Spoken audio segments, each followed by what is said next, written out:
So we're going to go ahead, guys, and just jump right in here. The Virtual USA Flying Club is just about to start the brief for tonight's event. So welcome aboard, everybody. Welcome back, I should say. And yeah, hope you enjoy. But it feels like it's a long ways away.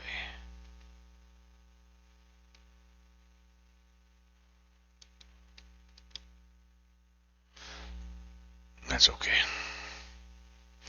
I'm going to go ahead and get started while they are kind of doing their thing, so bear with me here.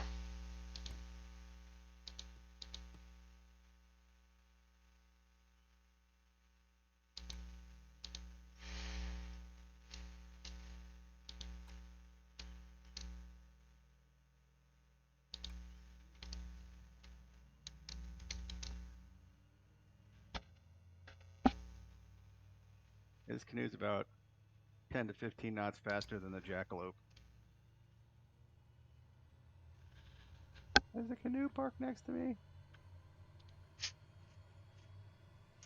I came that close to flying the Gemma Studios canoe, but I've got a special announcement about that coming up.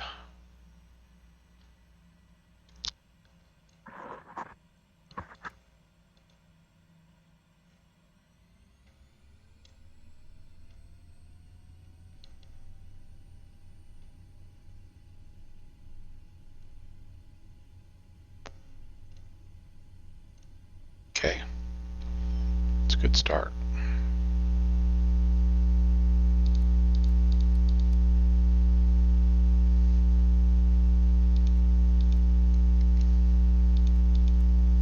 Shouldn't need those interior lights.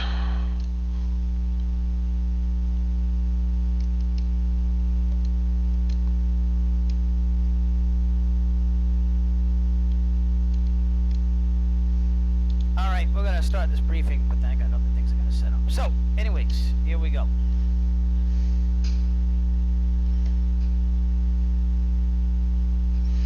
Boy, why is that peaked out like that? That's crazy.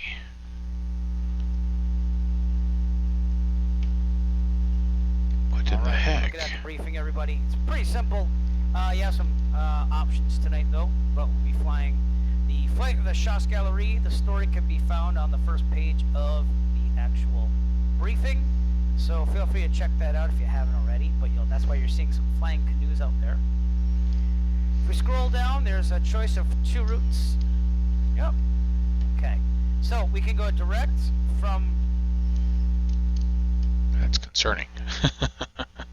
from Charlie Yankee Mike Whiskey to Montreal directly, or you can follow the Gatineau River, which is going south of that, to the Ottawa River, which will then go east to Montreal. I think I'm going to try doing that route myself. It gives you more of a visual thing.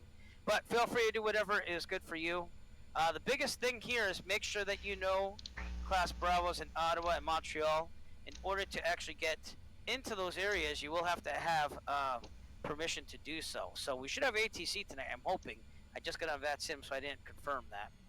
But let's make sure you have confirmation of that. If not, basically you can fly outside of the boundaries of the Class Bravo.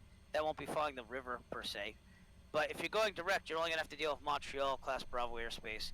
If you're following the river, then you're the 2 rivers, you're going to have to deal with Ottawa and Montreal.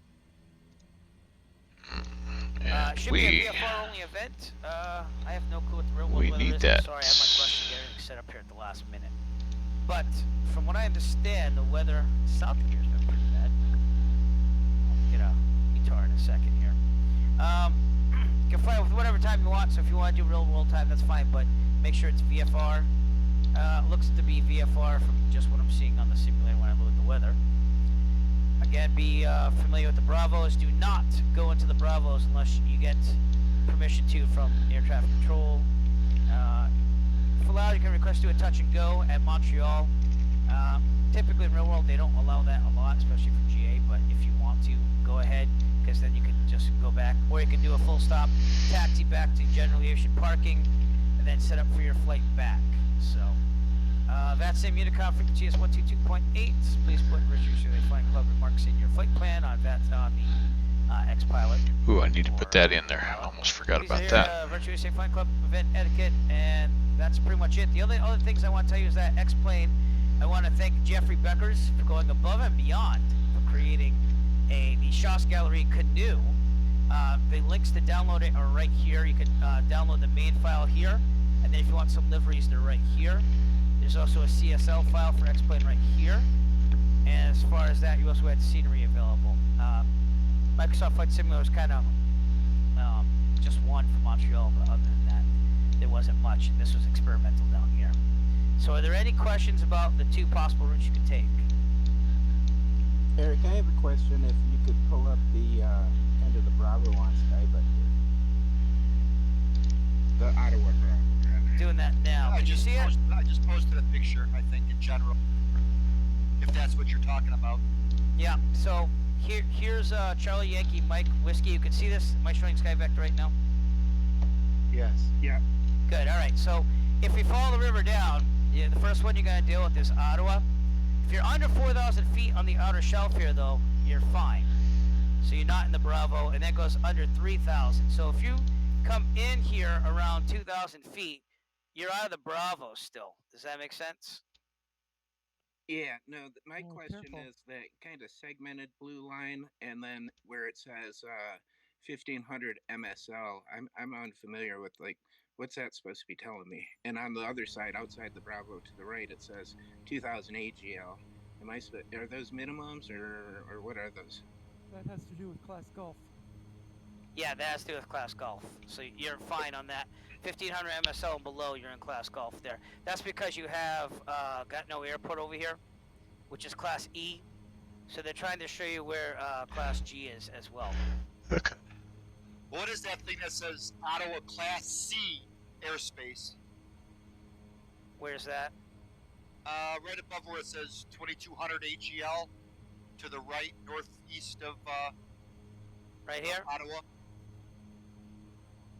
It says Ottawa Class C airspace for flights at and below 12,500. So what I would think is that if I'm going to actually, and honestly I just saw that now, Rob, but I would say contact aircraft control if you're going in this area. Class C means you have to have two-way communication. So I would contact them and have two-way communication if you're going, and I would use this Mode C out here. This is really for Mode C transponder. You're supposed to have one if you go within this area. But if you contact them out and treat this like Class Charlie, you'll be all set. Basically treated as a U.S. Bravo, except you absolutely do not overfly it without radio contact with ATC. Exactly. Is that making sense? Yep, no, that's perfect. Thanks, you guys. Alright, and then over here on the Bravo over here, it's kind of the same thing. You can fly underneath it, but honestly, the best way to do this, guys, is just to contact ATC and establish two-way communication. And if in doubt, just say wish to transition Class Bravo, and that way you're all set. That'll be our plan. Any other questions? We're 3,500 is what we're planning on. So if there are no more questions, then feel free to depart. Sweet. Choice.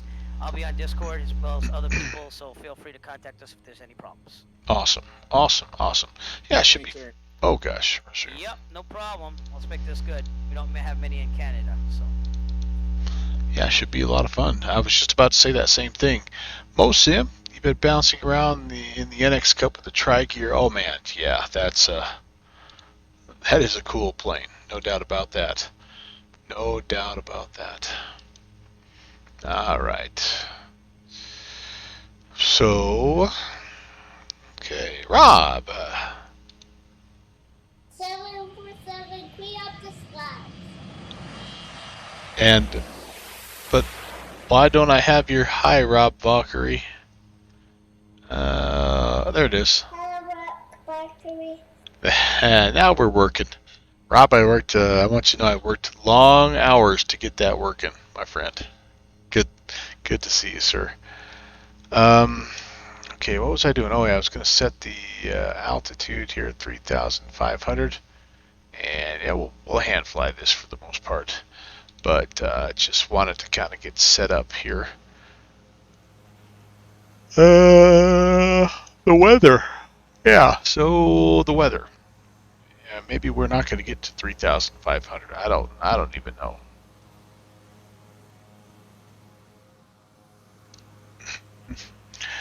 I need to go forced VFR here, but I think what I'm going to do is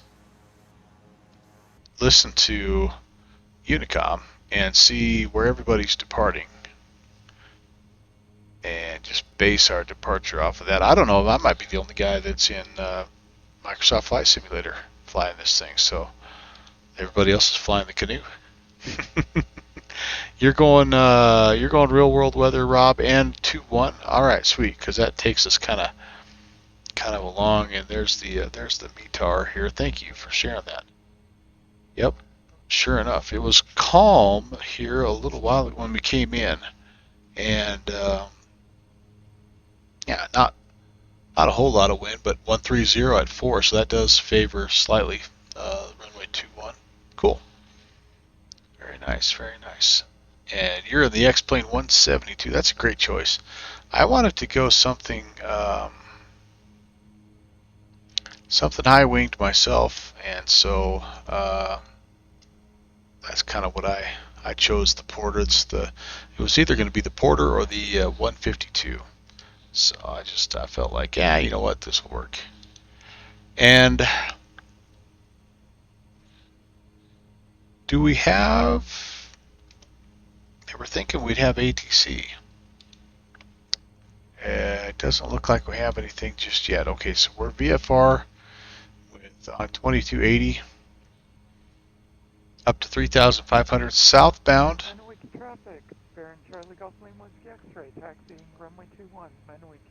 And there's no, it is a one man in, one man out situation here, so we might have to wait just a little bit.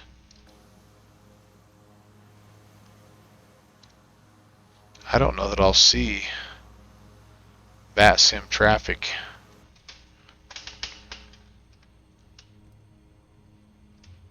I'm going to go ahead and just get myself turned around here. Oh man, my chair's a little... Manawiki traffic, canoe 410 Hotel Canoe. Alpha, following the twin number 2. I love it. Get over here to the parking brake, and I at least want to get spun around. I can tell you right now, this airport looks a lot better than my default in X-Plane. Manawiki traffic, Baron Charlie Golf Lane Whiskey X-ray, departing runway 03 from the taxiway, Manawiki. Oh, he's going northbound. I think we'll get in line here. Gal, how do you get out of here? Manawiki traffic, Cessna K Express 796. We're going to be number 3. We're going to back taxi 21. Manawiki.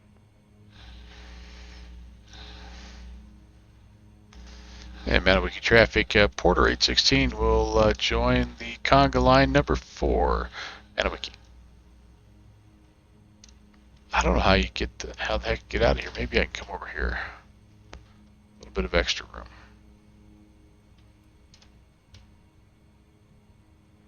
Manawiki traffic, canoe 410 Hotel Alpha is going to depart runway 21, intersection at the taxiway. Yeah, that's what we're going to do. Straight out departure, Manawiki. Atta baby. That's what I'm talking about.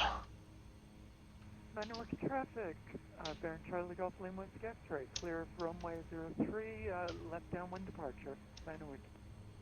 Oh, there's number 2. I hope some of these guys are streaming this. I streamed it a while back, and it was good fun. Gemma Studios, and we've got, like I say, a little bit of a...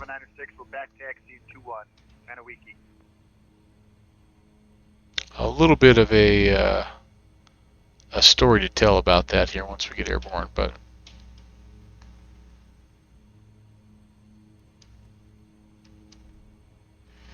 Alright, we'll hold short here. We've got a little back taxi 2-1. We can let traffic kind of get cleared out. We're not going to be the fastest, without a doubt. We're going to be, 100, 110.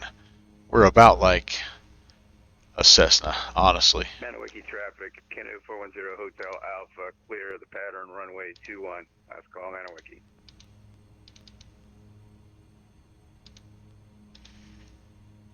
But that's okay. Manawiki traffic, Charlie Golf Lima X-ray, passing 3,000 feet on the left downwind, final call. Excited to see what the countryside looks like. Canoe time. That's right, Fixie. I'm looking forward to it. And again, I hope someone's streaming. If somebody is, I haven't really... Oh, you're streaming it in the Discord. Very nice. Straight out to the south, Manawiki. And Manawiki traffic, Porter 816 will be lining up after the departing traffic, and we'll take the intersection departure southbound, Manawiki.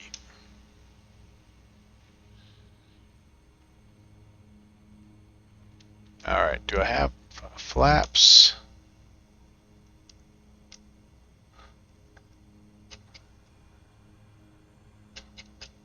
Alright, set. Prop and mixture full forward. There goes departing traffic. Here's a Cessna 172. Line up, and we'll get ready to go. Express 796, clear runway 21, straight out departure to the south. Last call, Manawiki. Just double check, make sure no one's coming. We're good there. And runway's clear.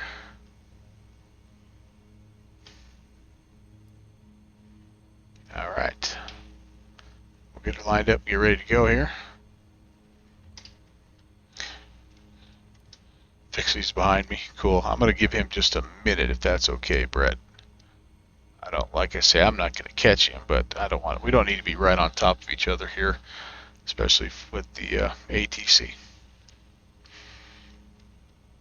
Alright, let's just make sure that we are ready to go also as we get set here. Nav, beacon, all that stuff is on. All that stuff looks good. Okay, we're ready. Manawiki traffic, Porter 816 departing runway 21 at the intersection. Manawiki traffic. Nice and easy. Let's not P-factor ourselves off the runway.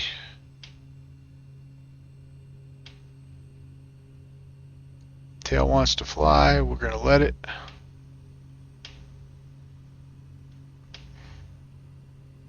And we're gone. First thing we're doing is we're going to look for the river.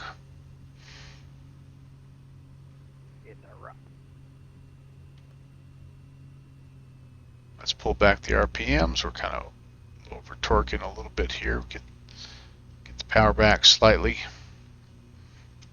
And gear coming up. Yeah, we might be okay. It's hard to tell with these clouds. We'll start at 1.5 and then we'll just work our way up from there. And we will use a little bit of help here from the GPS. We want to head over to the east just a little bit, pick up that river. Manawiki traffic, Porter 816 is clear of 21 departing the area southbound. Last call, Manawiki. Manawiki traffic, Canoe 114, departing runway 21, straight out departure to... I am not planning on any kind of a stop at Ottawa.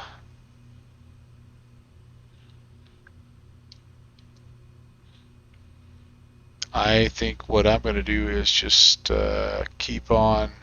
Boy, I'm going to have to stay low here. The clouds are a little lower than I thought. But I'm just planning on following the river, following this particular river. This is the, what again? Is this the Chalice or whatever? This is the, yeah, no, the Gatineau. Down to the Ottawa River, and then we're going to hang a left. Traffic, Beer Charlie Mike India Lima Hotel, landing up runway 03 for a left downwind departure, Maniwaki. We're going to head left and eastbound on the Ottawa River.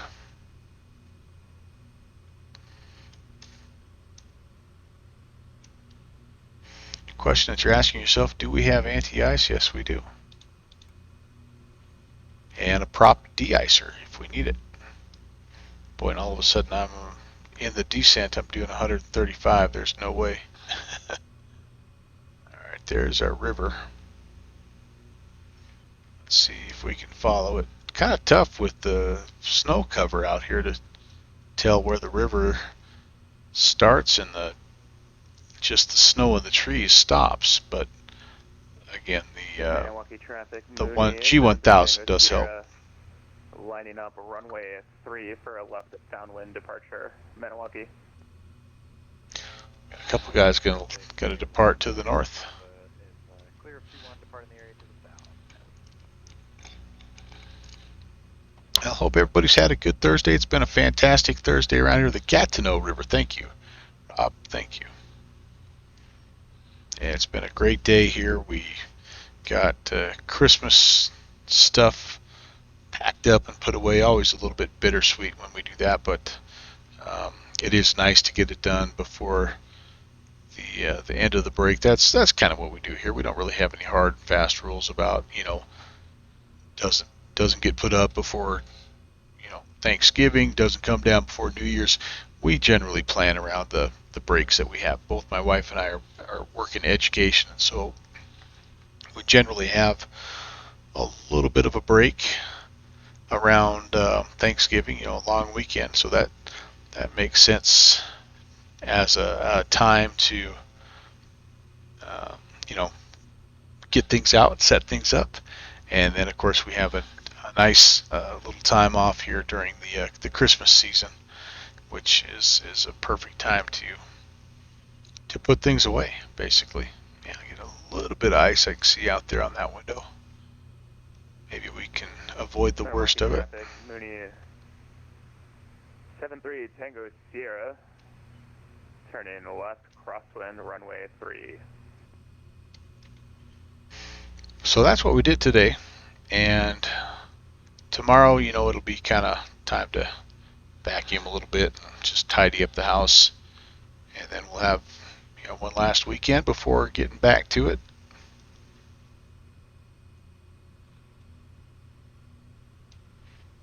But it's been a very good holiday so far.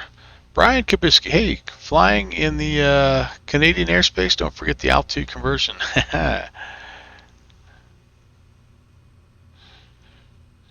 Hope you're doing well, Brian. Flying the Gatineau River down to the Ottawa River and kind of enjoying the countryside here.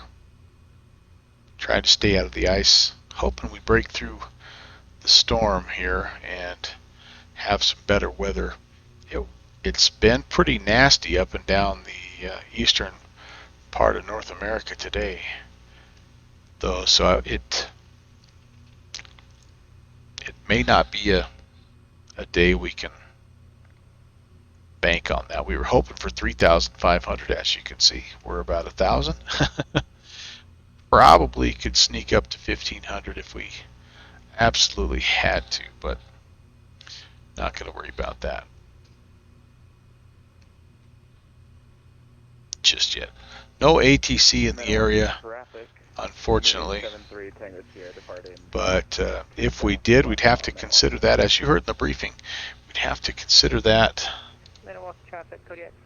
as we head down here towards Ottawa. That's a Class Bravo, so Rob also looks like he's had to drop down to 1,500. Yeah, pretty much a scud run right now. I guess a guy could maybe get up above it at 9,500 or something, but caliente.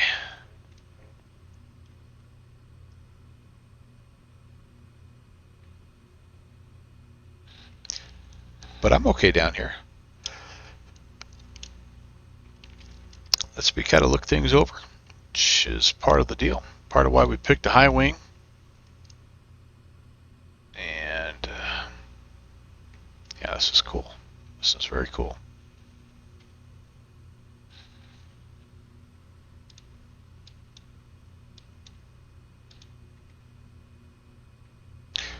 It shouldn't be too long, probably about a half an hour, 20 minutes or so down to this initial turn to the Ottawa River. The Ottawa River, it's one of those rivers, like if we somehow lose track of the Galato, or however you say that, this little windy river that we're on.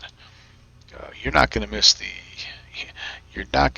the Ottawa River. It is a big, wide east-west running river. It should be very easy to find.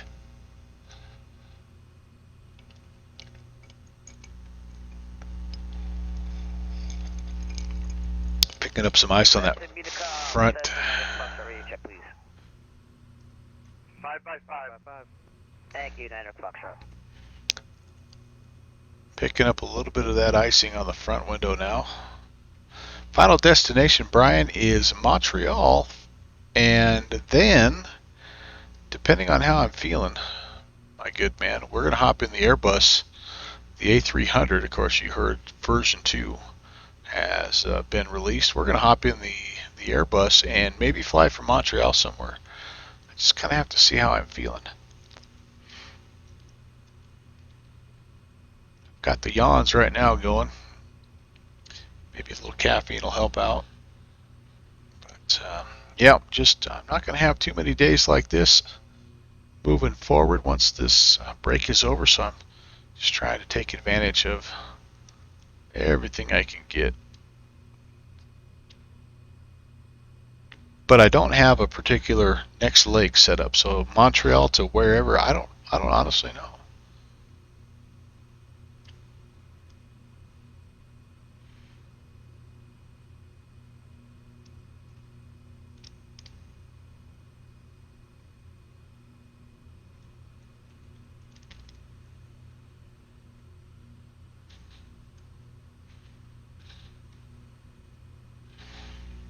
Yeah, Rob, I'm not sure I'm even making 1,500. I'm barely over 1,000 right now, and I'm icing up like a big dog. Do I have any extra anti-ice I can put on here? I don't. Let's put the fan on maybe, and just see. Oops. I don't know if that's going to help me or not, but oh boy.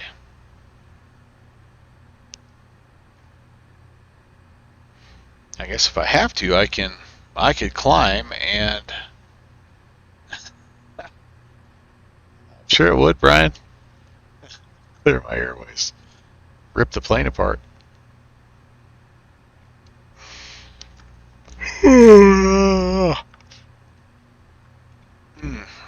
Just a little caffeine would go a long ways. The problem is I had a big giant soda about an hour and a half, 2 hours ago, and it's like running through me like mad. And so I feel like, first of all, do I need more caffeine? I had a monster 44 ouncer. And then secondly, do I need more soda? Which I know the answer to that. But third, for Pete's sake, I'll have to go to the bathroom every 5 minutes if I consume any kind of liquid beyond what I already have. So the backup plan will be this, you guys. If we absolutely have to, if we just become a block of ice here, we can climb, and we could pick up a pop-up IFR. We would have to, pick it up ourselves, obviously, but Taxiing to runway 3, Manawaki, sorry. We could do that if we had to. Climb up to, 7,000 or something, a little safer.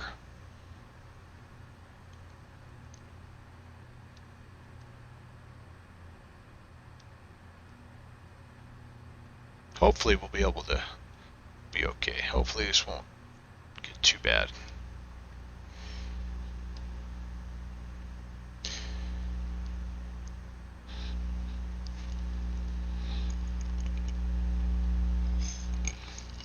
This is the last of the ice water. Well, I take that back. I have a little bit of water in the ale horn just in case.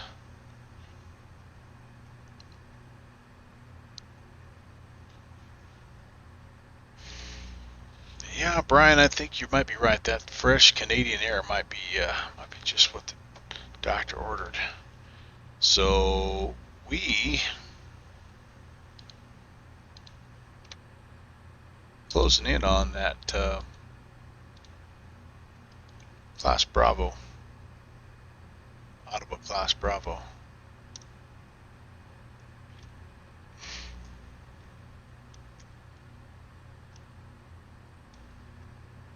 If we had some ATC, a guy would be making contact right now, requesting permission to enter the Bravo and transition the Bravo. Actually, this is what we're going to do.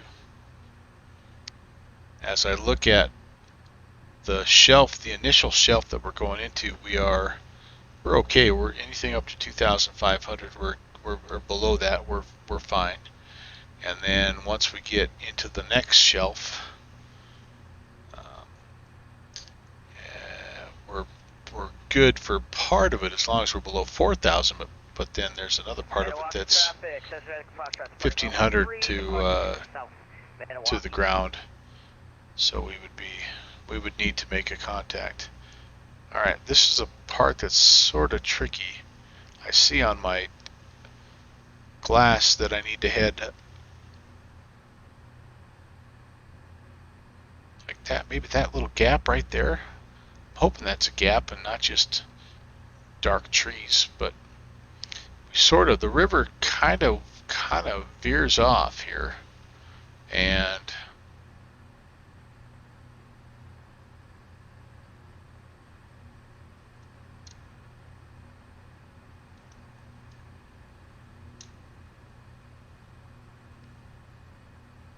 yeah, I'm gonna just kind of shoot down this little canyon, this little slot canyon here.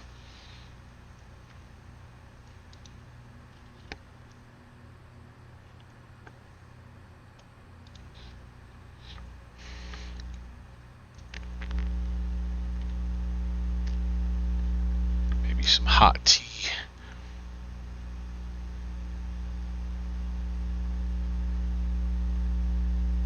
Yeah, this looks like a good spot. Again, if I don't exactly follow the correct river down towards How do you say the river that we're on? Oh, that's toward Ottawa, that Ottawa River, I don't know. we're gonna intersect. We're basically perpendicular to it as long as we're heading north and south. And we're kind of southeast right now. Gatineau.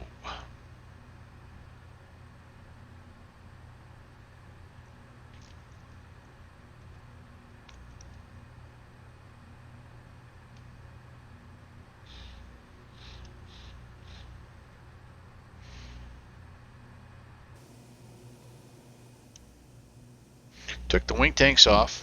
I do have this Swiss livery. I don't know. I like this little red and white livery. It's pretty cool. It's not really appropriate probably for the area that we're in, but you know what? Come on. Cut me some slack.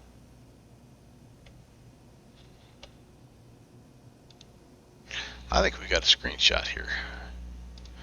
Boys and girls, save that for later.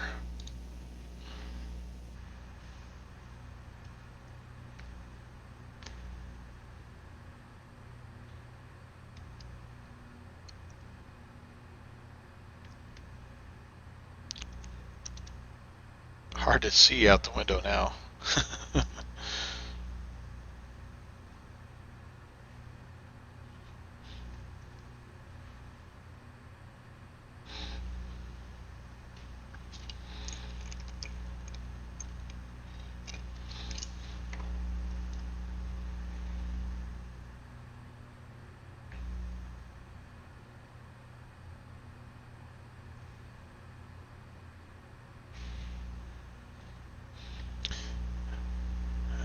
I'm guessing Eric Flight's probably streaming this thing as well. If you guys are lurking in the background there, and maybe yeah, there's Eric. Eric Flight's streaming. He'll be in the canoe, I bet. So make sure that you're multi-channeling Eric Flight as well. And if you're here and you just kind of wandered in, first of all, welcome. Great to have you. We are we're flying in the virtual USA Flying Club's Chasse-Galerie event, which is up here in the Ottawa, Montreal area. Currently we are southbound out of a little airstrip called Maniwaki. And we're heading down toward Ottawa, then we're going to turn east, if we can see, and we're going to head to Montreal. The event itself is one of those where it's short enough that if you had a decent, fairly quick airplane, you could fly down and back, kind of a round trip deal. We're not planning on doing that. We're going to just fly this one way because I have a hankering. I kind of want to fly the A300 again tonight, and I thought, flying it out of Montreal, an international airport, that'd be kind of a fun place to depart.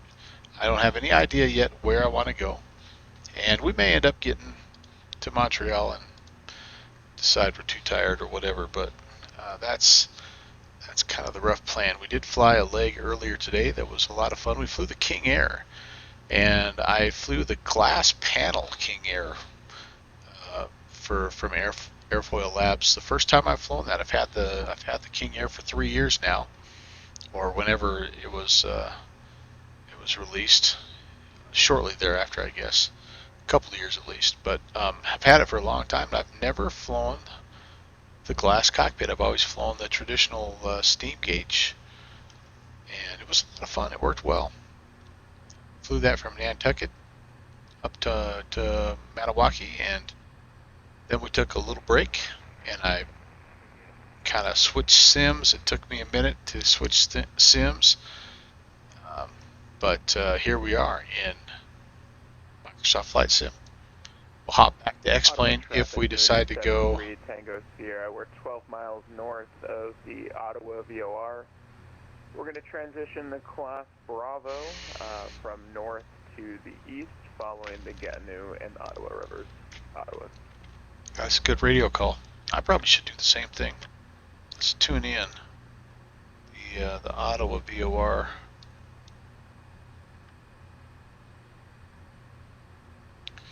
What do I have here? 1460. Okay, we're leveled off. Roughly clear of the terrain. And we need 1460. See if I can get a little distance myself here.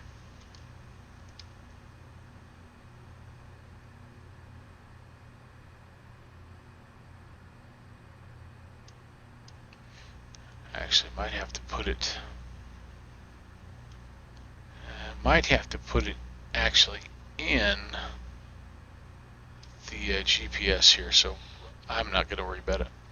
We'll just base it off of what we see here. We've got the 20-mile ring. We'll check in and do the same thing that last guy reported.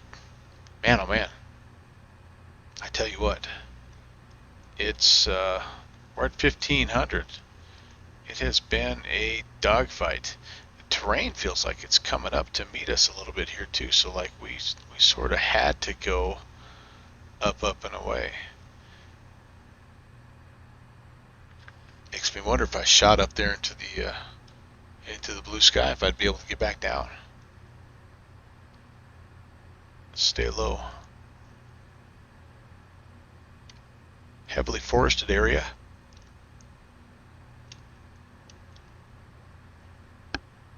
Looks like a nice place. Nice place for a porter. Boy, I would not feel comfortable flying this low in real life. Holy cow. Let's see, what would we do real life? Yeah, real life we probably would have just filed IFR to begin with. But what if I made a little turn? Am I almost going, yeah, back to the south? Let's just aim for this little branch of the river.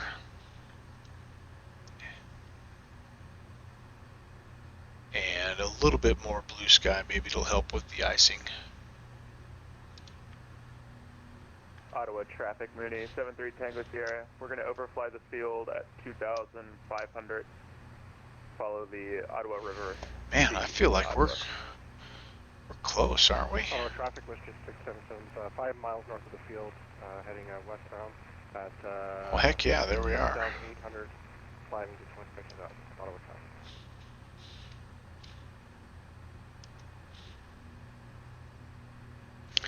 I think we might have actually. Man, it's hard to tell. I don't feel. I'm worried this may be our river here, so we kind of cut the corner, followed like a little tributary as I'm looking at the map here, but that's okay. We technically don't need to check in out here at our altitude. We just need to find. You can see the Ottawa River there on the. Ottawa traffic, Canadian Express 796 at 1,500, 10 miles north of the Ottawa VOR. We're going to be continuing along the Gatineau River, heading east to the Ottawa traffic.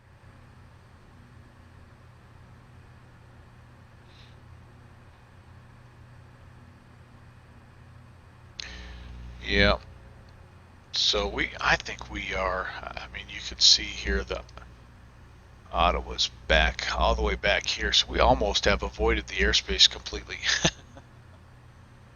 That's so we're at Ottawa Gatineau, actually. Probably should check in to there. Yeah, I think we ended up a little bit off course there.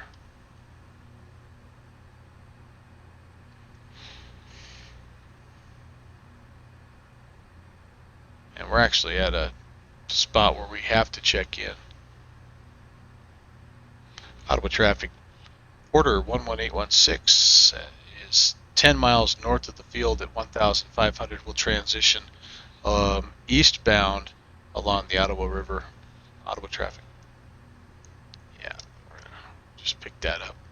We're actually in an area, as I look at Sky Vector, where we need to be above 1,500 to be out of the airspace. So we're squawking Charlie, which is what's required of where we're at, and we're making that check-in. We would, again, normally be requesting permission, but yeah, I think we cut the corner a little bit, guys. I'm pretty sure that is the Gatineau River right there. So, oops, I blame the ice. And we're no longer at 1,500, by the way. We're kind of climbing up and out. Maybe we'll get to 3,500 before it's all said and done. So that's okay. What's the old saying? Airspeed is insurance. Altitude is life insurance. Take a few more 1,000 feet there. At least 3,500. I mean, heck, we're a block of ice as it is right now. Why not?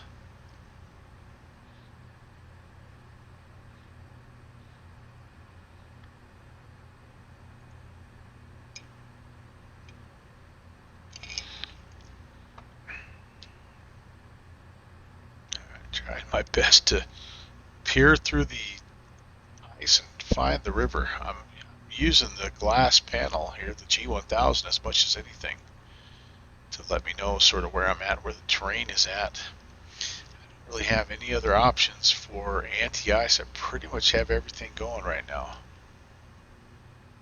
I have a prop de-icer if I would need it.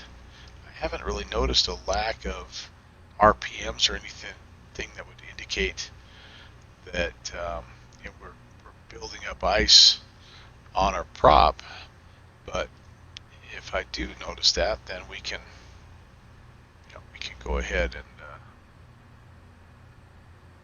turn that on. Back down to 1,500. Yeah, hard telling. All right. Might need 73 Tango Sierra departing Ottawa airspace to the east via the Ottawa River. Last call, Ottawa.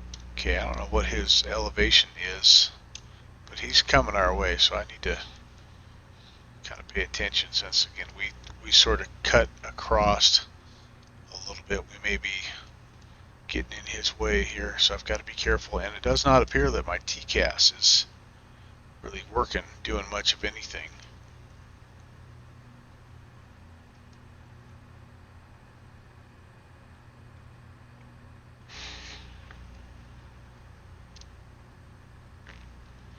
Heck, he could be right next to me. I wouldn't be able to see because of the ice.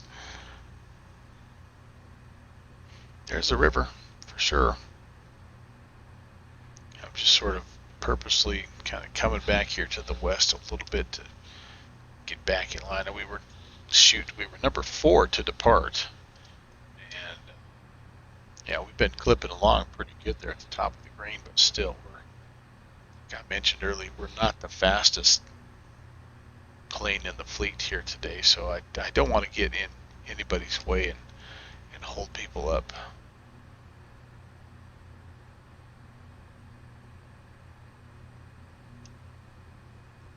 But I don't see anybody, I don't see that necessarily working all that well.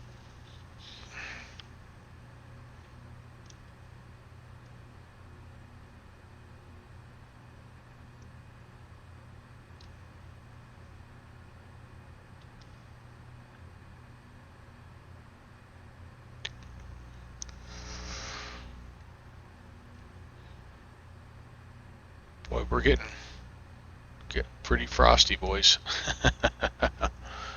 Pretty frosty.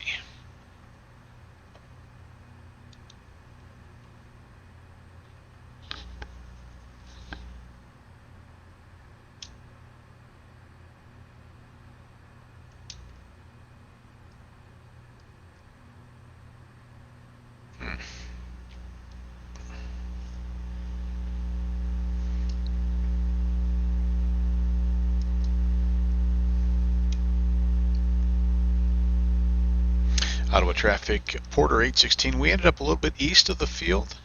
We're just approaching the Ottawa River currently at 1,000 feet. We're looking for that eastbound traffic.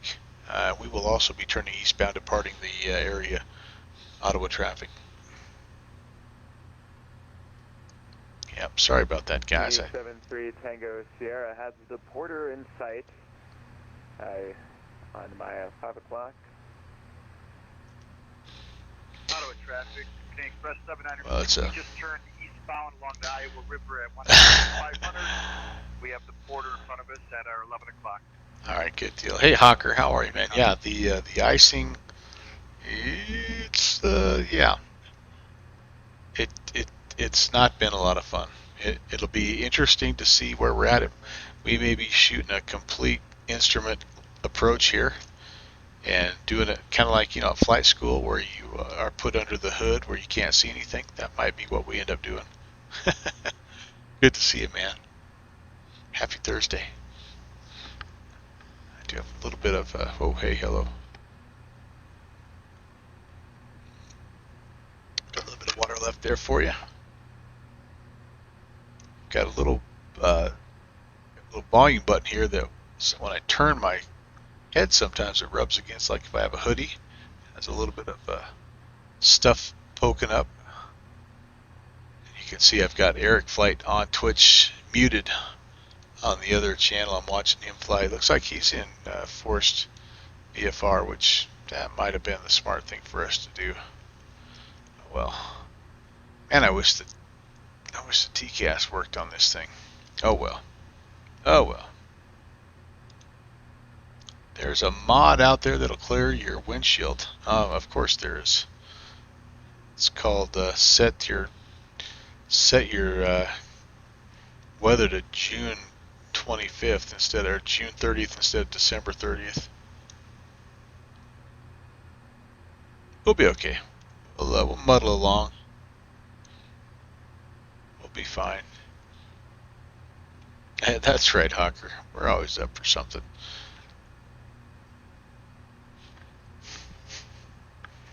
I've got the ability. In fact, here's what I think I might do is this just for for planning purposes, let's do this. Let's go heading mode, and we'll capture the altitude right here at a eastbound VFR legal 2,300. Let's see if we can figure out. Let's get a flight plan in here. So we departed. I'll put the whole works in here. We departed Charlie Yankee Mike Whiskey. Can I get that in there? Beaver Charlie Mike in daily mode. Approximately 2 miles north of the Ottawa River. That's working we'll awesome. Join the traffic eastbound. I'm at 2,500 feet, airspeed 110 knots. Maybe it works better over here. Actually, let's just do this. Let's go, okay, I'm gonna clear the flight plan out. Direct to, let's just put Montreal in right here. CYUL.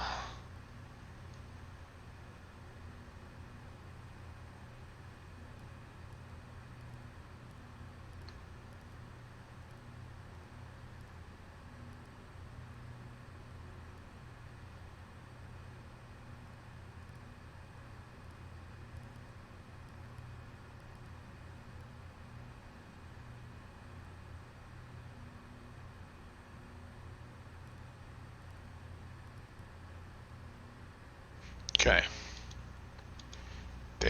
There's our nav track, and yeah, we're basically, I don't know that it's worth following anything. So we're just gonna do this. We're gonna break off, and I'm gonna climb. Let's go vertical speed here.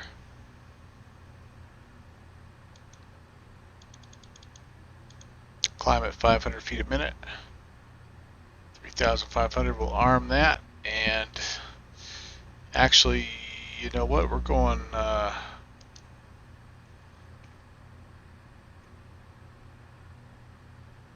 Going VFR. We're going to go up to 7 like we planned. What do we have? We've got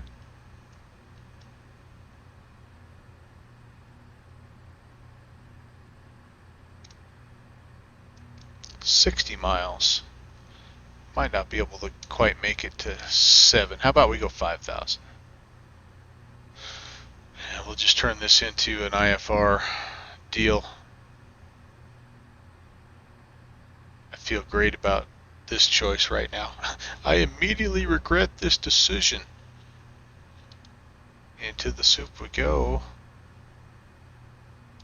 Yeah, I guess we'll just keep a close eye on airspeed and see if we need, we've got the prop de-icer. We can always turn that on. If we feel like we're getting slow, if we're getting some ice buildup on that prop. Right now, I don't feel like we are. I mean, we are slowing down a little bit, but we also are climbing. And top speed of this plane is about 110 anyway, so I think we're okay. Oh, we're breaking out. Who knows? Maybe we'll get up here and find some sunny weather and maybe clean it up a little bit. But if not, then so be it. We're gonna shoot instrument approach here. It is a blue dot right now. Montreal. It's right now the winds are 010 at 5. Not a big deal. It's 10 statute miles of visibility. It's snowing. Broken at 2,000. Overcast at 5,400. There you go. This will be quite an approach in this plane. But I think we can shoot it. I mean, I guess we're going to find out. So 010, kind of a northerly approach. What do we have for that type of approach here? Let me check and see. Runway 6, runway 24, runway 28. So yeah, it's going to be like 6 left or 6 right for us. It looks like. would guess the 6 right is going to be our choice because the GA is over on 6 right at the north end of 6 right there, that northeasterly end. So we'll plan that. And what kind of approaches do we have? I have not updated my Navigraph. I think today was the last day, right? We have a new one to start tomorrow. If I'm thinking correctly. ILS 6 right. That's what I'm talking about, boys and girls. And pretty sure we can do better than just vectoring, although we will vector ourselves. 6 right. Let me see what we got. We've got Fulfo. We've got Omtal.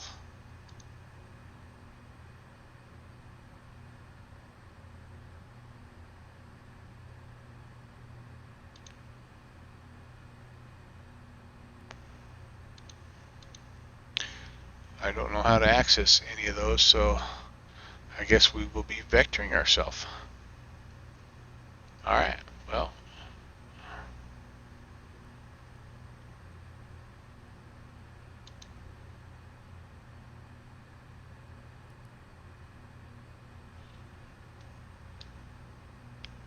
Minimums are 200.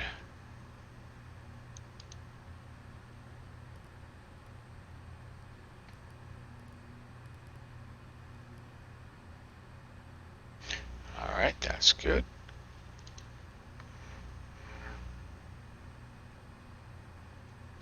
And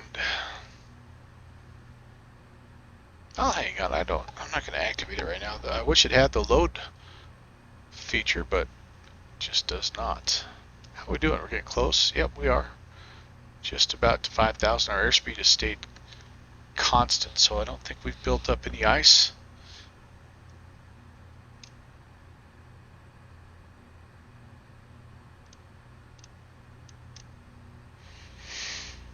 ITTs, torque, RPMs, all that stuff has stayed consistent as well. So I feel like we're in good shape.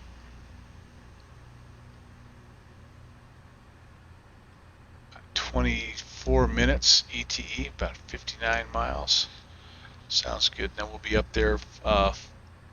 If we do shoot this ILS, we need to be at 3,000 at our initial fix, which is the Fulfo intersection. Now we weren't able to access that on the G1000, but that is 13 DME to the southwest of the field on that reciprocal path, that outbound path.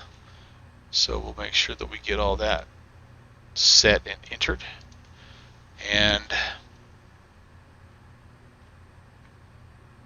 I'm feeling like if it's 200 feet, like if that's what it's reporting right now, it's going to be a fantastic test of our ILS landing capabilities in this plane. I have no idea. I've never shot an ILS approach in the Porter. I've always done bush flying where you hand fly it, and no idea how this is going to react. So stay tuned. Call a friend, wake your neighbor. This is one you won't want to miss.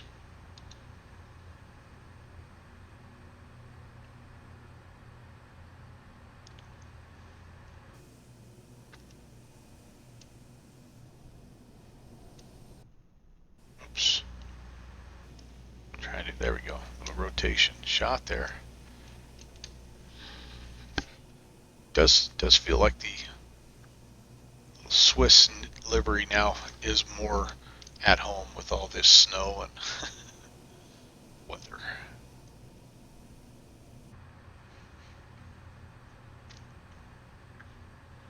Tell you what, maybe while I've got just a minute, 48 miles, I'm going to run up, I'm going to get myself a little caffeine, and I'll be right back.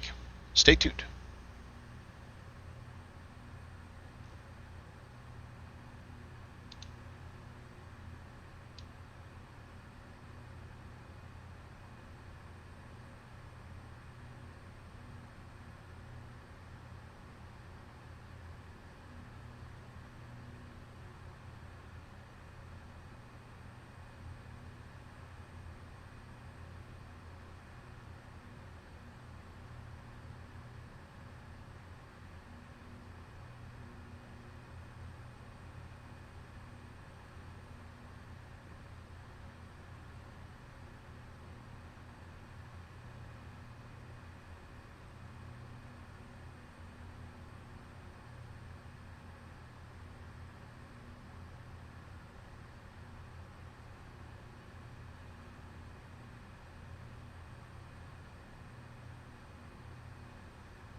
Montreal traffic, Mooney 73 Tango Sierra.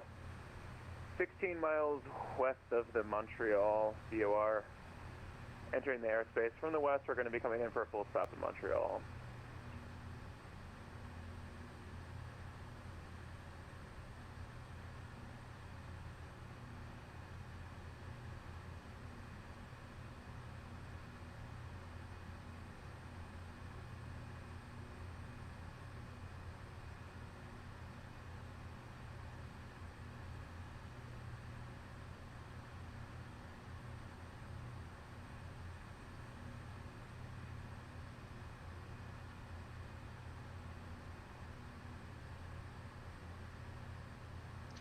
Yeah, it looks like the weather conditions have improved dramatically since I left.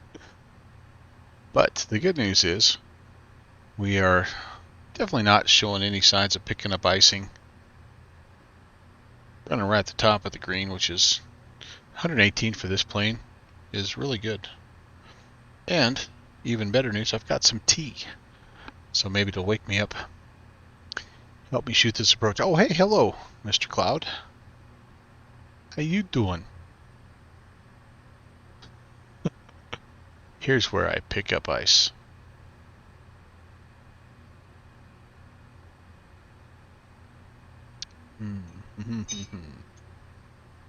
Nothing like a warm drink on a cold night. Alright, well,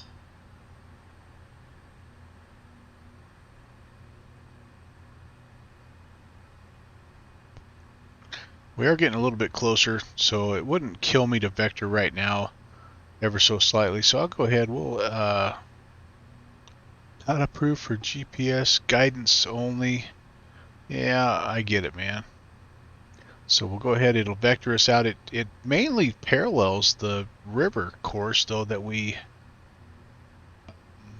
are actually supposed to follow. And then again, at FOFO, as I look at my chart, it looks like I need to be down at 3,000. So, you know, what do I have? 13 minutes to FOFO? Yeah, 27 miles. So I only need to start that descent about 10 miles before FOFO. So I've got a little ways yet, and it's going to be full-on IFR. Now here's the tricky part about this event, and kind of the fact that we don't have ATC, and we have some guys that are flying forced VFR and some guys that are not, and then there's me, real weather, and I've picked up a pop-up IFR. I am going to just report kind of inbound, and we're going to just let the chips fall where they may. I'm not going to report that I'm inbound on the ILS, even though technically that's what I am, because that changes the entire the entire flow of the arrivals, and I think we're just going to come inbound, like I say, and just let the chips fall where they may. If we end up with a bunch of people that are, you know, in the area, whatever, we can go around, we can do all that good stuff. It wouldn't be terrible for us to just brief and practice the go around. The go around, by the way, is just climb to 3,000 on runway heading, and then you make a right hand turn and intercept the Montreal VOR on a 144 radial, and you climb. This is actually going to be for a little bit beefier plane, but you would climb to the southeast of the field and hold at the Vefsu intersection. But I think what we will do if we go missed is we'll actually just hop right back in the pattern and attempt it again.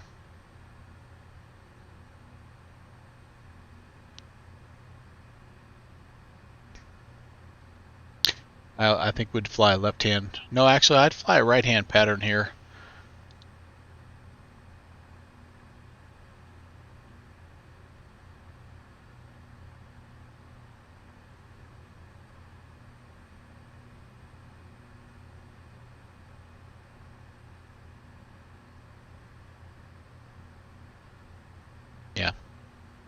That's the plan.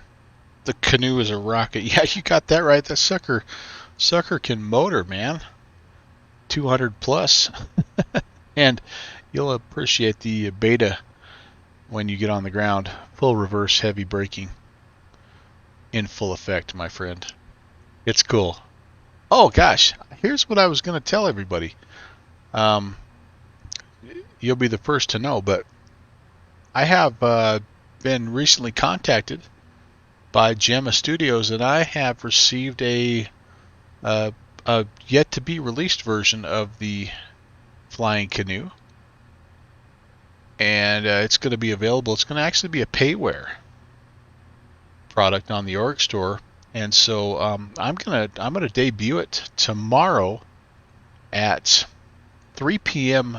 Eastern time.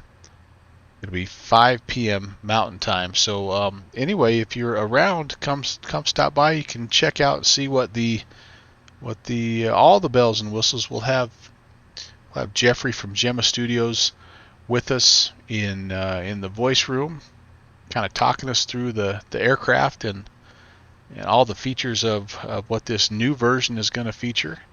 And anyway, should be a lot of fun. So hopefully you can join us. That'll be, again, tomorrow, 3 p.m. Eastern Time.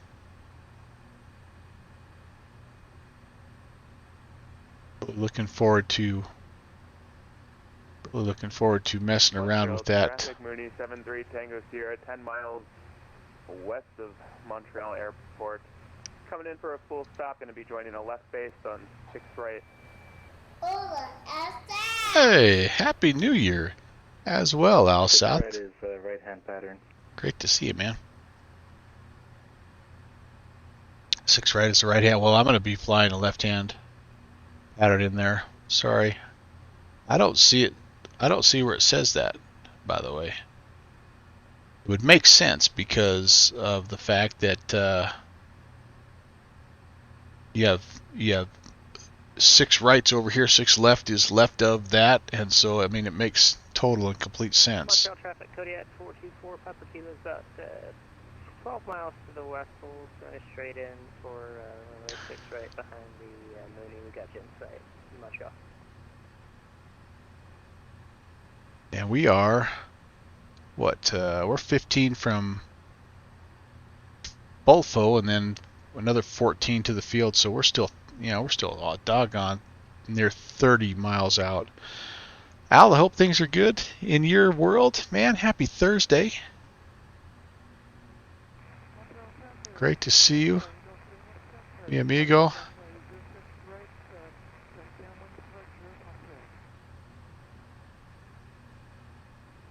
Sounds like somebody stopped there at Ottawa.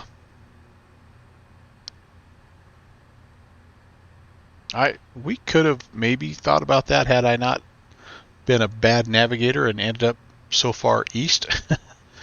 But as it happened, it just was not in the cards. So we're on the descent to 3,000. We need to be down there by the time we hit Fulpo. Not really worried about our speed. We're essentially as slow as we need to be.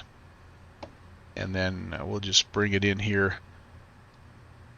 Probably an approach speed about 100 to 90-ish, and then just sort of back it off. I'm flying the new Maytag refrigerator. Yeah, man. The sad part is that actually I defrosted a little bit when I climbed up above the clouds. Of course, now that I get in the clouds, it's freezing back over, but we'll see how it looks when we get on the ground. For runway 6 right, Montreal.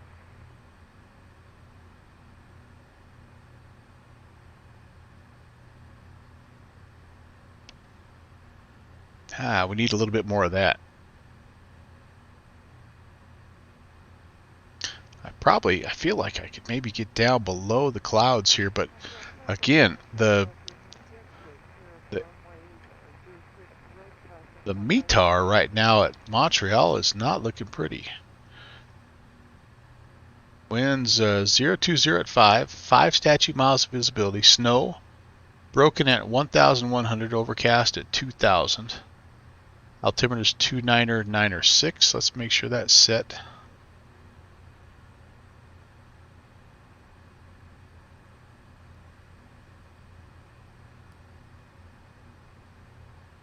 go. And so yeah, I mean that's kind of what we're dealing with here, you guys. Now, do I have frequency is 110.5. We'll go ahead and make that the active. There's 3,000. We're starting to level off. We'll keep our speed up here, and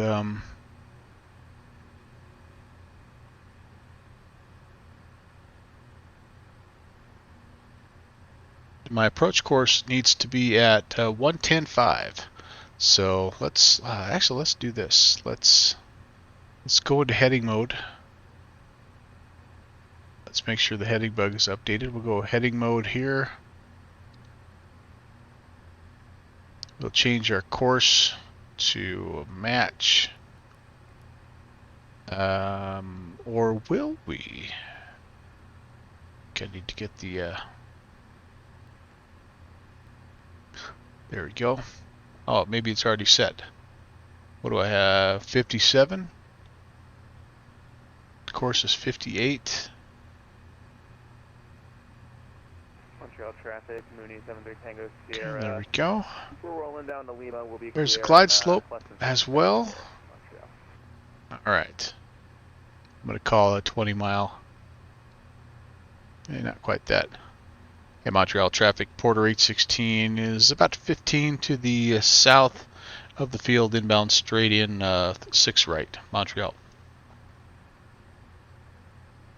Montreal traffic, Mooney 73 Tango Sierra, clear of the runway. Alright. We have at least 2 more people in front of us. Hey, Iowa Scotsman. What's going on, man? Good to see you again. Montreal traffic, Grand Charlie Golf Lane 1 Jack Tray. On the left downwind, on the right downwind, runway 6 right, 2,000 feet over the river. Final call. Alright, so he is ahead of us. That's Crixel. And there's a second person ahead of us.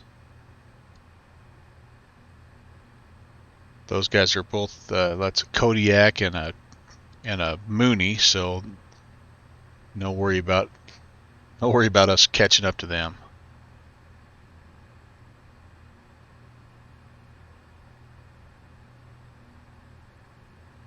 Okay, we're level at 3,000 below the glide, and the localizer is alive. I think I might do this. We may cut the corner a little bit, actually. Let's go down another whoops 1,000 here to 2,000.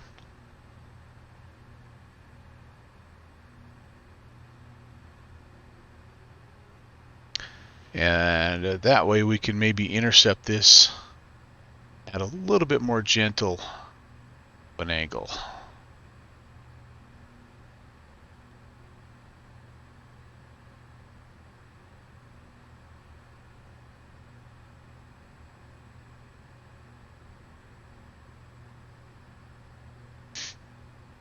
Okay, that's armed. I think it automatically arms for me, although it doesn't ever say anything up here as far as that goes, but I think it auto arms.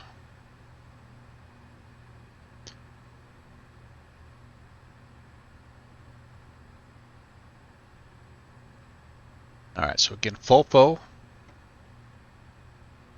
is that is a 13.3 DME. I think we're going to probably hop in there someplace in between FOFO and where we pick up the glide slope. And as long as we're below 3,000, we're good there. But I cut it a little bit just in case we end up more like a NASC. And that we need to be, we're below 3,000 at NASC. So here comes our localizer, and again, I've never shot an ILS approach in this plane, so I have no idea how this is going to go. We're going to let the autopilot do it as much as we can, and if we have to, we'll hand fly. We are expecting to Montreal traffic, break out of things. About 1,200.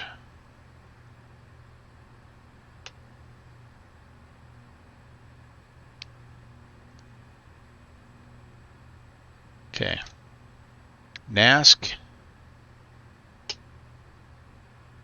Still 7 miles almost from NASC. Okay. About 10 miles out. Montreal traffic, Porter 816, about 10 to the southwest of the field, inbound runway 6 right, Montreal. Here we go, boys and girls. Charlie Golf Lima with X-ray. Is Porter 816 the same as November 11816? Affirm. Porter 816, I just saw you vanishing off my right wing. Thank you. Oh, I'm sorry. Are you? What's your position there? We can divert. Negative. I was going opposite direction, and you just passed me. Oh, understood. We'll just continue inbound. Porter November 11816.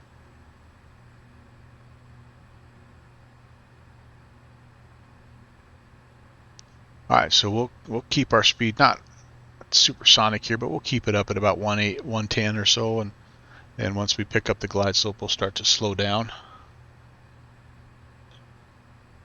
Tisk. Kind of where was he going? I thought he was on the downwind. Why is he taking his downwind out here 15 miles out, man? I thought we were good.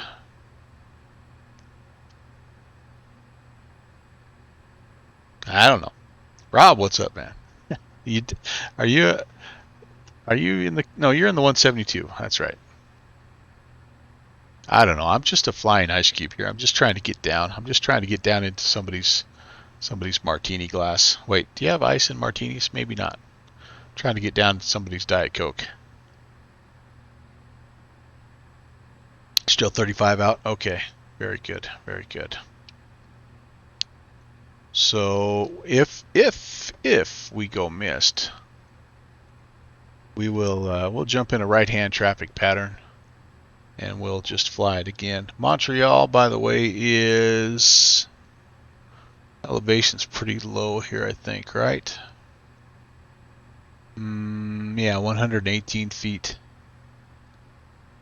Okay, here comes the glide slope. That's good news. Totally IMC at this moment.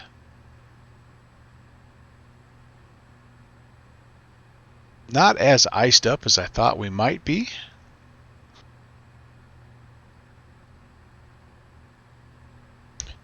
We will, by the way, if we're successful, and that's a big if, we'll roll down and exit to the right.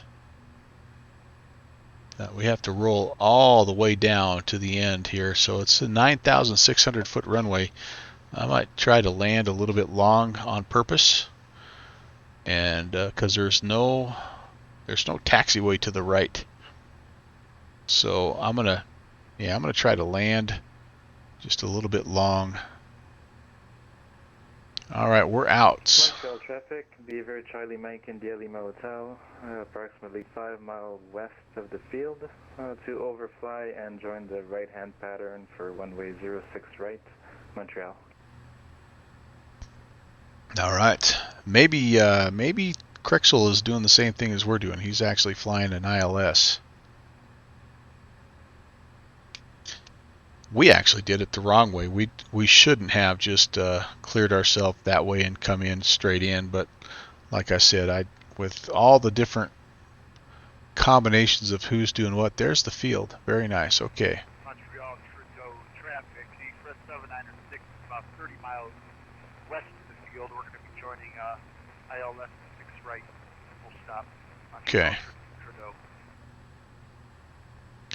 We'll just hand fly the rest of the way here. And again, I'm going to keep my speed up and try to be a little bit long on this landing, just to take a little of the taxi time out there, because I know I've got guys behind me. Montreal traffic, Porter 11816 on short final 6 right. Montreal. Okay, keeping the speed up. But I will start to back off a little bit here. Peller full forward, mixture rich, full rich. High on the glide, that's okay.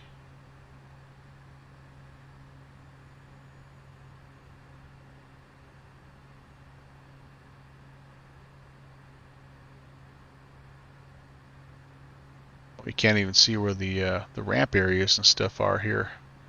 Need to get their plows out. I don't know, maybe there's a little taxiway off to the right hand side here. It doesn't show it on the Navigraph, but I've been wrong before. Okay, we'll keep a little bit of altitude here. We're about 100 right now.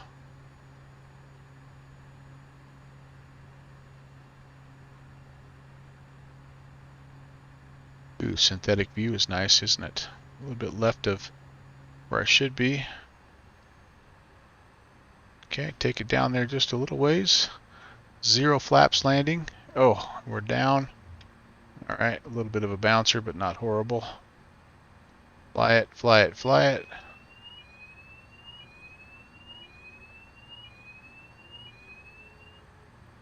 Trim was off a little bit there. Still flying that tail, just for the heck of it. Alright, I gotta be getting close to my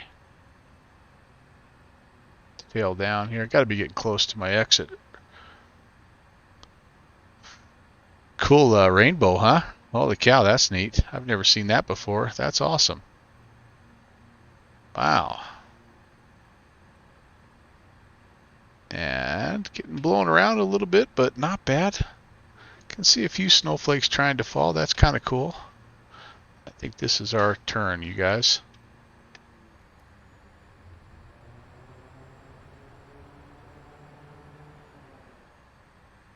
Okay, let's get off of here.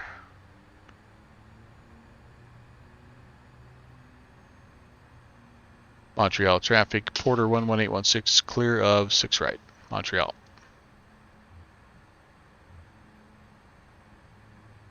Okay. Oh. Looks like we have maybe a custom building over here.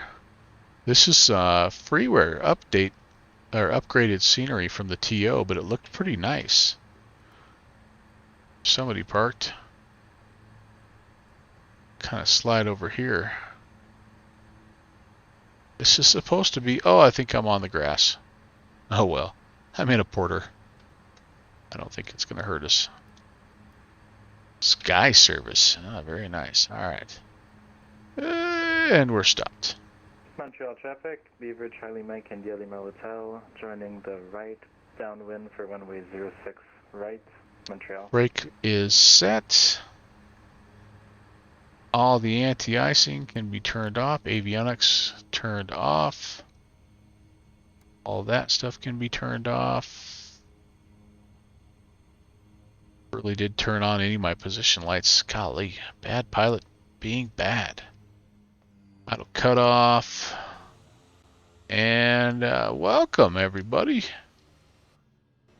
Welcome to Pierre Trudeau.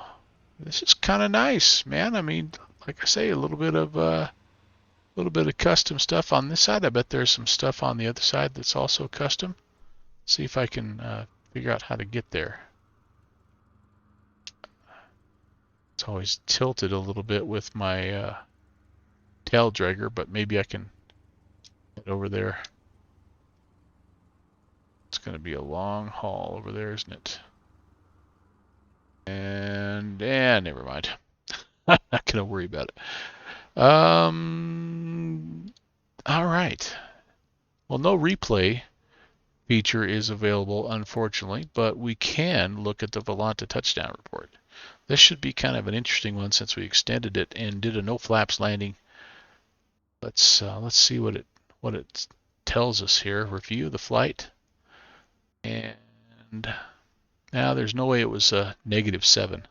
I mean, yeah, I would like to think that, but there was no way. It was a bouncer, so maybe like the first little initial touch was that. That's still pretty soft. I don't know. I disagree with that. By the way, the one we had coming in here was a oh no, wait a second. Negative, okay, there we go. -347.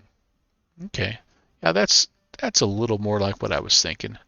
69 knots. I was a little bit quick, and I did kind of force it down slightly, but 1.17 Gs, that was acceptable. It was more or less on the center line. It was a little bit long intentionally. This one was this must have been some kind of a bump or something as I was taking off.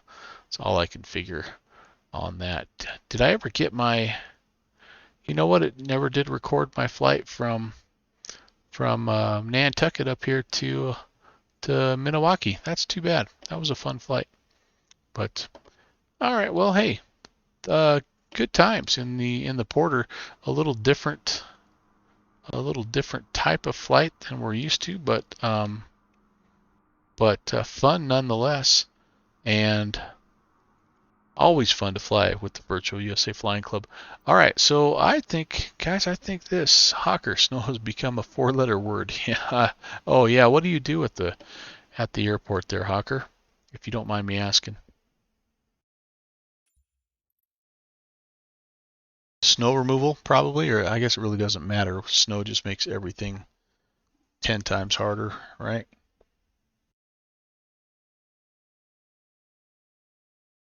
I'm exiting out here. I'm going to fire up X-Plane 11, and I feel like continuing to fly a little bit there.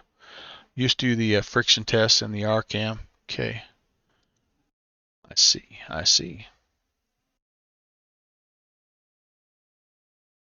So the friction test probably involves taking a pickup out on the runway, running it down the runway at 100 miles an hour and just slamming on the brakes and seeing how long it takes to stop. Is that kind of how you do that?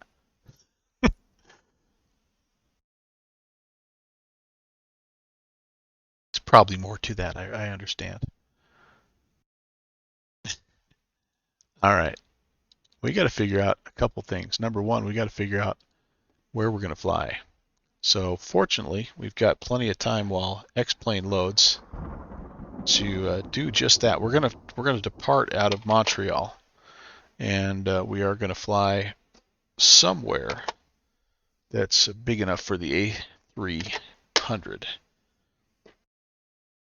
And while we let this load up, I'm going to put on my commercial throttles here, maybe. There we go. And there we go. Perfect. And I'll pull up my information for the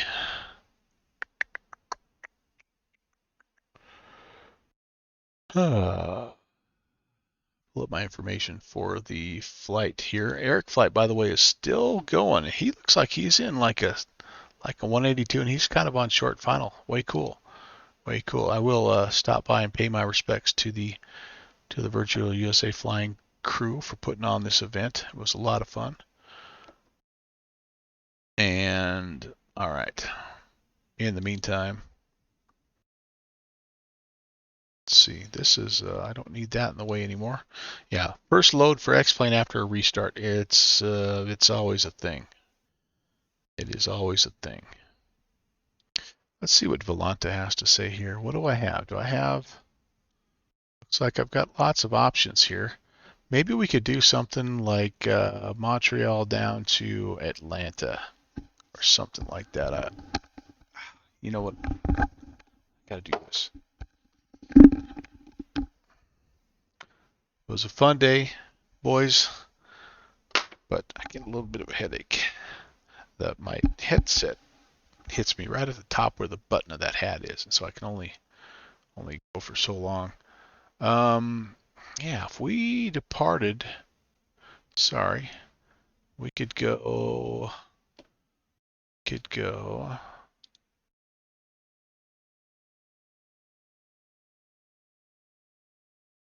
I feel like we could do Montreal to Charlotte or Atlanta.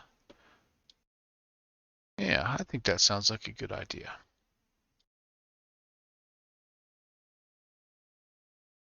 So again, we'll let this load up. Oh, there we go. We're getting some action here. So I'm going to pull up SimBrief while I've got a minute. And go to dispatch. Go. We're gonna go. Let's see. Should we go passenger? We haven't tested the passenger variant yet, have we? We'll go American. We'll go Montreal. We will pick an appropriate gate down here. So all right, gate 7 sounds good to me. Do we want to go real time? You guys want it to be completely in the dark like that? I don't think I can quite do that just yet. Let's at least give us some daylight to start out with. Beaumont machine. Used to dig. Oh, sorry. The Beaumont machine is what you're talking about for your friction test. Day flight. Yep. Thank you, Hawk Driver. We're on the same page, man. You and me.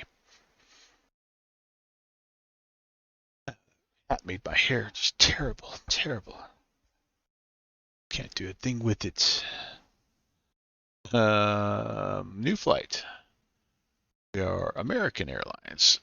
We are leaving from CYUL. We are going to KATL. We are taking the A306B. Now, the A306F. I don't honestly know that it matters for SimBrief because I think they're basically the same thing. There's our route. Wait, we're in Canada. There's our route. Didn't know I spoke Canadian, did you?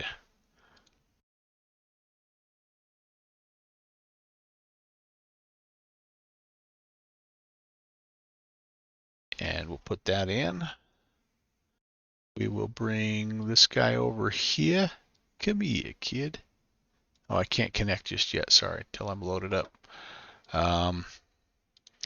Fixie, yeah, I'm gonna go to Atlanta. I wanna fly along? Come on. All the cool kids are doing it. It's a Thursday night, right? You gotta work tomorrow?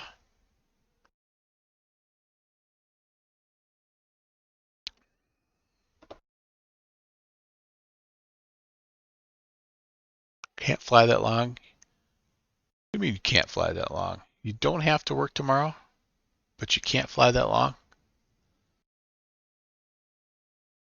All right. Oh, yeah. No worries. Ooh, okay, hold on. That's uh-oh. Okay. Okay, guys. Stand by. Be right back, I promise. This may take a moment longer. I gotta go get my activation code here. I did activate the crud. You know what I'm gonna have to do? I'm gonna have to start my AnySim manager because it doesn't have dang it. I'm so used to going to my xplane.org account and getting the activation code from there, but I can't do that now with that. We've got the any thing. Waiting for Smitty to land at Montreal so we can tool around in choppers. Ah, very cool, man, very cool. But I don't know if he's going to make it before you have to go. Well, hey, I'll snuggle up with that bright ears and enjoy that time. That's awesome. All right, I need to go my product library. I really don't have any idea how to do this either. Activation code. Okay. Whoa, my wife is throwing stuff up there. That can't be good.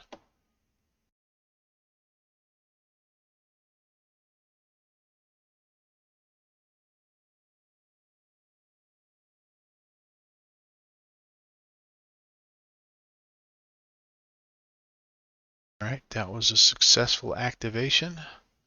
Now I just need to reload here, and we will be good. Kind of like this any manager. I like the concept of it. I really do. But one thing that I am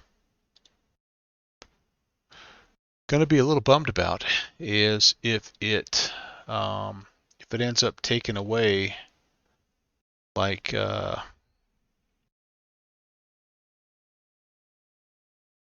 if it ends up taking away org store points, because like at some point in time I would really like to buy that that Tolus A340, and I know that you can get it now off the any manager, and I think they actually prefer it that way. But like that's going to give me a lot of points on the org store. So there's a, I don't know, it's kind of like trying to buy like vertical sim scenery.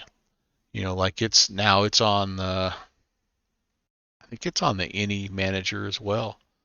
But I'm going to buy it from Vertical Sim's website just because I get those points.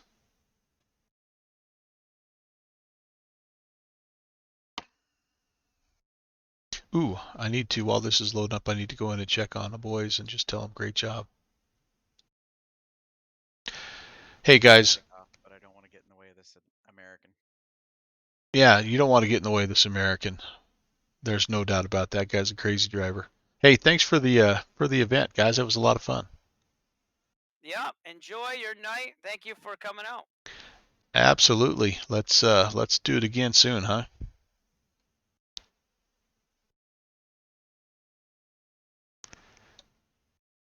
All right. I see what you were doing there, Fixie. You're in there talking smack about me, man. It's on now. It's on now.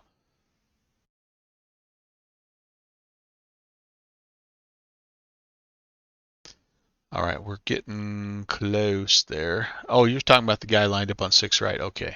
Because I am loading it as an American.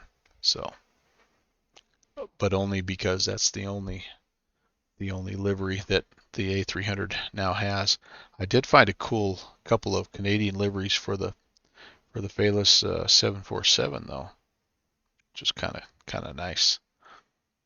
But all right, loading. Keep those doggies loading. I have everything on my end pretty much ready to go. Checklists are up. The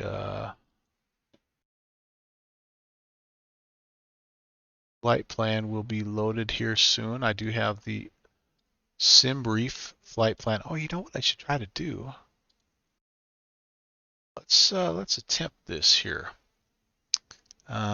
Save it.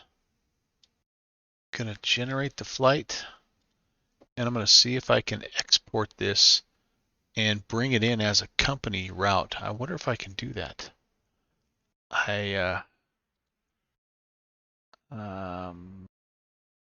Download FMS. Okay. Does anybody know how to do this exactly? There's an X-Plane version.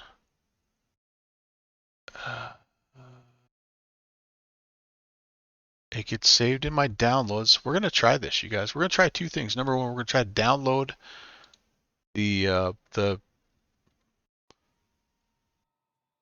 the company route directly into our CPCDC,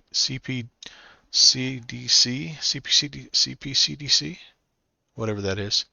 And we're going to try to see if we can load the fuel and cargo kind of in real time. Well, I guess our cargo would be passengers in this particular instant. Oh, geez. And so I don't have any of my camera views set up. Apologies. This won't take long.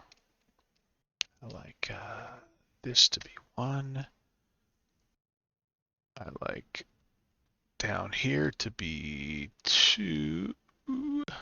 oops, I don't have my right options set here, so.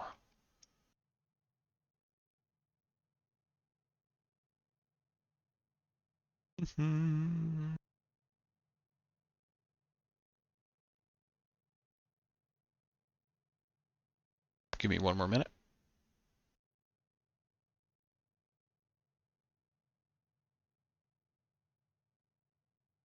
Are you enjoying the stream so far?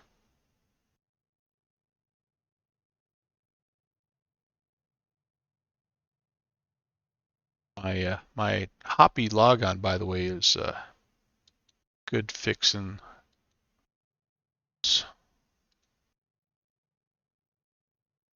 So nobody would guess that. CPCDLC. CPDLC. CPDLC. Why can't I remember that? Can I remember that? All right, here we go. All this stuff doesn't matter. Cabin lighting. Ooh, blue brightness. Don't even know what that is. Let's go there. That sounds good. Engine types, GE. We flew GE last time. Rats. Let's see what happens. All that's good. All that's good. Remember state. Yep, that's fine. All right, back. Ba-da-ba-da-ba-da-ba-da. Okay, life is good. Back to the EFB. Ground ups. We want that. I want air start unit. And okay, I'm going to wait to do the fuel truck and all that stuff here. I'm actually going to come up here first. Oh gosh, 1, 2. I forgot I don't have all my views set. 2. This is going to be 4 over here. 5 is along the FM or McDo's, I guess. 6 I just set. 7 is my home. 8 is down here. Or up here, I should say. About right there for that. And 9, I'll get the rest, the top here.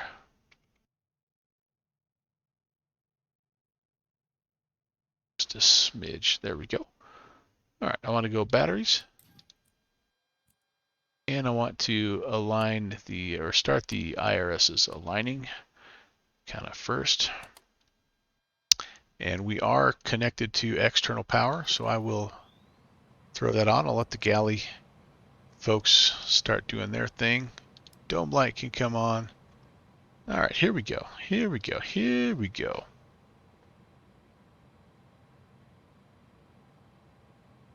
Let's get the rest of the interior lights set up.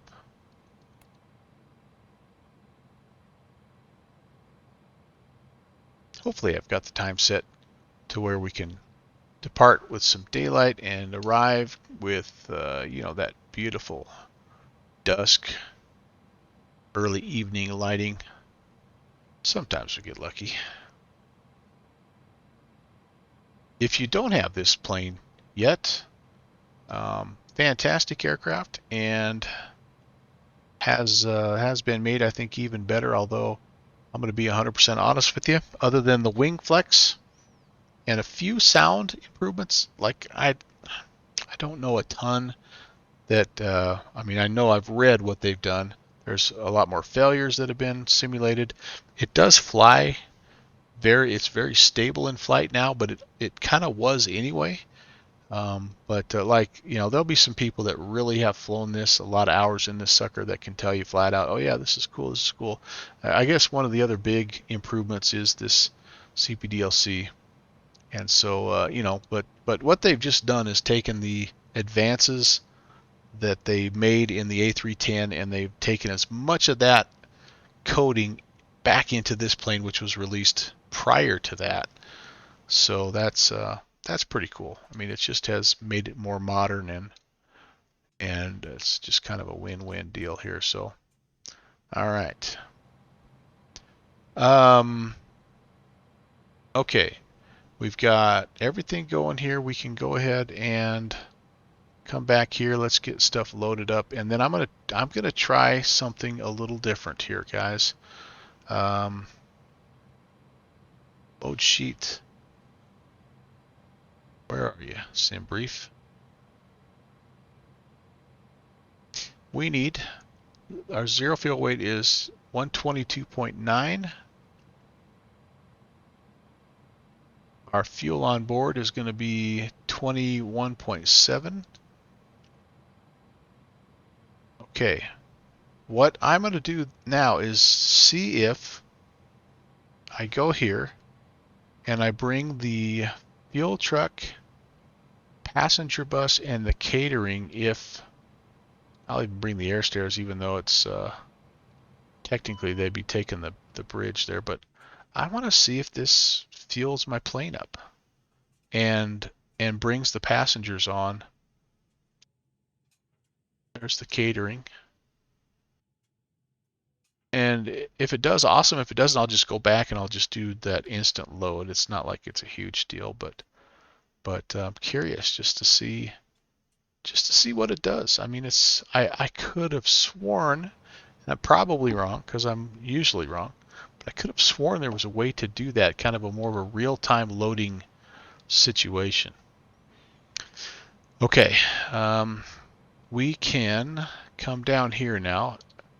We do have a little bit of that nav occurred downgrade. Shows it that we're working here. We have, today is it, the last day of the database. Tomorrow is AIRAC, new AIRAC cycle day, so make sure you get your AIRAC cycle in it. Okay, here's where I want to know if I can load my company route. How to do that. I'm gonna go down to the CP DLC and do it here, but I might have to, well, actually no, let's go down here and let's see if we can.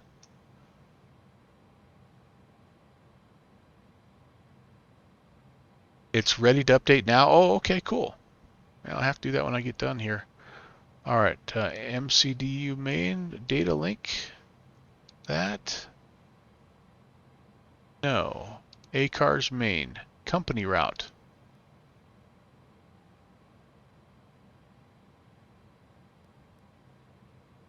Flight plan not available. Oh, I don't have my.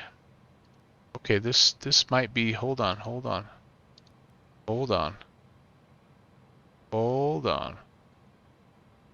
Settings. SimBrief username. I am. I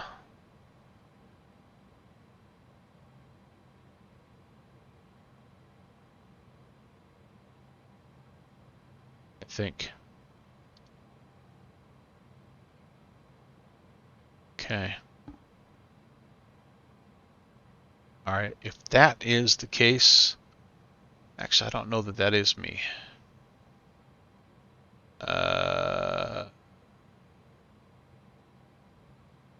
Nope, that is not me. Dang it. Okay. Okay, my name. Probably shouldn't be showing you guys this. Thanks for coming in today, JPC. Give me one more minute. Good to see you, JPC.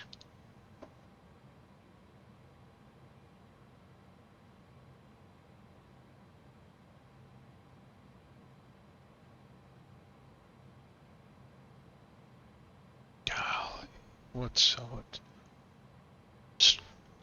good to see you, Mr. Sanante. It was another good event. Glad you made it home. Sorry you didn't make it home in time, quite in time, to join us. Although you might be. You could potentially be going. I don't know. You're kind of that way sometimes. Sneak in there a little bit late. I've been off the comms for a little while, so I don't know. But made it home. Got sidetracked by some family stuff. Hey, that is understandable, man. Show us. My SimBrief username is Rob Valkyrie Rules. Just in case you want to know. All right, so that's all saved. And oops, I don't want my checklist ground ops. I'll be ready to go back there. All right, down here, and this may not work because I may have to load in after one of those things after I. Okay, there it is. So it's going with that. Okay, company route. It's not seeing anything. I apparently I don't know how to do this. So sim brief. Yep. Yeah. Maybe I don't know how to do this. I will have to learn. I will have to research that. That could also not be my it might not be my my sim brief username too. All right, CYUL to Atlanta. Okay, if I plug that in, do I have a way to get a company route? I don't know. I'm not going to worry about it. I'll mess around with that later on. You guys don't need to be watching that.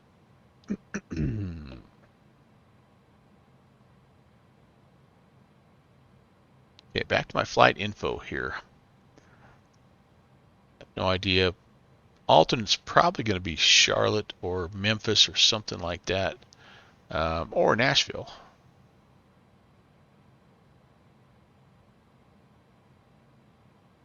We do have a cost index. Oh gosh, 1,100. Sorry. We're going to rock and roll on this one. Flight level that they suggest is 320, kind of a modest 320, but that's okay. And oh geez, cost index is 100. Flight level is what's 320. We are American Airlines 816, and we have cruise winds, top of cruise winds, 266 and 122. So out of the west at 122. Good. Fuel on board 27.3. Is that what we were supposed to have? Nope. That's so the whole fuel on board thing is nothing's happening.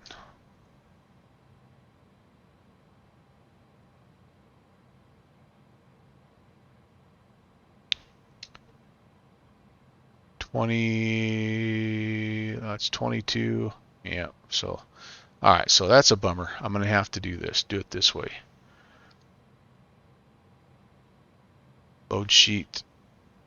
Load, payload, and fuel. Yep, they're just instantly loaded. I must be thinking about a different aircraft, I guess, but so be it. 21.7. Oh my goodness gracious. Delete, please.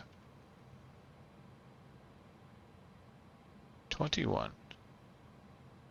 Okay, that's kind of interesting.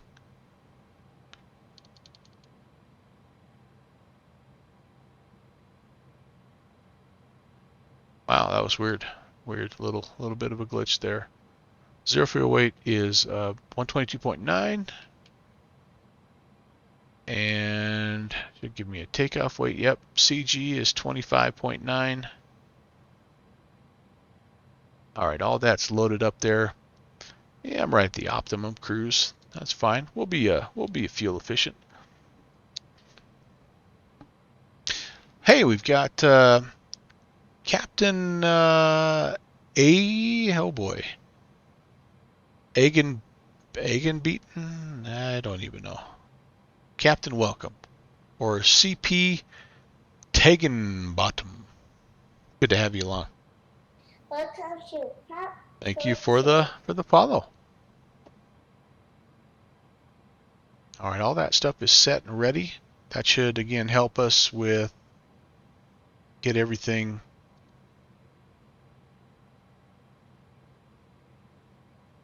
aligned. I was happy to see, excited to see me fly the A300. You're also an holy moly. You're also an A300 pilot in ACT Cargo. Oh, holy cow! So you're gonna be like a good resource to have. You watch my every step here. That's cool. Well, I'm gonna make a lot of mistakes, so don't. Hopefully, you can point them out if you want to, but you're gonna get kind of tired of doing that. But I enjoy the heck out of this airplane. We're gonna take 6 left as our departure runway today. We'll go ahead and do an ATIS request.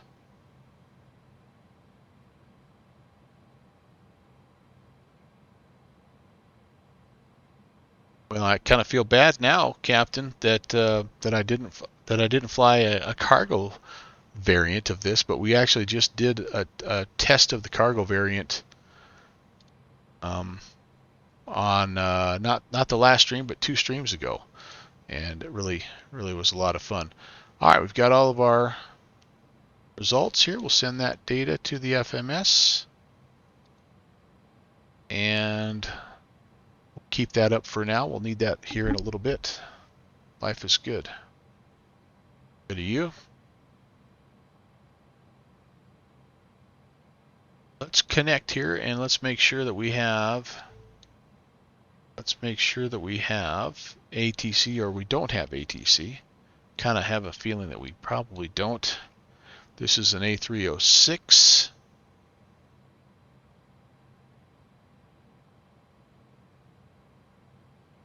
Oh man, well shoot. Well, thank you for following, Captain. Just so you know, this is an unusual day for streaming for me. Generally, I'm a Tuesday and Saturday guy, but I'm on a little break right now, little work break, so I've been able to get a few bonus streams in. But swing back by if you have a chance. We really enjoy flying general aviation and vintage airliners. We just kind of bounce back and forth, and you can imagine we've been waiting a long time for this update for the A300, so you can imagine we're going to have this baby on stream quite a bit in 2022. So if you got to head out, I totally understand. I hope you feel better, and but hopefully you can come back by later on and be a part of things here. I'm going to push it. I'm gonna see if we can get the heck out of here in about 26 minutes. There's really very little chance of that, isn't there? This is going to be about a 2.5 hour flight. I would say we're going to estimate about 4 hours of fuel, with probably a little more than that, honestly. And we're probably going to do not quite 500, but that's all right also. And a flight level 320. Here is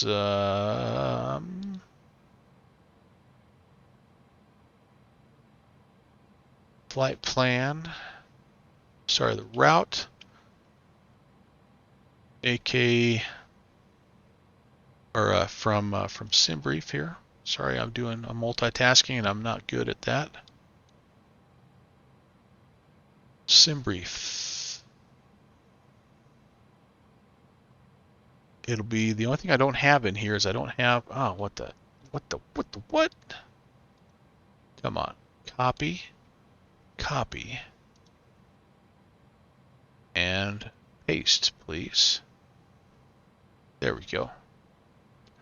The only thing I don't have worked out right now is the departure. I think we'll probably be on something like the Montreal 5 or whatever. Seems like that's what every airport up here has, something like that. But we might find one that suits us better. So I'll file that for now, and we can amend it if we need to. All right. Yep. Have a good night, Cap. We'll see you next time. What do we have? Just out of curiosity, let's take a look here.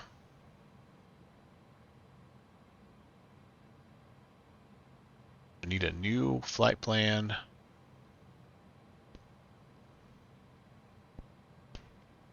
And there.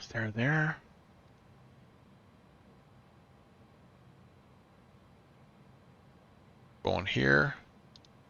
Then we just need to, let's look at the departures. What do we, just the Montreal one. Okay, so that's basically runway heading up to like 5,000 or something. Runway heading to 3,000. can't remember exactly, but they all have this similar deal here. Like just about every good-sized airport in Canada has this same type of departure. 3,000. I want to say it's 3,000.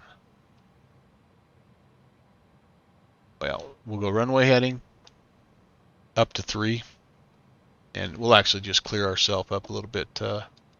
Is there an actual cargo skin for this plane? Yeah, absolutely. There's a. Let me show you what we've got here. If you wanted to pick a cargo variant right now, this is what I have. There's more than this, but there's your classic FedEx, there's your UPS, and those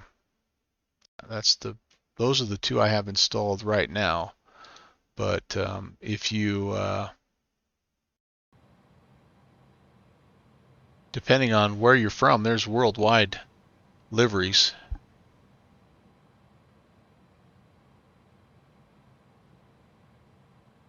Let me see if I can pull up a little bit here, just to give you a sense of yeah, if you I don't know, I think you might have to become a member to download, but if you go to the forums.anybuild.com, you can see what all these liveries look like. So there's a bunch of them. Hey, we've got somebody called Any Builds Official. Well, welcome, Any Builds Official. Great to see you.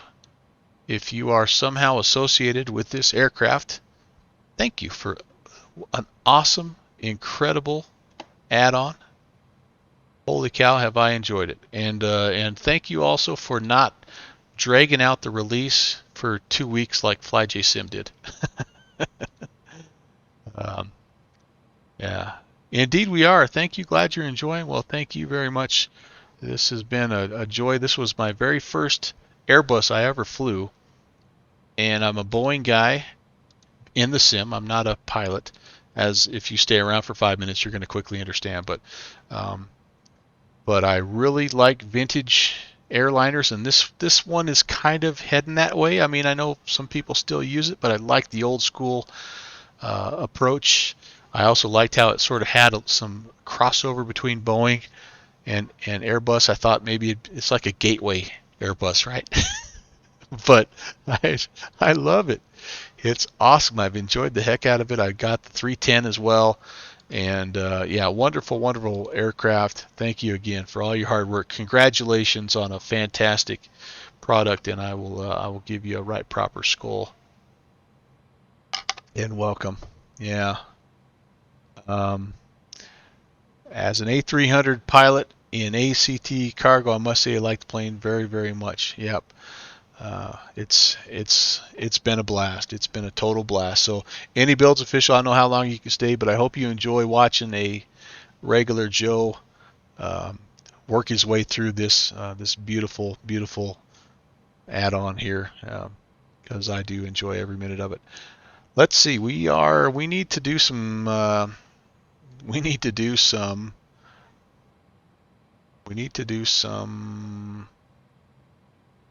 I think we chit-chatted long enough that our INSs have aligned, which is good. We can do some other things here. That's awesome. Let's come down here. I think I want to go ahead and let's just get the flight plan in.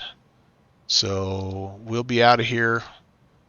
Runway 6 right, Montreal 1 departure. There is no transition. We're gonna make our way down to. Okay, sorry guys, I've lost my flight plan here. Bugsy.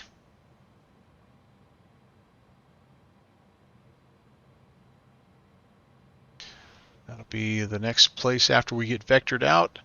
From Bugsy, we're going to go to Syracuse, I believe, SYR, Syracuse VOR. We will double check just to make sure we get the right one.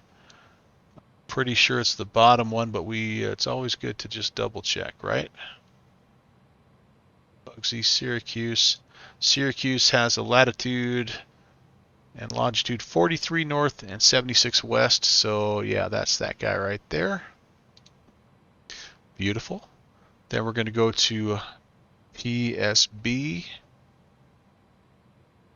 From PSB, we're going to grab the airway Q71. And we're going to go to, we're going to head all the way down to Jeff's. Jeff's, we're going to go HVQ.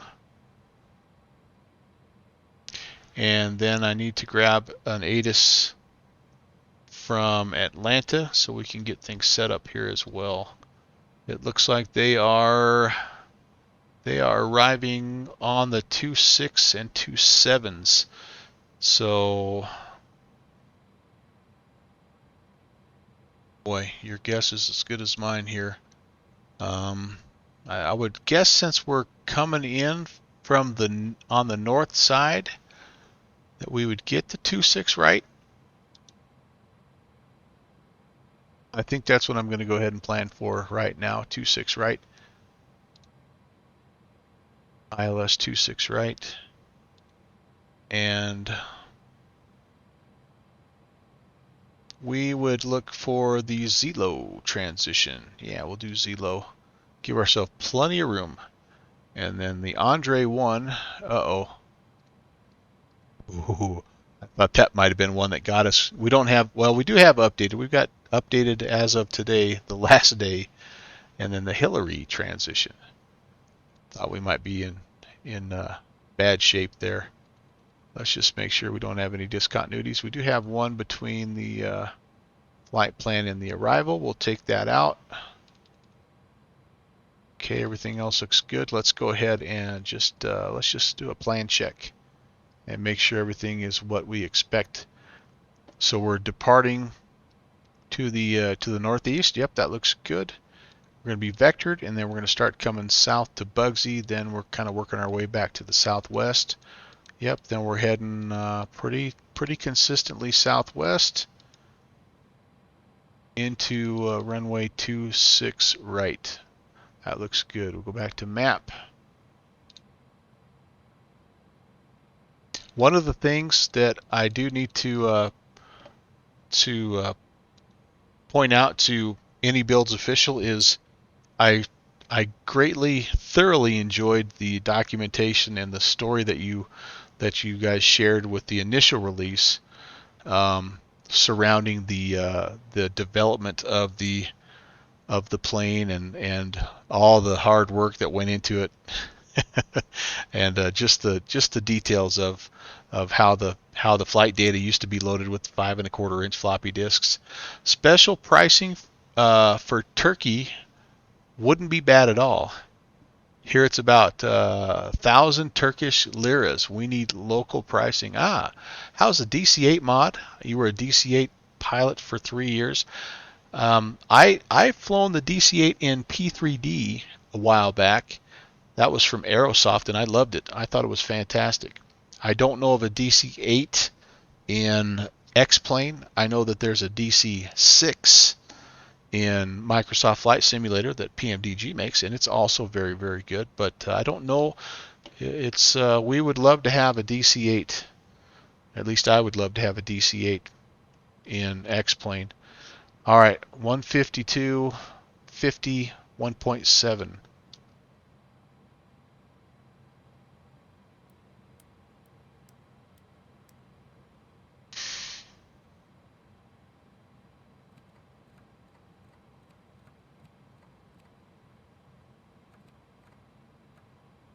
.52, so we go. We're supposed to go V2 plus 20, if I remember right from the tutorial. Flex temp, it'll be a flex temp of 50, and 1.7 I think is what we had there. Yep, 1.7 up. So let's get that guy spun up here, 1.7-ish right there. That looks good. All right. We need, let's work up through the rest of the flows here. Cabin signs can come on.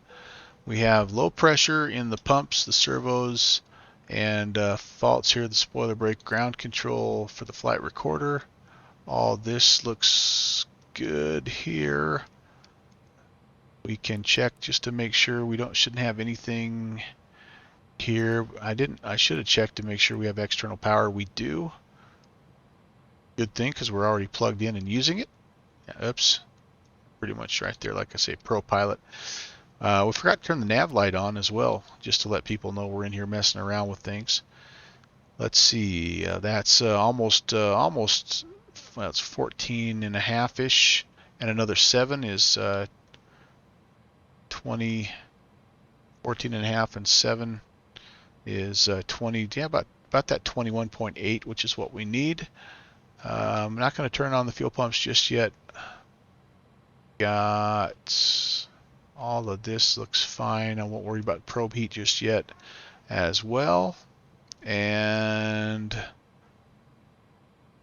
emergency lights I can arm. We don't have APU on yet, so I can't put the bleed air on, but we should get the APU going here shortly, shouldn't we? In fact, I think I'll do that right now. Our passengers are probably either freezing to death or sweating to death, so that's something nice for us to do here, right? Hawker's still waiting on the Hawker 125 and X-Plane. Boy, that looks amazing, doesn't it? Holy cow. And I'm not even really like a Hawker fan, but the work that those guys at TorqueSim have put into it looks to be a formidable aircraft. I wonder what size NASA computer you're going to have to run the thing, though. That's the only bad part. APU Jenny coming on, and I'll put the APU bleeds on now. Let's make sure we have APU power, and yes, we do. There we go. That too, all that stuff looks good. Okay, so we should be able to disconnect the external power now. Whoops. This happened to me last time. What have I done wrong here? Why does that trip? That shouldn't trip the APU gen. I've missed a step. Perhaps I've missed a step. I should be able to disconnect the external power after the APU power is on.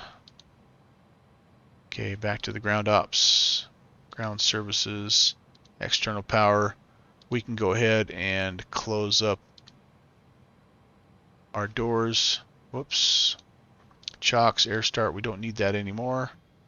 And air stairs, yeah, come off, baby.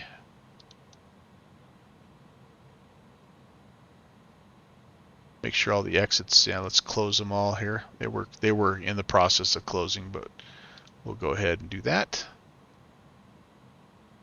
And I think we can go to the ATIS panel here. Departure, arrival, and just in case, we can query the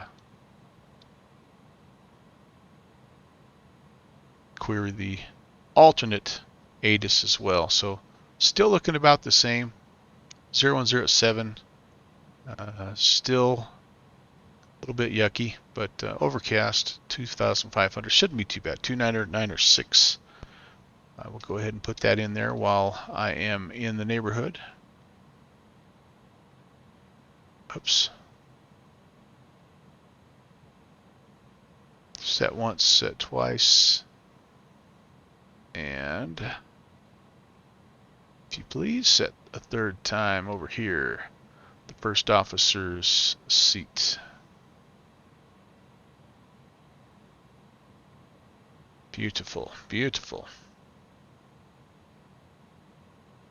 Alright, speed is set. Altitude is, we think, we remember it being 3,000. I think that's what they are. They're 3,000 or 5,000. We'll give us 5,000 just to give us a little wiggle room. Heading is going to be runway heading, so runway 6. It's a heading of 057. Spin that around.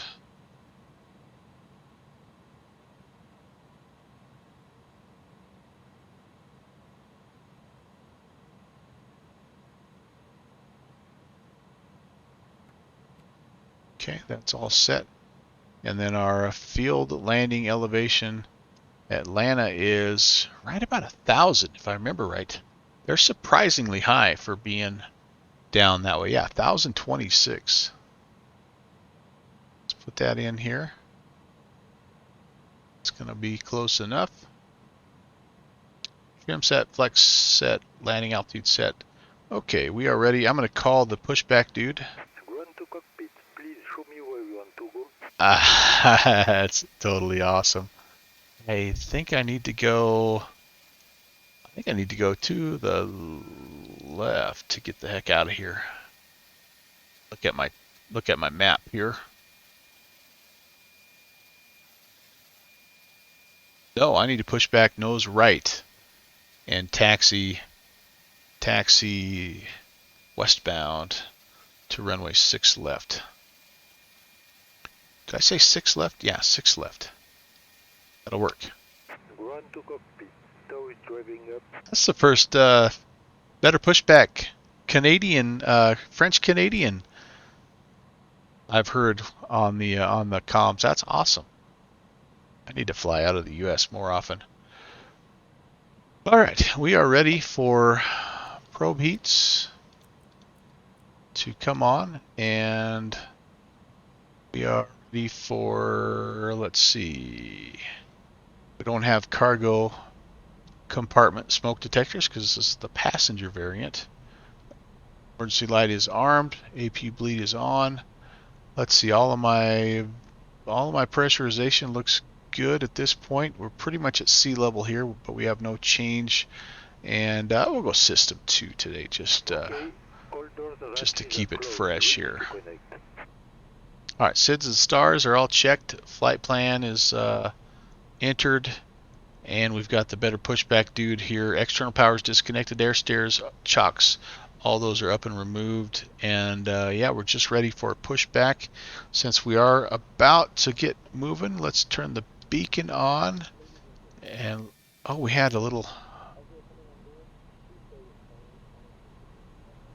here, a little bit of a cabin announcement back there. Can I get there in time? Oh gosh, dang it.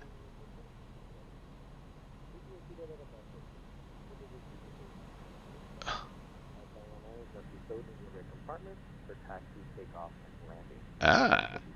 Tow connected on bypass pin inserted. Release parking brake. Those items will be stowed before we can close the aircraft door. Thank you for being a 99 simulation customer. We will be on our way shortly. All right, very good. Even if I did leave the lavatory door open on accident.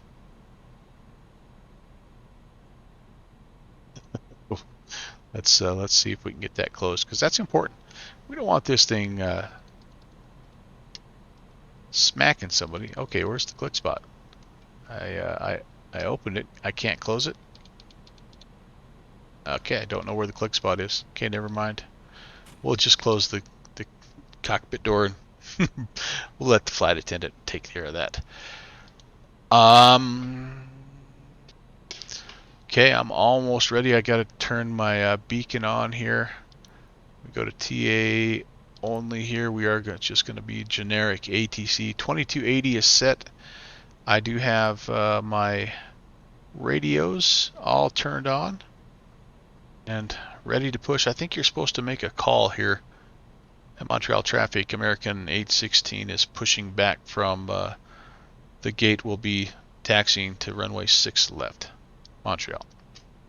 Montreal Dorval traffic, Cessna Echo Foxtrot 5 on runway 6 right, Montreal Dorval. Hey, there's Eric Flight. He's streaming, by the way.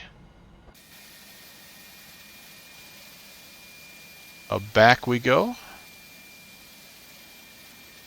Oh, I hate that fake X-plane snow. Golly, blowing snow. I need to get that. I need to get that plug-in that makes it look a little bit more realistic. I took it out. I did a clean reinstall of X-plane about this time last year, and I took that out and I just haven't put it back in.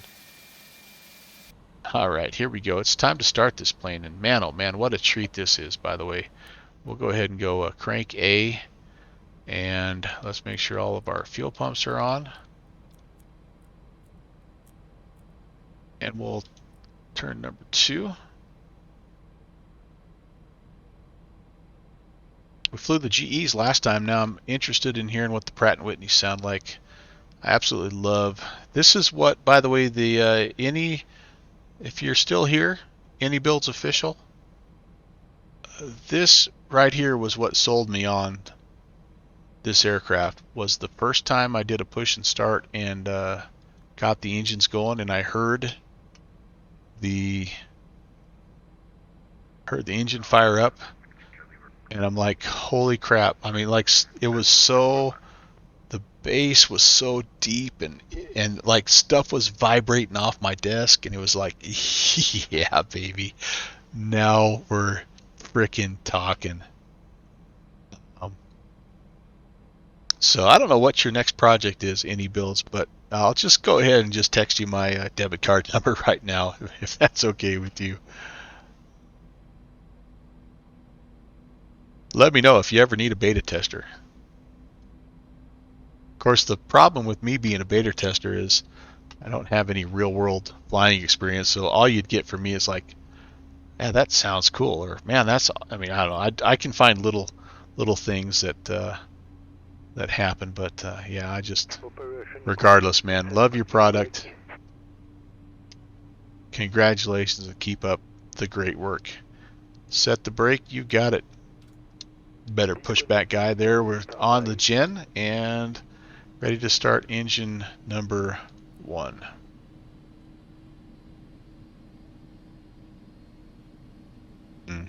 Beautiful, beautiful, wonderful. You know what I didn't do is when we were starting the APU, I didn't put that up on the ECAMs. It's not a very good job on my part. There's 16. Pretty typical engine start here, guys. Wait for the N2 to get to 20 or more. Introduce fuel. And we're looking for fuel flow. So we've got this light will come off when it's time. But oil temperatures and pressures should rise. Got fuel flow. We've got N2 continuing to rise. N1 is coming up. Temps are coming up. EPR is coming up. We can see the same thing here on the screen. This is kind of like the 727 when the oil pressure light goes out, you know you've got a good start and you can rock and roll. As long as we're here, let's go ahead. We'll go to takeoff and approach. Those numbers should match up with what we have. 48, 150, 172. Yep, 148, 150. And then this is going to be our clean speed, I believe.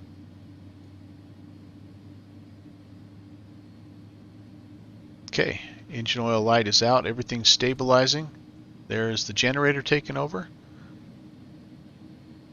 Life is good. Let's go check and make sure that we're making good power. Gen 2, Gen 1, yep. And then all the essentials and the transfers. Okay, that looks great. So we can turn off the APU.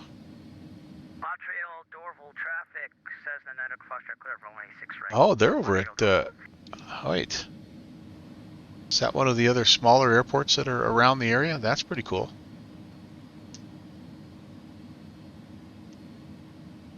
Okay, back to the checklist here.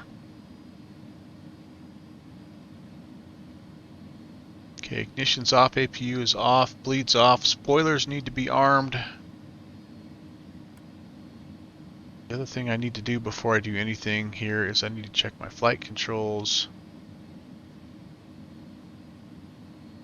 Pull right, center. Pull left, center. Elevators up, center, down, center, rudder right, rudder left, and center. That is good. Slats and flaps are going to be set and checked. We're going to, it's a flaps 15, slats 15 departure.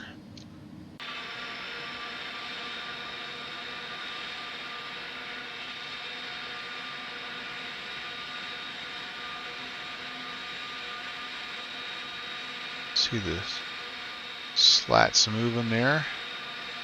And can I get around in time for the back? Probably not. Maybe I can. Laps 15 coming on down. So you got the slats here. Laps coming in. Pretty cool. Pretty cool. Good stuff. Okay, taxi lights can come on. Runway turn-off lights can come on. I hear another cabin announcement. Wasn't fast enough. And then, yeah, you know, at this point we could also turn the logo line on. What the heck, we're proud of who we are, even if we're probably going to botch the departure, but that's okay. In Montreal traffic, American 816, taxi 6 left via the ramp. Montreal traffic. I think I'm supposed to report my stand. Who do I not have? All right, hang on. Like I said, first time flying this. Oh, I don't have it set to my A300 profile here. Let's do that. That'll help. That'll help a little bit. There we go. Just make sure this is all working. Yep, that's good. Okay, cool. Off we go. Thanks for coming along, everybody. Again, hope your Thursday has been fantastic. This is flight number 3 of the day for me. Can you believe that? And stream number 2. So, totally awesome.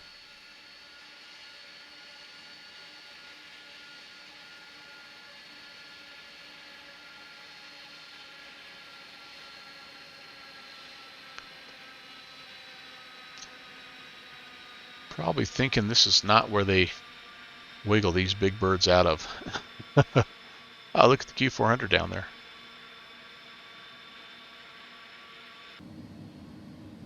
All right, stay on the line. Let's keep our wings clear of everybody. We don't mind.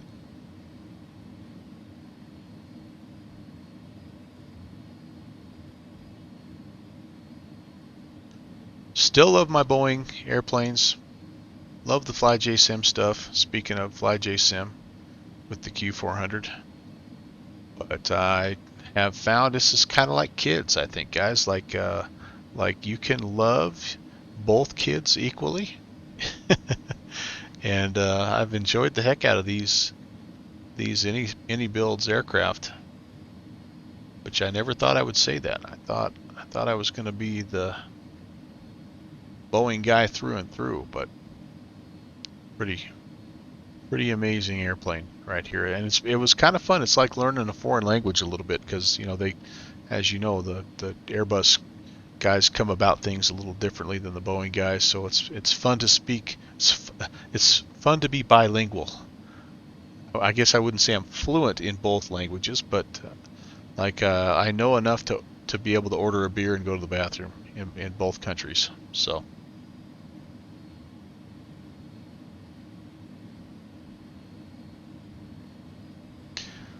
All right.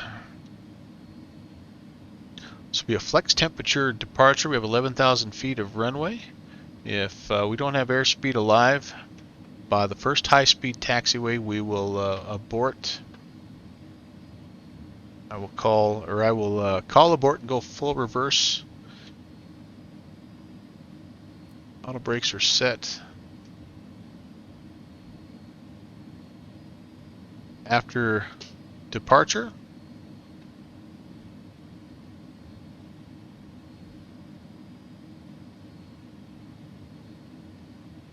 excuse me, after airspeed is indicated, if we have any mechanical or engine issues, we will try to get airborne and land straight ahead.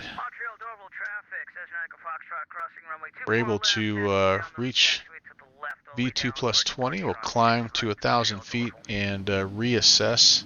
Try to probably come right back here to Montreal. All right, let's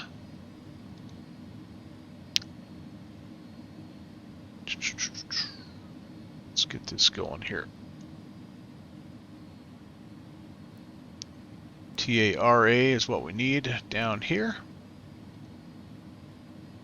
You want to send me a text message? I'm American 816 AAL 816. You can do that. I don't mind. It's fun to test out the CBDLC. All that stuff is ready to go. Engine relights are on. Auto brakes are on. And the most important part of your pre-flight, we got to get the clock going here. There we go. Start. Awesome. Okay, prepare for takeoff.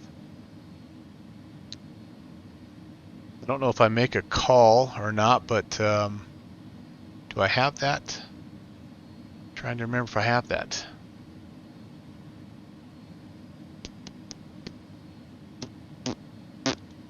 I don't remember where it's at. Traffic says the Nautical Foxtrot taxiing via Foxtrot to 6 right, Montreal Dorval.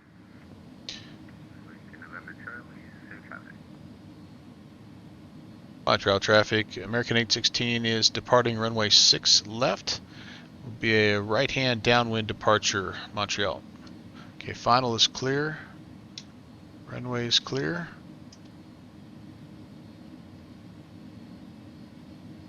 Ready to rock and roll.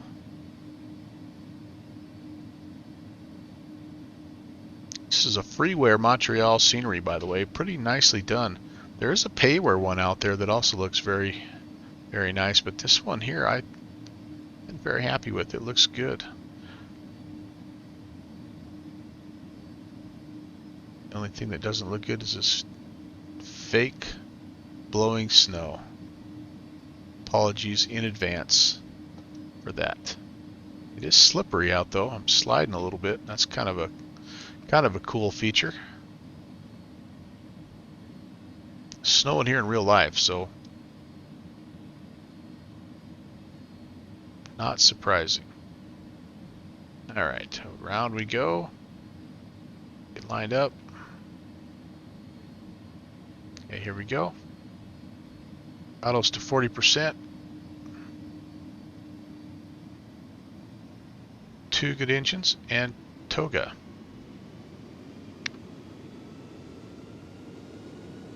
Oh my goodness, listen to those engines.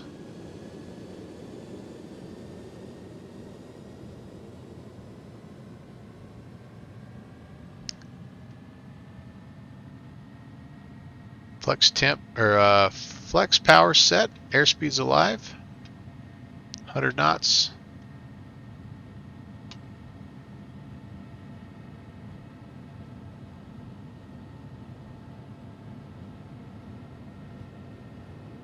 V1 and VR.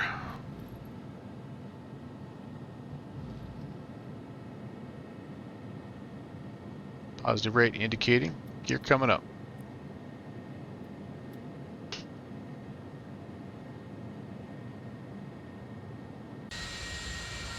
Nope, that's still a little bit of a glitch. Does not work with my Bravo throttle quadrant for whatever reason. There they come. Kind of figure that out.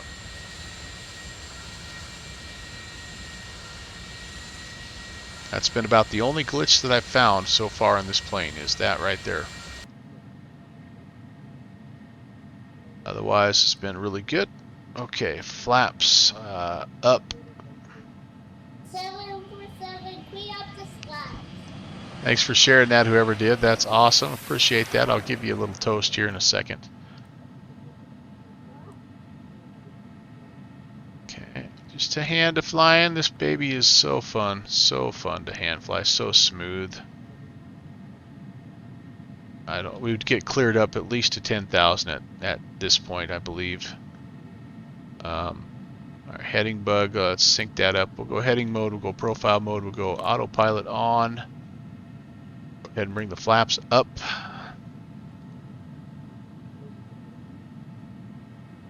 And let's make our turn here eastbound. Keep the climb going. come around to Bugsy here. I could probably keep the keep this thing going till about a 120 or so. Again, it kind of stinks not having ATC up here because they take you by the hand. Don't any of you have any guts to play for blood? I'm your Huckleberry. Neo Guides, hello. Rob, thank you so much for that, sharing that sound with everybody. Good fixins, thank you as well. In Flight Sim 20, can you learn to fly a plane from scratch? Absolutely, Neil. There's all kinds of tutorials within the game itself, and then of course in the community, you know, there's just a ton of folks that have made videos about pretty much any aircraft.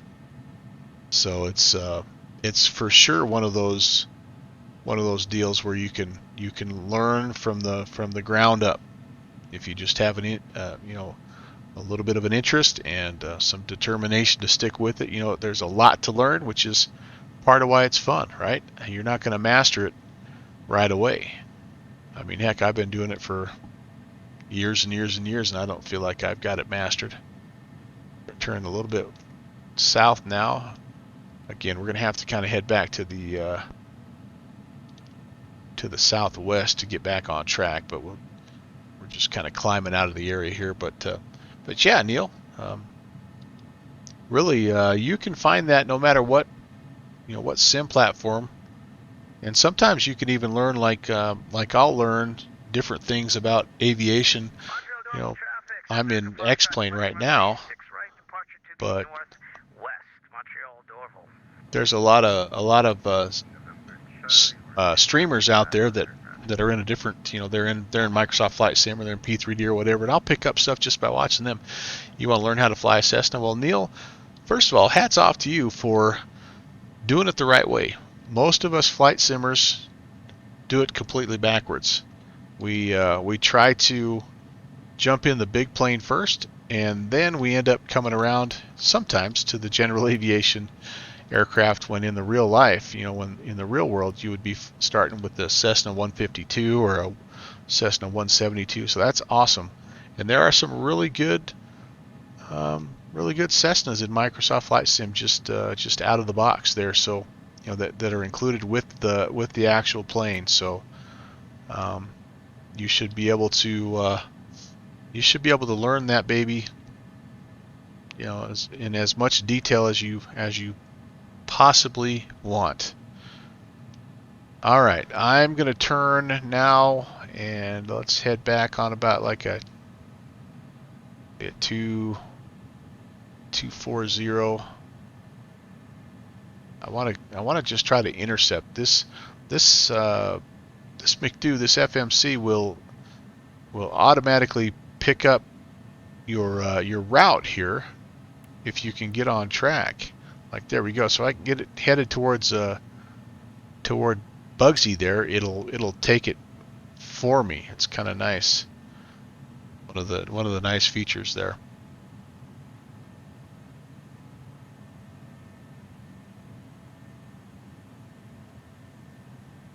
All right, through 10,000 and on our way.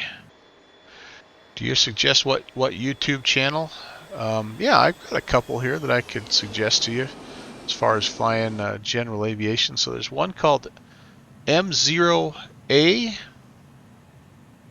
and that's a guy that actually is he's a flight instructor, and he even has some resources that, see if I can get his YouTube channel. Yeah, right there. Mike M0A is he specializes in this exact thing. So this video that I just shared with you is him flying a pattern, a standard pattern, and he has just tons and tons of that type of stuff. If you go and check him out and follow him, you know how YouTube works, right? You're just going to get a host of other people just like him, and I'm sure people in the chat could also, you know, share one or two of their favorites, but I do like that guy. Rob has one. There you go, Pilot Training Systems. Yeah, there you go. The M0A guy, Neil, there's a ground school resource that he will send you. It's a little booklet. He'll send it to you. All you have to do is pay for shipping, and it's the goal of it is to shorten your the amount of time it takes you to complete ground school. And even if you're not planning on being a private pilot, I've read through it, and it's got some just amazing tidbits there. Reflected reality, yeah. That guy is more, yeah, good fixins, you're right. I don't know if he's done the Cessna 172, but he is another real-life pilot that provides some fantastic information. Super informative guy. Yeah, there's a bunch of them out there, Neil, so you're welcome. You're welcome, Neil. Glad to help. Good luck to you. And hang around as long as you want to. If not, by the way, I stream normally on Tuesdays and Saturdays at about 6 p.m. Mountain Time, which is midnight Zulu right now, so 8 Eastern. I'm not sure what part of the world you're from, but I do a ton of general aviation flying. We kind of bounce back and forth between vintage airliners and GA. In fact, I just finished doing a flight on this stream early on. I flew the Porter. And, oh yeah, Slant Alpha. Slant Alpha, heck yeah. That Slanty would be maybe even before M0A. Yeah, that's right. They're right there, 11A. Slant Alpha has done a bunch of stuff. Here's the other thing that you could do too, Neil. The Boston Virtual guys have a pilot training course that incorporates a lot of the fundamentals of flying, as well as incorporating a little bit of how to talk to ATC and things like that. If you go to the Boston Virtual ARTCC, I don't exactly know what the BVARTCC.com or something like that. Search for the Wings program. And it's a series, I think, of 35 free lessons. There we go. Thanks, Rob. Oh, VATSTAR is another one that does the same thing. Yep, very similar. But those programs also are free.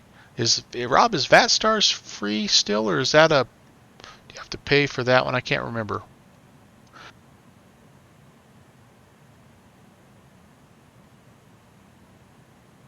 VATSTARS might be slightly more comprehensive. I can remember kind of looking at both of them. VATSTAR is free, yeah. I've done the Boston Virtual one. I've done the Wings one. Well, the old Wings one, what it used to be. I haven't done the new one, but and then I kind of got like set up on the VATSTAR one and just didn't quite go through with the first step. But both of them, I mean, the Boston one's excellent. The VATSTAR one looks excellent. But those are also good resources for you there, Neil.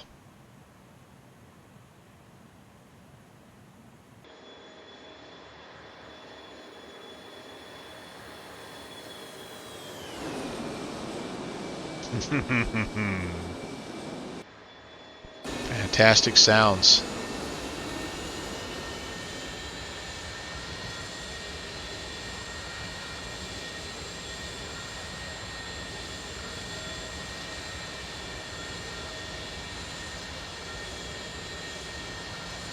So the engine animation apparently has been updated, as well as the fuselage itself has been lengthened, and some of the texturing around the cockpit, the nose has been changed. It is Miss Piggy. I love Miss Piggy. Really enjoying the wing flex as well.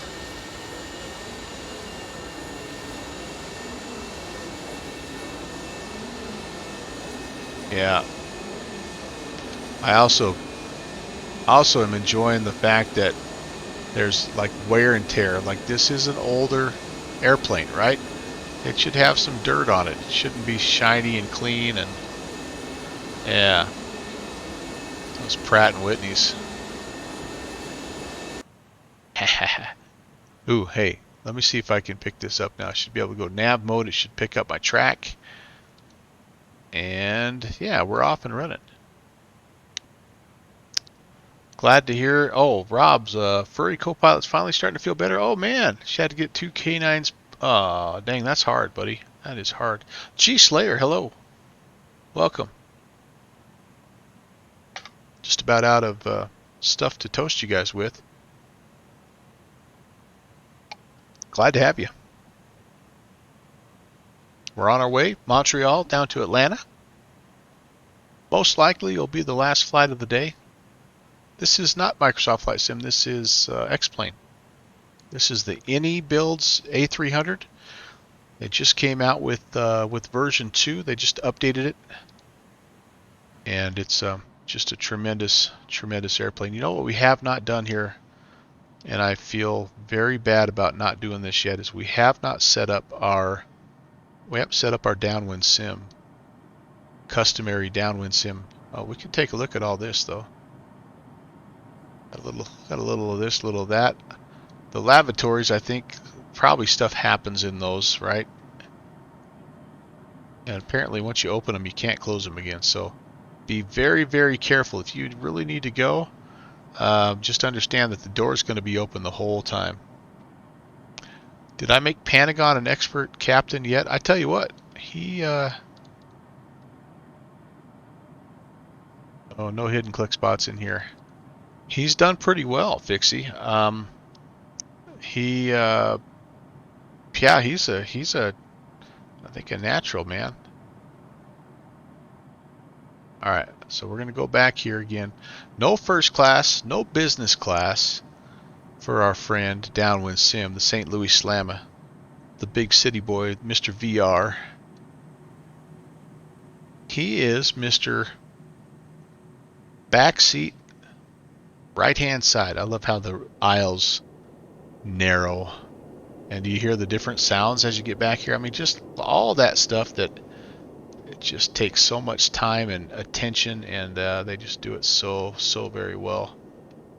So here's his view. As always, we got to get downwind sim view set right there.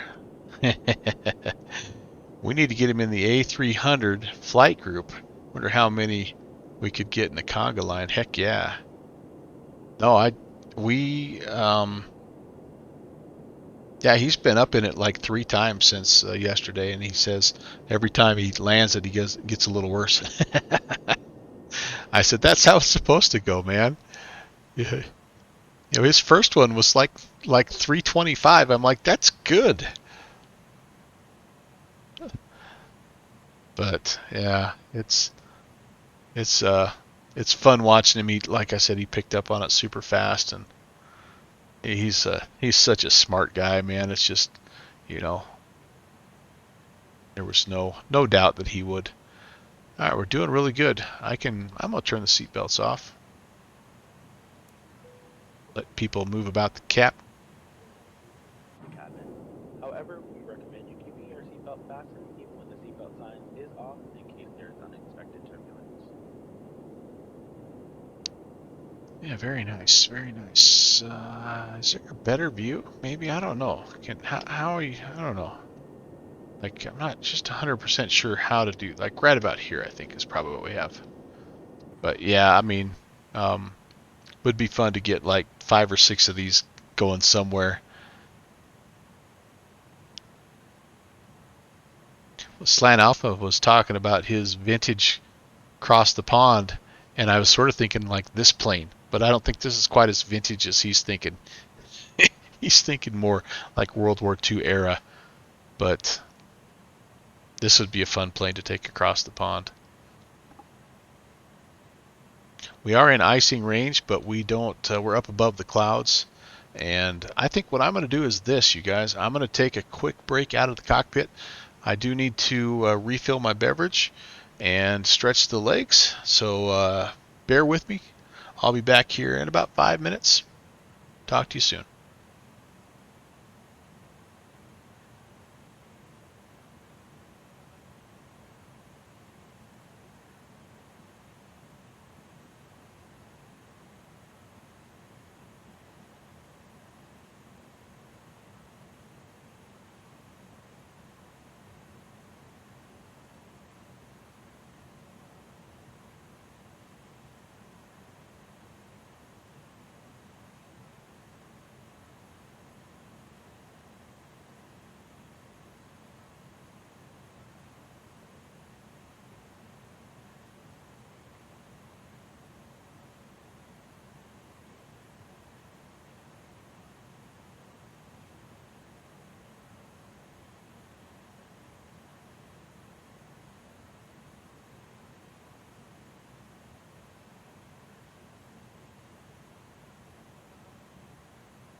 Pixie was thinking a 747-200 or the 727. Yeah, man, there you go. I got 727 though. You'd be a little bit limited, right? Because you just don't have a tremendous range on that thing. 7.4, boy, guy could really go on that sucker. Have you voted yet in the straw poll? There's, yeah, well, they both are, right? I mean, they'll both get you there. Have you voted in the straw poll yet?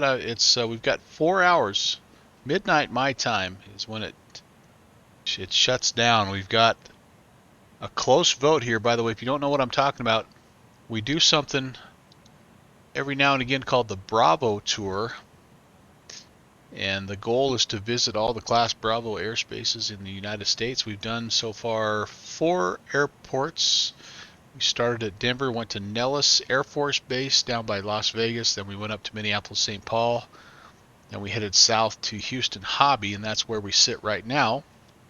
Our next leg is coming up here the second week in January, I believe. We're going to be going from Houston Hobby over to Orlando, and currently it's a close vote. It's a 1 vote separates the leading edge Saab 340 and the BAE 146. FlyJ Sim Q400 is a distant third, but yeah, vote, vote, vote. And Fixie is Saab, Rob Valkyrie, yep. Anyway. Oh, Rob, you took the DC-6 out for the first time. Yeah, it's fun. It's not as hard to manage the engines as kind of everybody makes it out to be. You just have to keep an eye on those temps, man, and you're okay. But it is fun. Oh, you use the automatic flight engineer? That's not a bad way to go, too. I promise you, it won't be long before you won't need him, and you'll actually prefer not to have him. But yeah, you do a lot of looking down right about here, looking at those gauges with cylinder head temps, and for sure. The issues with the last couple updates on the Q have kind of put yours on the shelf. Oh man, I didn't realize there was an issue with the transponder. I haven't flown it. I updated it. I think I'm up to date. I guess I just didn't realize. I want to adjust my throttles. Yeah. It's fun to have 4 different engines to manage. Transponder doesn't do mode C, so you have to do it in the pilot client. Ah. Okay, well, I didn't realize that. But I guess I have a lot of other issues in that aircraft right now. But oh yeah, not a huge deal, but it is a little annoying. Yeah, for sure. I mean, that's we're not talking about some little $10 add-on here. We're talking about a pretty high quality, well, high reputation developer. Ooh, that tea's hot.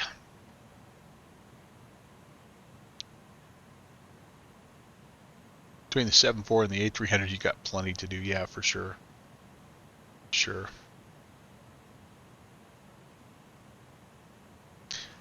Yeah, man, this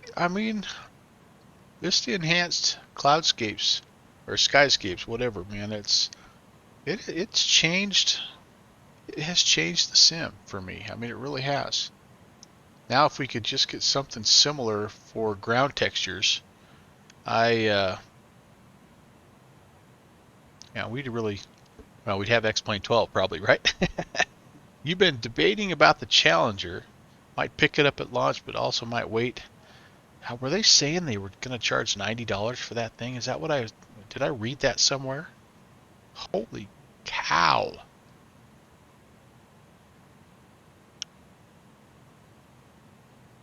Some of the specs they put out on it though, all the polygons, and I mean 30 different computers that are running simultaneously in the plane. They haven't announced the price, but wouldn't be okay. Maybe that was just a rumor.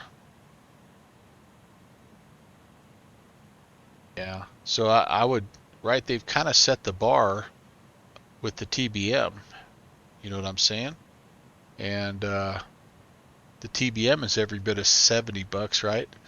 So I would say it's going to be in that neighborhood. Rob's trying to hold off on anything because you want X-Plane 12, although you need to try harder because you're still buying stuff. Yeah, 80 don't have nothing to base it off, but 80 just feels right. Well, yeah, you do. You know, how much was the 747?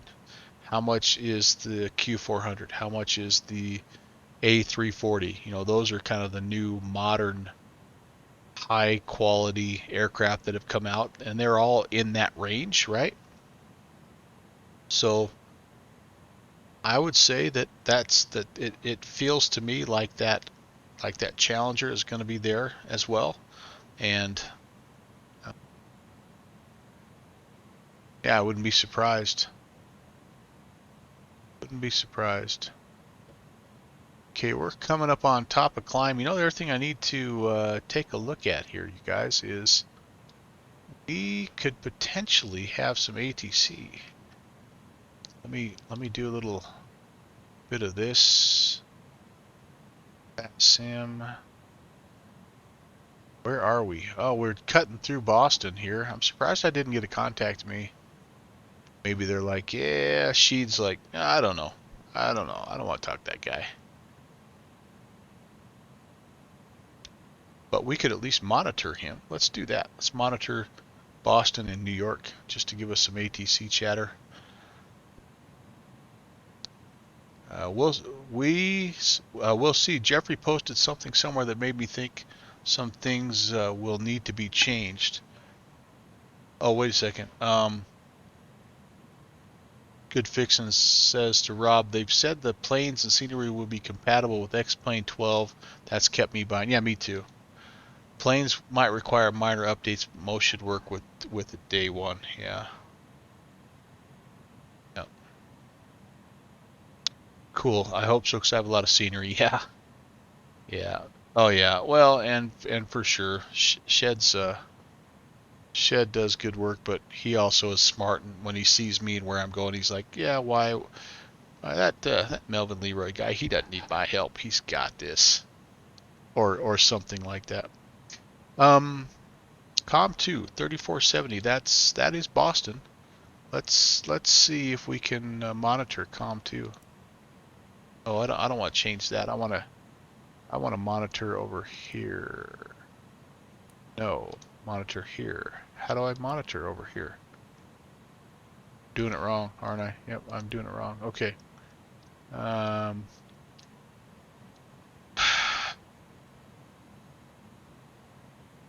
Haven't done this yet. All right, let's put it over here. Here we go. Left 360, true Juliet. Nope, that just changed everything to 22. Okay, that's interesting. Nothing's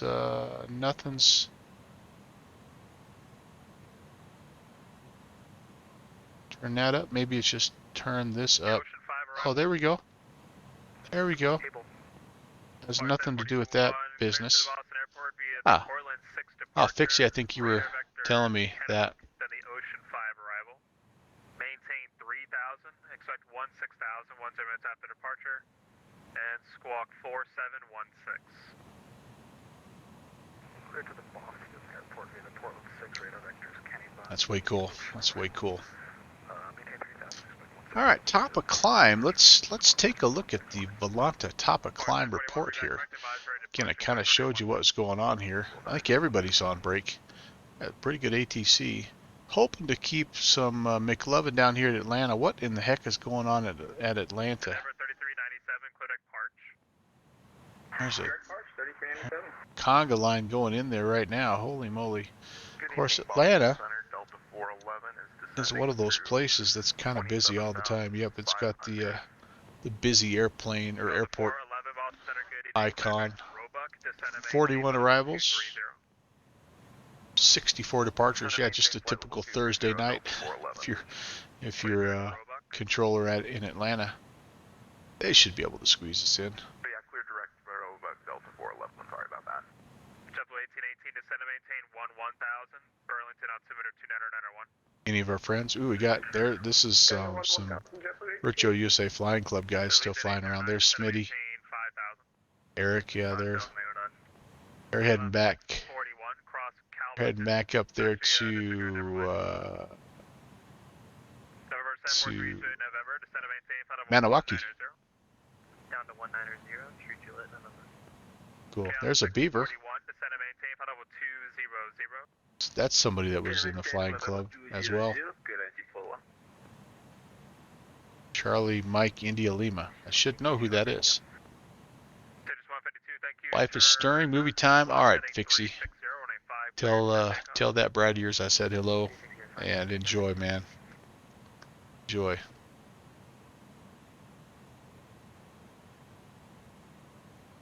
What else is in the air? Pentagon's out there somewhere. Boston Center, November 888. Descending. Bravo, ready for departure. Are you, Pentagon? Golf Bravo, release for departure. Clearance void at 0345. If not airborne by then, advise me of your intentions no later than 0350. The time now is 0337. Change the advisory frequency approved. Talk to you shortly. Pentagon's down. Nope, that's who that is. It's heading to Minneapolis. That was what he just did. Should know how to locate this guy, but I don't. But my guess is he's in the A300, going somewhere. Very good, very good. Anybody doing anything yet in Europe? No, it's still super early there, or super late, depending on how you look at it. And a little bit of stuff on, East Coast, southeastern coast of Australia. We'll be down there for our next international Melbourne, by the way. We're going to be flying, I think Melbourne to somewhere in Tasmania. Maybe, I know Hobart for sure. It might be making a trip to these smaller strips up here. I don't know if it was Launceston or somewhere. We got some other ones here on the coast. I don't know, but anyway, we're going to be down in this area. Looking forward to that. Never flown in the sim to Tasmania. November cleared direct Roebuck, and then the Roebuck 3 arrival. Cleared direct Roebuck, then the Roebuck 3 arrival. Treat you as November. Delta 411 for spacing, maintain 260 knots. Maintain 260 knots, Delta 411. Allegiant 809, turn left heading 060. Left 060, 809.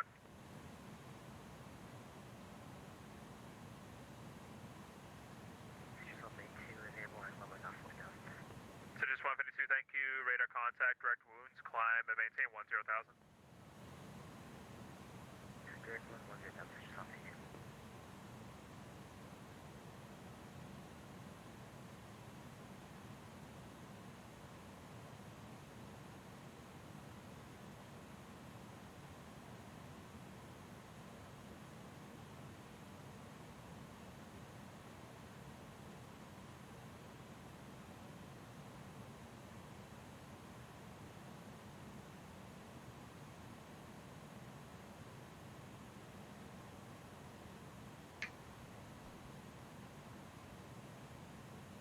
United 2136, contact New York Center 125.32. Have a good night. New York Center 2532, 2136, have a good night.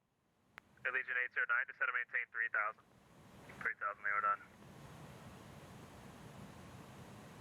JetBlue 1818, descend and maintain 6,000. 6,000, JetBlue 1818. All right, just checking on a couple of messages there. I think we're up to date. Rob flew to Tasmania last Sunday with the CXA boys. Awesome. 41, cross Calverton, Charlie, at and maintain 12,000, 250 knots. I thought, so that's the Is that another virtual airline that you're a part of there, Rob? Canadian Express. Heck yeah. Cam 641, thank you, and the Kennedy altimeter 29996. 2996, 641. Hey, when does the cross the land? When do those spots open up there, Rob? Contact New York Center 125.3. Kind of want to do that this year.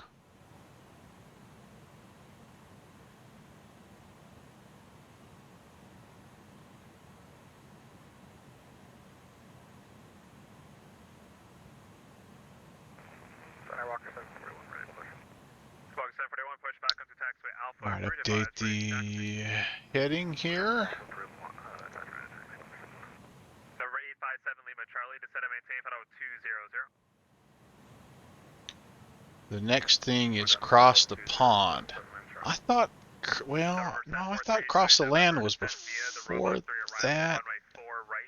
Nah, you know what, dude? I don't 100% remember, but.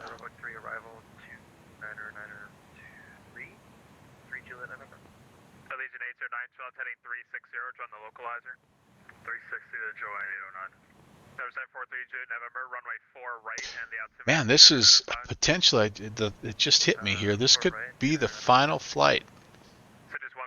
2021. I don't know that I'll fly again tonight, and even if I do, it'll be past midnight my time.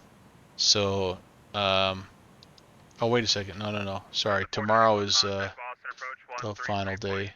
Never mind. Forget what I said. 123.0 for Boston approach. Have a good night and Happy New Year's for Delta 491. Happy New Year, Legion 809, 2 miles from Elsa, maintain 3000 until established on the localizer, cleared ILS 1833 approach. 3000 will establish, cleared Tell you ILS what, the weather down Atlanta way is going to be a little bit iffy. This might be kind of fun. KLM 641, contact New York Center 125.32, good night. Right. New York Center 125.32, KLM 641, thank you, Happy New Year. Happy New Year, number 857 Lima Charlie, contact New York Center 125.32, have a good night. 25.32, have a good night. Delta 411, descend via, actually Delta 411, descend and maintain flight level 190. Descend and maintain 190, Delta 411. Endeavor 3397, cross Calverton. All right, everything there is caught up. 250 knots, Kennedy altimeter 2996. Calverton 12,250, Endeavor 3397. ECAM is clean. 124 Victor Mike, descend and maintain 15,000. Displayed nav aid. You get that every now and again. On to 15,000 and 905 on the altimeter 24 Victor Mike. JetBlue 1818, descend Next up is Syracuse. 5,500. We're in about 129 miles. 1932 Zulu. Flew this thing from, no, I take it back. I flew the 747 from Hawaii to Los Angeles during the Christmas event that they had down there, Christmas in Paradise. It was a lot of fun to do the transatlantic with the old school. You know, this is a lot more modern. It would be a lot easier to report your position. It was fun doing that with the INS, with the SIVA. Number 743 November, contact Boston approach 133.0. Have a good night. 133.0. Have a good night. JetBlue 1818, 5 miles from Niduk, maintain 5,500 until established on the localizer, cleared ILS 1833 approach. 5,500 to establish, cleared ILS All right. JetBlue 1818. Legion 809, wind calm 833, cleared to land. Clear land 338 Delta 411, descend via Roebuck 3 arrival, runway 4 right, the Boston altimeter 29905. Descend via the Roebuck Putting us at about the 1/3 way of our route. Again, we were looking at about a 2 hour and Delta 411. 2.5 hour flight here.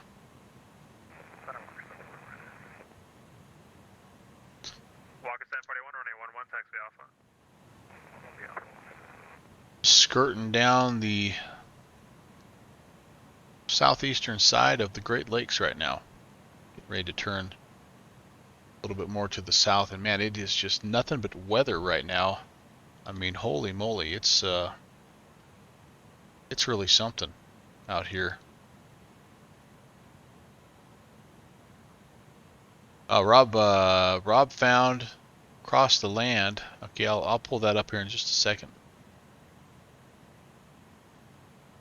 Panagon, I caught the A300 flight. You are live on the Panagon car Bluetooth. Well, hello, Panagon family. Thank you for stopping by, Rob. Great to hear from you.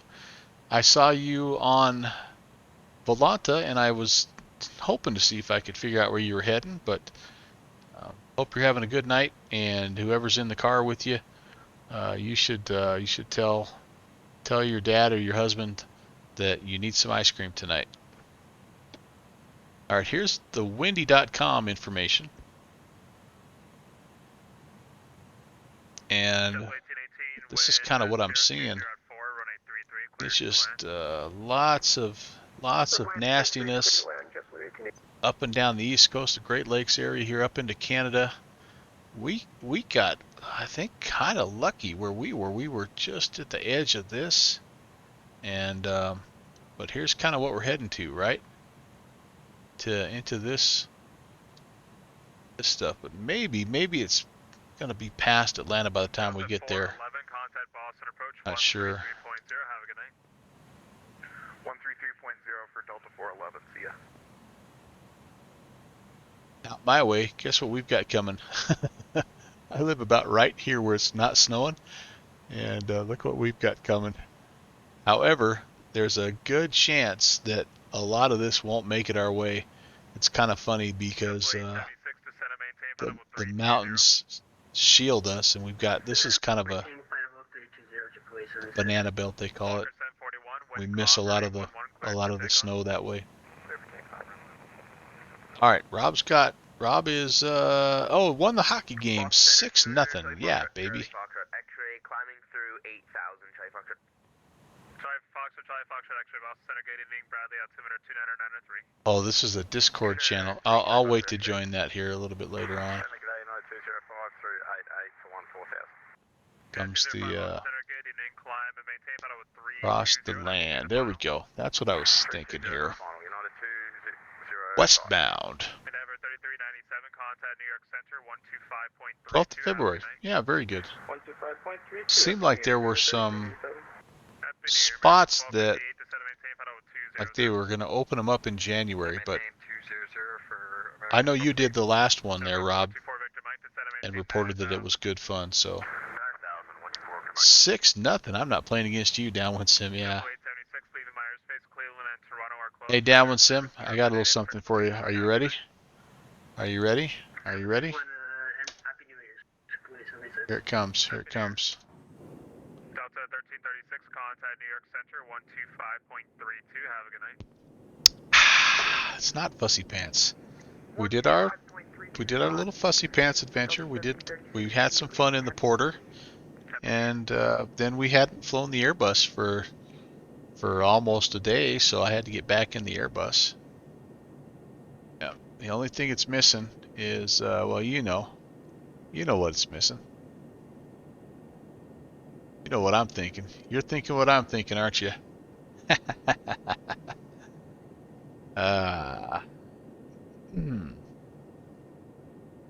Let's see. What do we have here? Estimated arrival is 2109. It is currently oh, I'm sorry. That's not Zulu time. So that is what is that? 9:30 Eastern time. So that's only, no, that's 9:30 my time, I think. Still have about 659 miles, just a little over an hour basically. We're about an hour in, a little over an hour to go. -50 out there, by the way. Dadgummit. So yeah, only 3 more days, Pentagon. I told my wife that today. I'm like, vacation's over, babe. Who's outside should have told you. She's like, no, it isn't. We've got 4 more days. She's the mug is half empty girl. About to drive past Tampa. Yeah, baby. I need to let Vertical Sim know about that little scenery glitch there. August 1041, radar contact, say altitude. 3000. I'm sure he would be interested to see what's going on there. Climb and maintain 10,000. 260 was it. Canada 943, cross Bayesiat and maintain So, 8,000. Rob Valkyrie, when you did cross the land, did you do it in X-Plane or did you do it in Microsoft Flight Simulator? Can't remember. Boston Center, Delta 1703 is with you out of 7,200 for 14,000. Oh, that's right. You said the glitch because you have V2. Yeah. Maintain 320 for Delta 1703. X-Plane 11. Oh, all right, all right. Which plane did you fly, Rob? I was thinking you were in the fly-by-wire A320. Hawker's got some kind of a project going on there. Oh, interesting, interesting. Oh, the Tolus, the 321.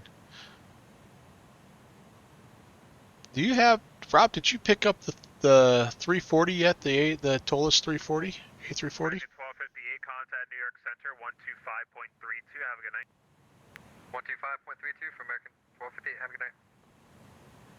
JetBlue 1818, welcome to Burlington. Taxi to the Gateway Golf Alpha. Have a good night. Golf Alpha, good night, JetBlue 1818. Oh, you have the Flight Factor 350. All right.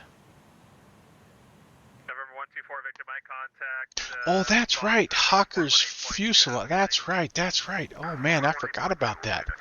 That is right. Hawker, I didn't put two and two together. Yeah, man. Yes, we want the updates. And we understand if you're busy. Walker 1041, climb and maintain 14,000. That is right. So, no wonder you're so excited about the upcoming Challenger, man. That thing is right up your alley. I've got goldfish brain, Hawker.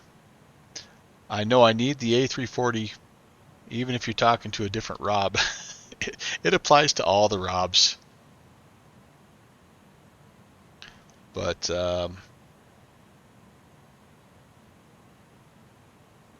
it's going to have to sit out there, I think, a little while for me, because it's, well, first of all, it's money I don't have right now, so it's all about saving. And secondly, it's just like right now I am so, like, my personal RAM is full. My hard drive space in my cranium is full. That Phallus, however you say that Tupolev is really been a challenge and a lot of fun. But like, I took a break from it today. I spent 8 hours on it yesterday, you guys. I spent 8 hours.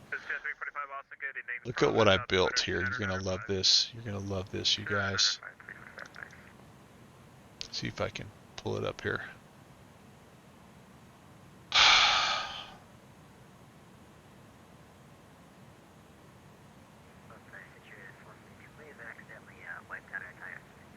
Okay, you're gonna like this. This represents probably 4 hours of work 2 days ago and 8 hours of work yesterday. Oops, not that. This. So I've got this is the English panel. So you can use this to kind of, if you forget like what, because I don't speak Russian, but I'm trying to learn it with the Russian panel. So like I've got this in case I need to cross-reference. Now the problem with this is that this doesn't match up with the modded cockpit that I have. There are some switches that are in different places, and then there's some switches that are gone. So that's the start. And then you'll notice here the Cyrillic alphabet that I've copied and pasted from a few different spots. So then we go down here. And this is what I've built. It's been a lot of fun. So this is the name of the power systems panel.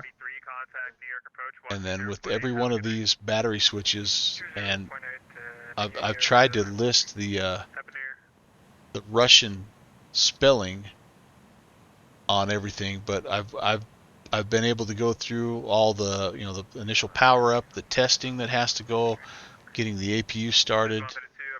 This right here is such a beautiful little process. It's to just charge the hydraulic systems. You can see it's like 12 steps. It takes 5 minutes. It's glorious. Love it. I love it. There's some before engine start stuff. There's the starting the engines. But the part that's been challenging is to realize that like that right there is the main switch for the engines, and this switch is the start mode. And so I'm getting a little better with repetition. I'm kind of recognizing things. After start, I've got all the navigation stuff. This was my afternoon, was figuring out how to turn on. I mean, it's just got so it's such an old school deal that it's just insane. But anyway, that took a while, and setting up the compass is like charging the hydraulics, man. It just takes so much time. It's crazy. But I got it up in the air, and here's where I'm at. This is the autopilot, and there's no, at least I haven't found anything yet that talks about what each of the buttons are. I do know from some help that the blue button is what you do to engage the CTAB. That engages the autopilot, and then all the rest of these yellow buttons are some sort of mode.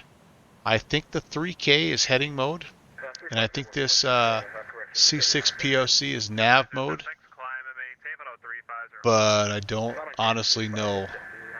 And then I know what these buttons are, or these switches are here, but I can't remember right now. This is the trim. I think this is the vertical trim. This is the stabilizer trim. But anyway, that my brain is now full. So Pentagon, wait a second. All right, hold on. Let me go back up. Pentagon says, I think my next purchase may be the Q400, but in a bit, once the paint starts coming off the A3, yeah, that Q will wait. Now, here's the thing about FlyJSim. They've been pretty good about giving sales. So that's what I'd hold off on for a little bit, because, I mean, it's brand spanking new right now, but, like, I could see that sucker going on sale maybe this summer or something like that. They've been really good about that. Nerd. How do you say nerd in Russian? I don't know, but it probably has a backwards N and some kind of a weird R, and I don't even know. Pentagon knows. Nice acrylic font there, by the way. I am definitely whatever that is, a total. Oh man, boarding on the dorkage. It's okay, dude. I think the same thing, and so what I just tell everybody is when they ask me what I'm doing, I tell them I'm learning Russian. It sounds less nerdy than I'm flying a fake Russian airplane on a computer. Well, the airplane's not fake. You know what I'm saying. But I got it in the air, and I departed from Salt Lake City and was able to get up and over the Rockies. Didn't quite have time to make it all the way to Denver, and actually it was probably good I didn't, because it was ILS conditions in Denver, and I have no idea how to like not only how to put the information in, but also like how to engage any kind of a landing mode or heading mode or nav mode or anything like that. You tune into our streams, you are likely a dork and a nerd, and we wear it proudly. Yeah, Downwind Sim and I have talked about this a lot. Like we can literally feel our wives rolling their eyes at us.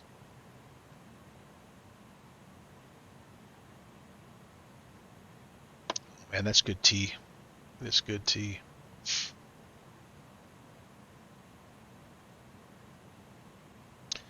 Well, anyway, that's what I've been doing. I was glad that I didn't have any of the A300 information leak out of my brain when I was able to get with you, Pentagon, and work through that a little bit. But like something's had to go, because I spent a ton of time on the Mad Dog, and I've spent a ton of time on the 747, and I've spent a ton of time on the A300. Like what's gone? Like will I jump in the Cessna 172 and have no idea where the mixture lever is? I mean, something has to go. My wife likes Twitch since I found other dorks like me. Yeah, my wife does that too. She kicks me out of the upstairs. Aren't you going to go downstairs? Aren't you going to go downstairs? When I just start annoying her, which is fairly often. Oh man. All right. Do we have New York Center. Let's go to New York Center. I think we might be down there. 25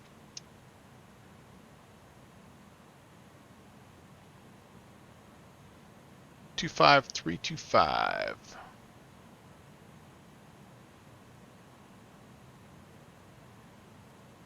United 1562, turn right heading 280. Right heading 280, United. Oh, not in the recall. Duh. Coastal Jet 345, clear direct Roebuck. Direct Roebuck, 345. Walker 1118. There we go. Go.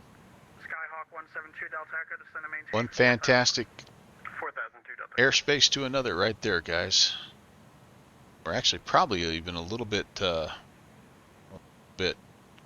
of getting past New York, aren't we? Let's take a look here. You should be with Boston right now on 134.7. Definitely not in Australia.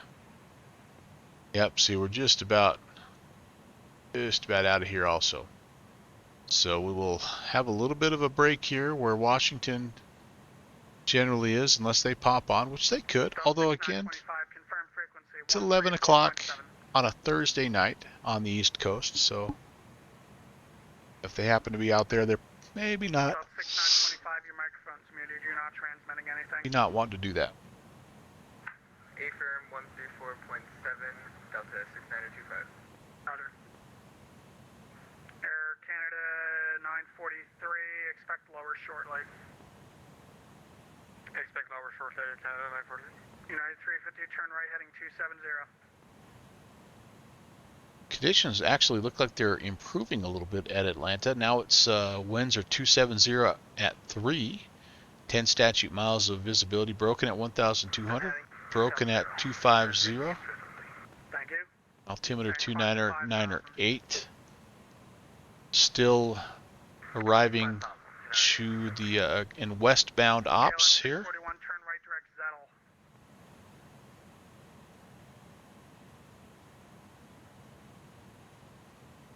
Sorry, say again, KLM 641. KLM 641, turn right direct Zettel, intercept the localizer. Should we find, you know what, one thing I didn't think about, we should probably find a gate here. 6 Alpha, contact Boston Center 134.7. Let's see where we want to go. Anybody know where the November 6 Alpha, contact Boston Center 134.7. type? Where do the Americans park? Terminal N on the north side. Expect the ILS 4 right. Terminal N. Why don't I see Terminal N? Concourse T A F. What the? United 350, maintain 3,000 for now. United 350, maintain. World's busiest airport. Walker 1118, turn left heading 070, All right. intercept the localizer. Left 070, intercept localizer. Let's do this. United 350, turn right heading Let's search by. 350 to right heading 340. United 350, reduce Search speed to by 210. arrival here. And oh, wait a second. Light tracking, there we go. Browse by airport. Air Canada 943, turn right direct to Yeoman, intercept the localizer, descend to 4,000. It's a bad day. I was dreaming about an A300 a little at the rink tonight. Simulation is fantastic. A fantastic training aid to learn things about things that are very expensive otherwise. Keep your head up, Pentagon. Yeah, no doubt about that. Oh, whoa, that's not good. Alright, what do we got? Deltas, deltas, deltas, deltas. Southwest. Must not be a lot of Americans that make it down. You're clear the ILS 4 right. The wind is 180 at 5. 4 right, clear to land. 4 right, clear to land, Walker 1118. Must not be a lot of Americans that go down to Atlanta. Interesting. Okay, well, then I guess what we'll do is just we'll just go straight in when we get down there. Terminal N. It's weird. American Airlines uses the domestic terminal. Domestic terminal down here, the north side. So clear down here on the far end, basically. Okay.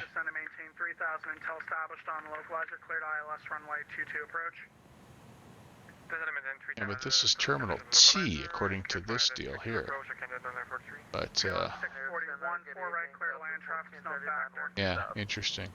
I don't even see an N. So we'll just plan on going all the way down to the far, basically all the way to the west end, and park down there somewhere. Walker 1118, 4 right, clear to land. 4 right, clear to land, Walker 1118. United 350 is 5 miles from Gritty, turn right heading 010, maintain 2000 until established on localizer, cleared ILS 4 right approach. Alright, made it home. We'll be turning on the computer shortly, and we'll be back. Alright, Rob, we'll talk to you in a couple. Yep, heading 010 to intercept the localizer. I'll be here.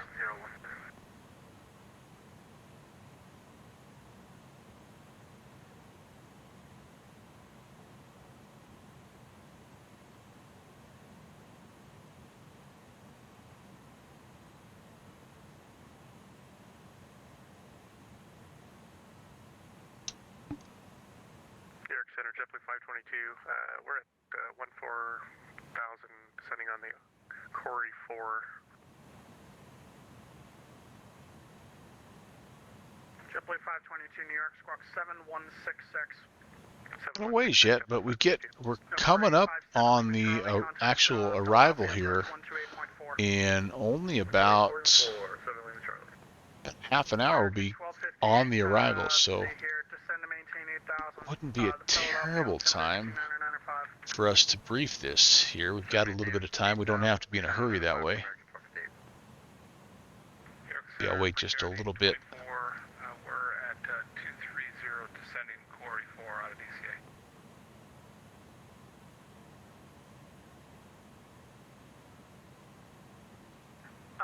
That was Brickyard 824.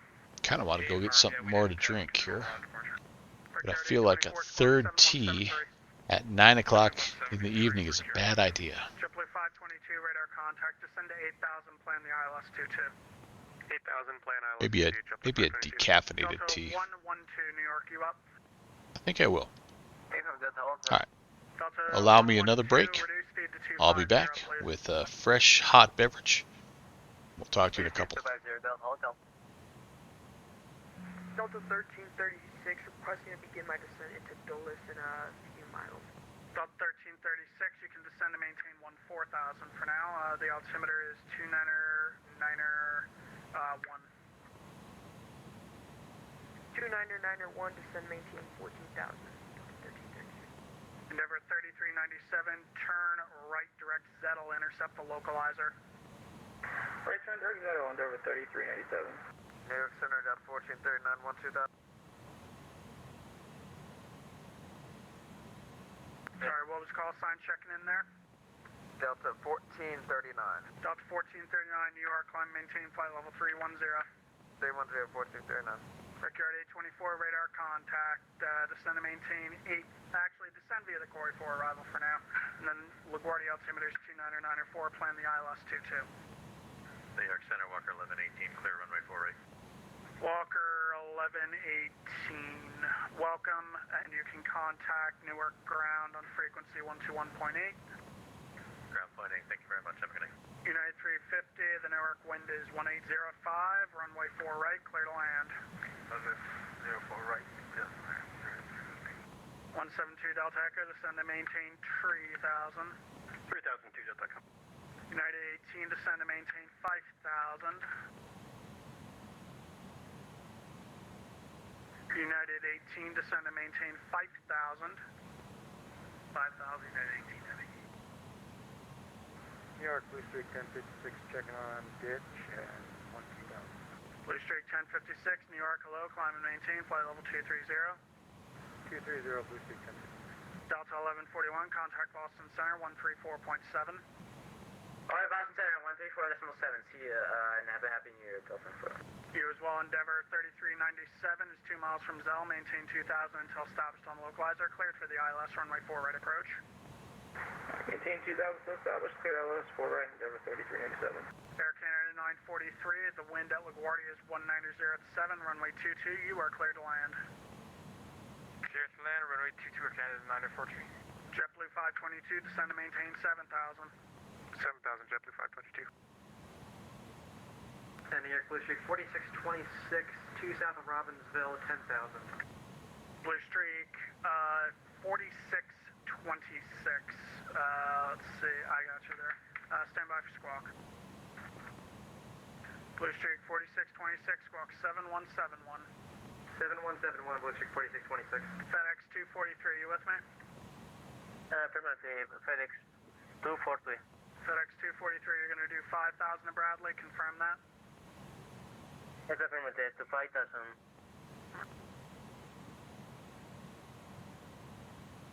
Endeavor 3397, wind 19004, 4 right, clear to land. Clear to land, runway 4 right, Endeavor 3397. United 18, I'm just going to bring you out a little bit further. I got a Skyhawk right in front of you. Well, that's fantastic. Yeah, I'm going to probably sidestep him if he can do it for me. 172 Delta Echo, any chance you can, once you're established on the ILS 4 right and I vector you, can you do a sidestep to 4 left? 4 left would be fine with me, 2 Delta Echo. 2 Delta Echo, roger, turn left heading 080. 080, 2 Delta Echo. 2 Delta Echo, descend to 2000. 2000, 2 Delta Echo. United 18, reduce speed to 180. We're slowing to 180, United 18, heavy. United 18, heavy, descend to maintain 3000.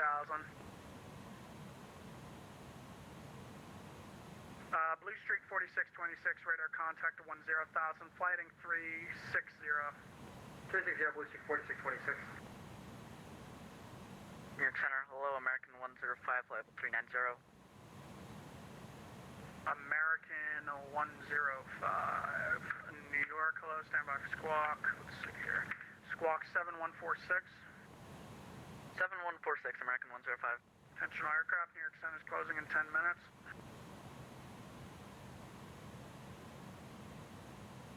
Here's there, United 2613, wondering if you can get the head off the income. United 2613, that's approved as requested. Over to advisory you go, radar services terminated. Over to income, 2.8, United 2613, Happy New Year, OPG, New Year. Happy New Year. New York, KLM 641, vacated on Foxtrot. KLM 641, roger, taxi to parking, straight ahead Foxtrot, cross 4 left and make a left onto Alpha to the ramp. Key to the ramp on Foxtrot, cross 4 left and left on Alpha, KLM 641. November 172 Delta Echo, flight present heading your 5 from doing maintain 2000 until established, cleared the ILS 4 right. Cleared, is it 4 right or 4 left at 2 Delta Echo? I'm going to give you the ILS 4 right, but once you're established and you have the airport in sight, you're going to sidestep to 4 left. Understood, 2 Delta Echo. So I'm gonna go 4 right until established and 4 left at 2 Delta Echo. Correct. You need to get visual on the airport before you can accept the sidestep landing. Okay, understood, 2 Delta Echo. Blue Streak 4626 for sequencing. Turn left heading 270, descend to 7000. Left turn heading 270 down to 7000, Blue Streak 4626. JetBlue 522, descend to maintain 4000. 4000, JetBlue 522. Brickyard 824, descend to maintain 7000. Down to 7000, Brickyard 824. JetBlue 522, ILS 22 if I didn't tell you. ILS 22, JetBlue 522. Delta 112, ILS 22, descend to maintain 7000. ILS 22, 7000, that's all. Blue Streak 1056, clear direct news. Direct news, Blue Streak 1056. Blue Streak 4626, reduce speed to 210. Speed 210, Blue Streak 4626. Actually make it 230. 230, Blue Streak 4626. JetBlue 522, reduce speed to 230. 230, JetBlue 522. Delta 112, reduce speed to 210. 210, that's all. Brickyard 824, reduce speed to 230. Slow to 230, Brickyard 824. United 18, turn left turn, heading 360. Rob, what are you scared about? It's just the vaunted cinematic view, my friend. No worries. November 172 Delta Echo, you're cleared the ILS 4 right, report the airport in sight. Okay, just checking here. 172 Delta Echo, sidestep to runway 4 left, clear to land. The wind's 180 at Fife. Clear to land, runway 4 left, 2 Delta Echo. Okay. United 18 in the left turn. Probably need to Intercept the localizer. Direct gritty, intercept the 4 right localizer. hop over to Atlanta as soon as they get in range, just so I get a sense of how things are going down there. We're planning on the north side of the airport and all the way down to the far western side, Terminal T. Descend and maintain 7000, Delta 6925. Delta 1439, contact Boston Center 134.7. 347, 1439. And I think probably what we're going to do here is sometime either at Jeff's or at HVQ. Yeah, we have about 11 minutes before we start the arrival, so we'll go ahead and brief the arrival at that particular time. Let's see here. Yep. Cross runway 4 left at Foxtrot. Left Alpha to the Oh, you were in the clouds and no one was flying? left Alpha to the right. Thanks. Endeavor 1397. 2 miles from Gritty, maintain 3000 until No worries, my friend. What you couldn't see there was Pentagon was in the right-hand seat. He had it the whole time. United 18, I didn't get the read back. I'm guessing it's your microphone or something. 4 right. All right. Third T. JetBlue 522, fly heading 010. 010, JetBlue 522. Delta 112, descend and maintain 4000. Oh, you were when? What? No, you were when no one knew when I was gone? Oh, okay. Question for me. All right. When you disconnect autopilot on approach, how do you get the A300? Oh, yeah. That's good. What you got to do is make sure you turn the yoke back on, and you have to depress this red button right there. Sorry about that. I should have told you that. We're saved. Oh, sorry. Because I went to the wrong thing. I'm going. So let me go back. Okay, so here you go. So right before you disconnect, put your yoke back up, and then you just push this little red button right there. Base is too big. I've had $1 for everybody every time I heard that. report altimeter is 2992. 992, Charlie Fox. This is me trying to set up track IR. Upon landing, exit left, contact ground, point 8. Contact ground, point 8 at 2 Delta Echo. Thanks for Unsuccessfully. Although I'm a handsome man, yeah. Okay, whatever. Rob, I'm uncomfortable now. No, I'm really scared. I beat you to it. I beat you to it. Delta 1336, frequency change approved. Have a Merry New Year. You too, American 105, descend and maintain. Merry New Year! 230, American 105. Delta 112, flighting 010. Okay, here comes Eminem. Eminem. So yeah, I think what we'll do here is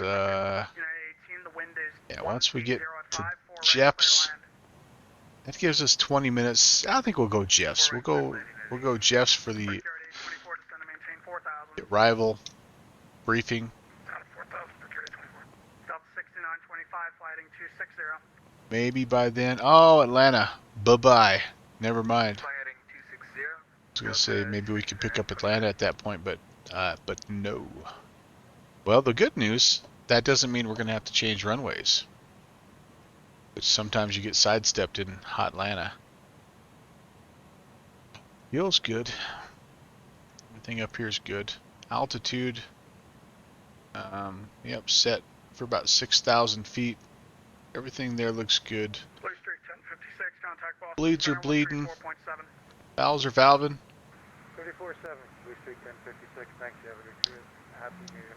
You as well, JetBlue 522, reduce speed Cockpit to, doors 210, dangerously, precariously unlocked.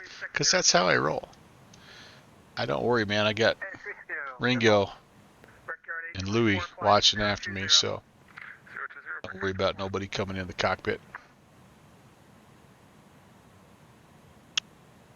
Bengal Spice Tea. How good is Bengal Spice decaffeinated tea? Bengal Spice decaffeinated tea is the any builds of decaffeinated tea. Top-notch stuff. where are you? So we're in the A and stand by for the waypoint inbound. Yeah, I see you there. I'm going to be closing up shortly, so you can monitor Unicom on 122.8, but be sure to cross intersection news November. You know what I didn't do here? That I should have done is I didn't change the title of my stream here, did I? Let me do that real quick. See if I know how to do that.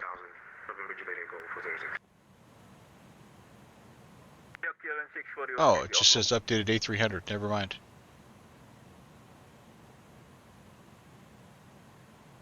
What's it say? Okay. Because I thought I had something. I thought I had something for Virtual USA Flying Club there for a little while. And I don't remember. Delta 112, flighting 040. Yeah. Adjust this here. 24, turn right 10 degrees. Okay. Oh, now I'm that guy. I'm flying X-Plane, but my category is Microsoft Flight Simulator. I'm that guy. American 105, I'm going to be closing up shortly. Kennedy currently is landing 4 right. Radar services are terminated. Frequency change to advisory is approved. Over advisory, you have a wonderful night, American 105. You as well. I refuse to be that guy. X-plane. X-plane. There we go. There we go. Now that's updated. Slanty! Welcome to that guy club. You're not one of those guys. Actually, Panic, I'm the only streamer who respects the game title 757 Spy. Yeah. Actually, I came across one guy who had Microsoft Flight Sim as his game title, had X-Plane in his description of the flight, And then when I tuned in, he was in P3D. I'm like, you've got all your bases covered there, dude, I guess. I guess you don't have to worry about, like, updating or forgetting to update the stream title, kind of like I did there. Oh, heck yeah, I am. I leave the category, but I updated in stream title. Oh, there you go. There you go. That's, for the most part, if I fly a multi-leg deal, I'm guilty of just forgetting to change the stream title. I did, however, file a new flight plan, so I'm 1 for 2. That 500, man, that'll get you in the Hall of Fame if you're in baseball. Ah, hoo-ha. All right, so if we lose New York Center, who are we going to listen to? Charlotte Approach, maybe? 126.15. I don't know. We might be too far away. 4 miles from Yeoman, turn right heading 190, maintain 2000 until established on localizer, cleared ILS 22 approach. 190, oops, sorry, 12, backspace here. 126.15. Oh, we got him a little bit. It'll provide some entertainment for a little while. Alright, so I wonder if any of these messages... Nope, none of them. So I had some really good messages on the last Airbus stream, by the way. It was a lot of fun. Still want to figure out how to do the company name, or the company route, sorry. Still not 100% sure that's my SimBrief username. That might be the problem.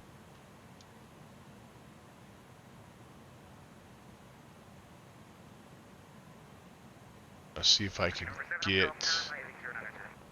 Wind data is received. Insert wind data. Aha! What have I done there? Have I done what I think I've done?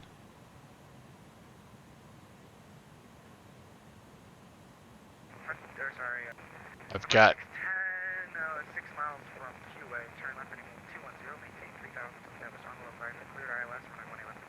I've got the Mad Dog on the brain. No, this isn't what I was thinking. Not what I was thinking. Oh yeah, it is. Yeah, got some wind data in there. That's kind of cool. Updated wind data. That'll help our top of descent planning. Ah, very nice. Very nice. CP DLC. I want you to go away. Okay. The other thing I was wanting to do is pull up a METAR here for Atlanta and just compare it to what I have.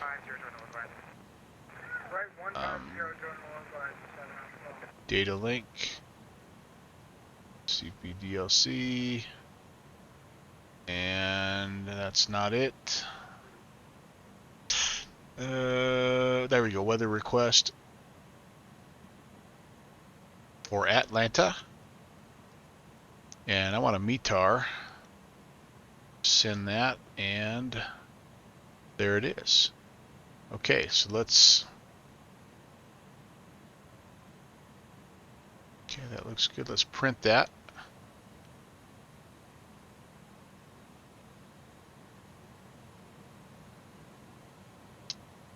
Whoops.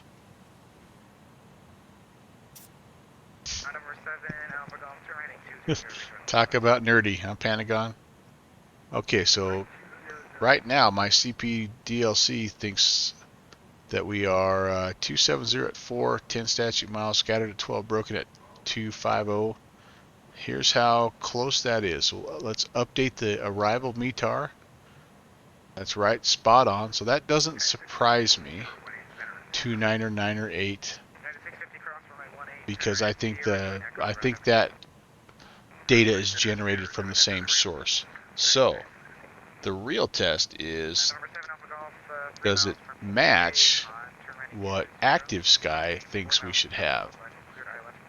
Conditions at ATL. Oh man, I'm losing battery power on my headset. Just a second.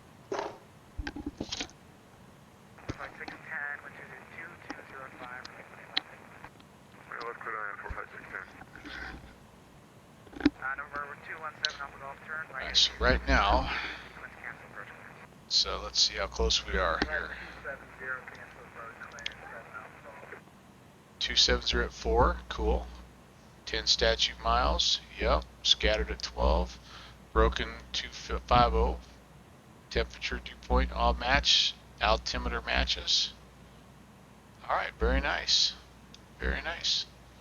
So it may all pull from exactly the same data point, but it's just cool that it all. Oh, dang it! That's because it's because I've plugged in. Does it sound kind of staticky?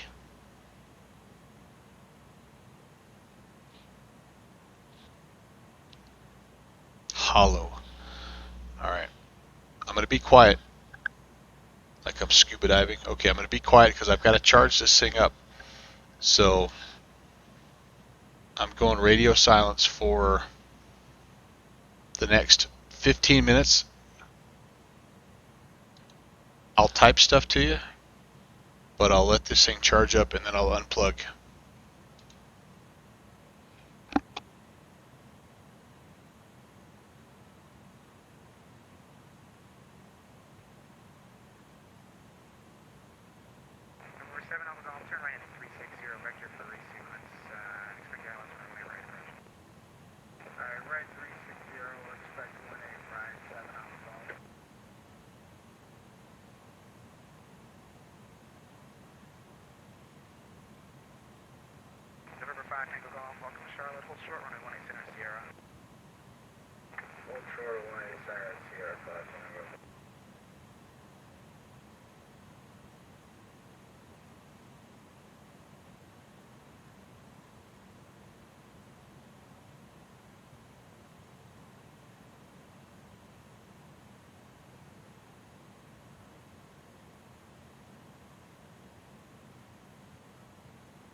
Turn right heading 090, descend and maintain 3000.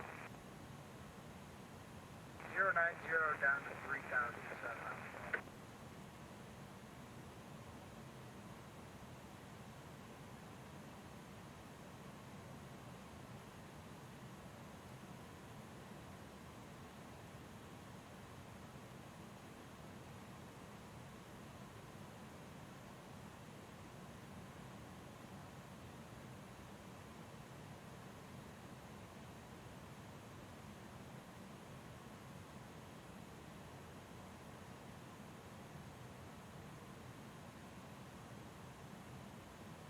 November 7 Alpha Golf, turn right heading 150, join the localizer. 150, join the localizer, 7 Alpha. November 5 Tango Golf, cross runway 18 center at Sierra, join Echo to the ramp, have happy holiday. Okay, to cross 18 center, over to Echo, to the ramp.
November 7 Alpha Golf, 5 miles from Jayhawk, cleared ILS runway 18 right approach.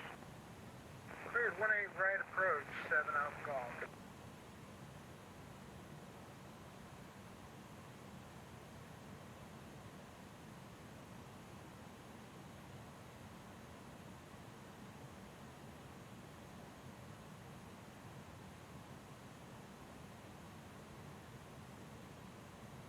Flight 6 turn, join Delta to the ramp, have a good night, happy holiday. Delta to the ramp, 45610, good night.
Approach might clear to land, 18 right.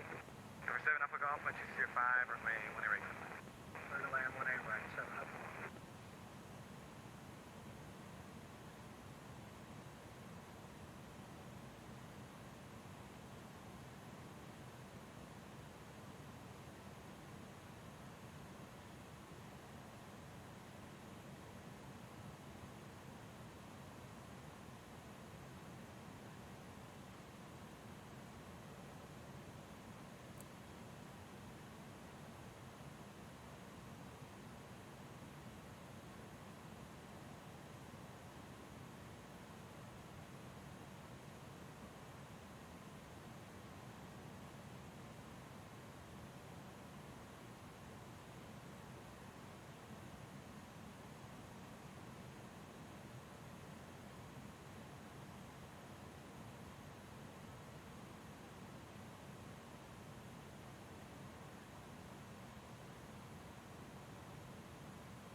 Was that Joint Sierra? Was that on call?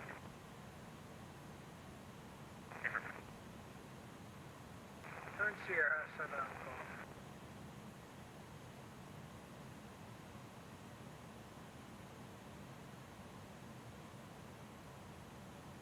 Everyone be advised, Charlotte approach is getting offline. Continue on Unicom 120 for the rest of your members. Have a good night, everybody. Good night, Happy New Year. Happy New Year.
What comes your pop culture?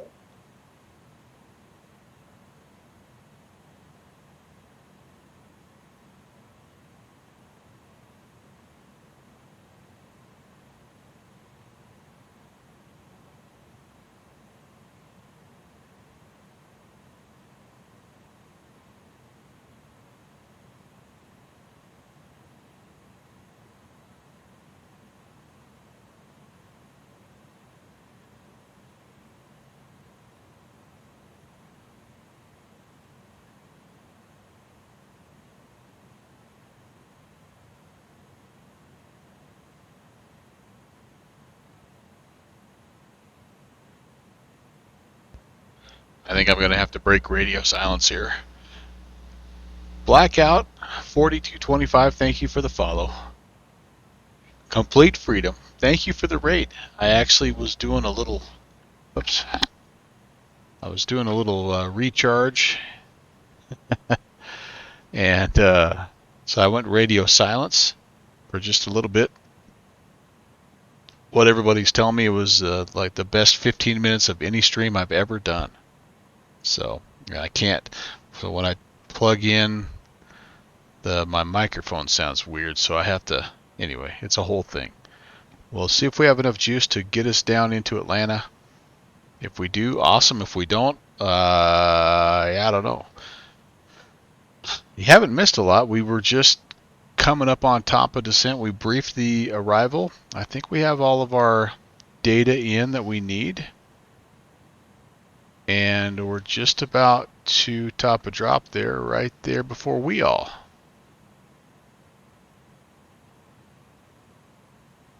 So good to have you guys along. Well, you'll see a landing. I don't know how much butter is going to be on it, but you'll see a landing.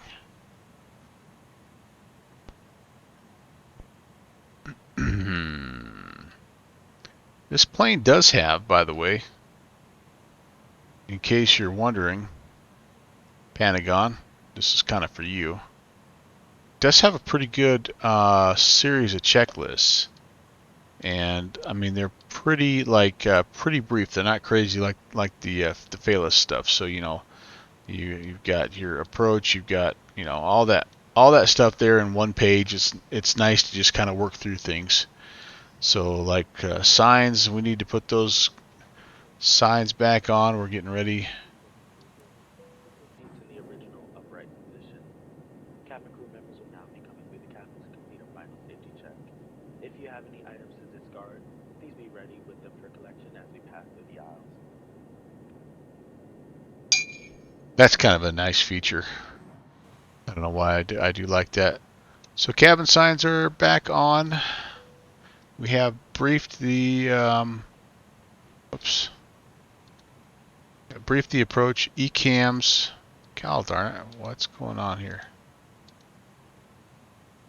ECAM is clean except for what we just put back on. Altimeters, we don't have those yet because we're still at 32,000 feet, although we should start the descent here shortly. And you need to set the minimums, and landing elevation is already set. And then we'll put the continuous ignition on. I'll go ahead and do that right now. I'm going to go ahead and go medium speed brake just so we have it. And we will be 29er on the altimeter once we get down to that level.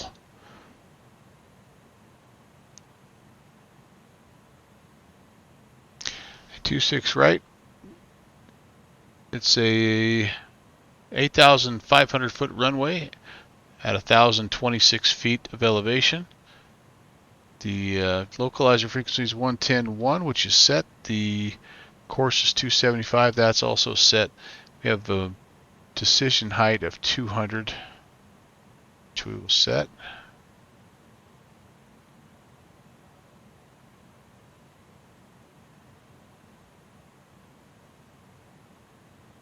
The missed approach procedure is to climb to 1,800 and then make a right-hand turn, climb to 4,000. On the RMG Vortec Radio 132 out to the Dallas intersection, which is 18.5 DME from the field and hold. That's what's in our FMC should we need it. And if we, you know what, if we go mist, I think we haven't flown a published mist in a while. So I think we'll go ahead and fly that, or we will attempt to fly it. So there's cabin announcements in the passenger one. Yes, there are cabin announcements. Didn't even know that. Yeah, this bird's full of surprises, my friend. Full of surprises. All right, there we go. Top drop, heading on down.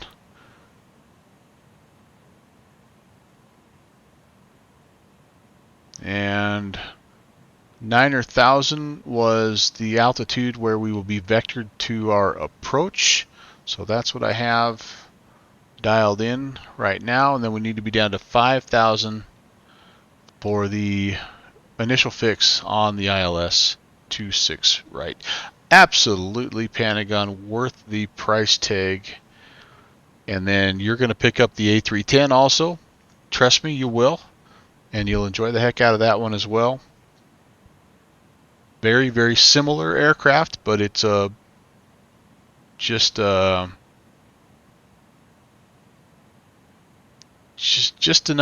things. Well, I guess I shouldn't say that now. It used to have enough things different that it was unique and fun to fly, but now it's kind of like,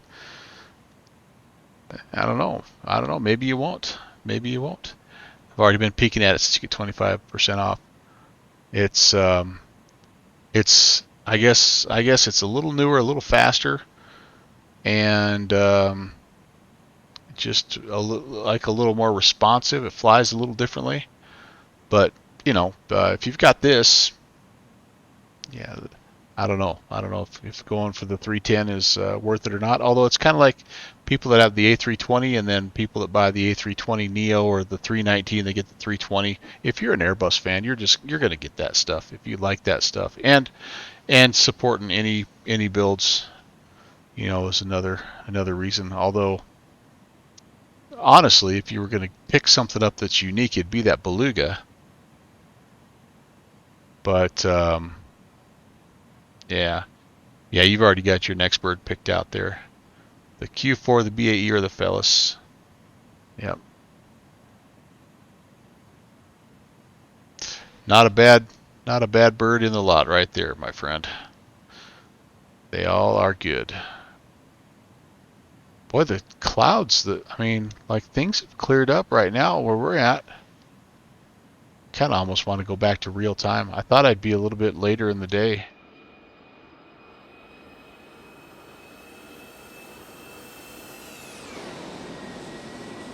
Yeah, I don't think we're going to quite have that sunset approach like we thought.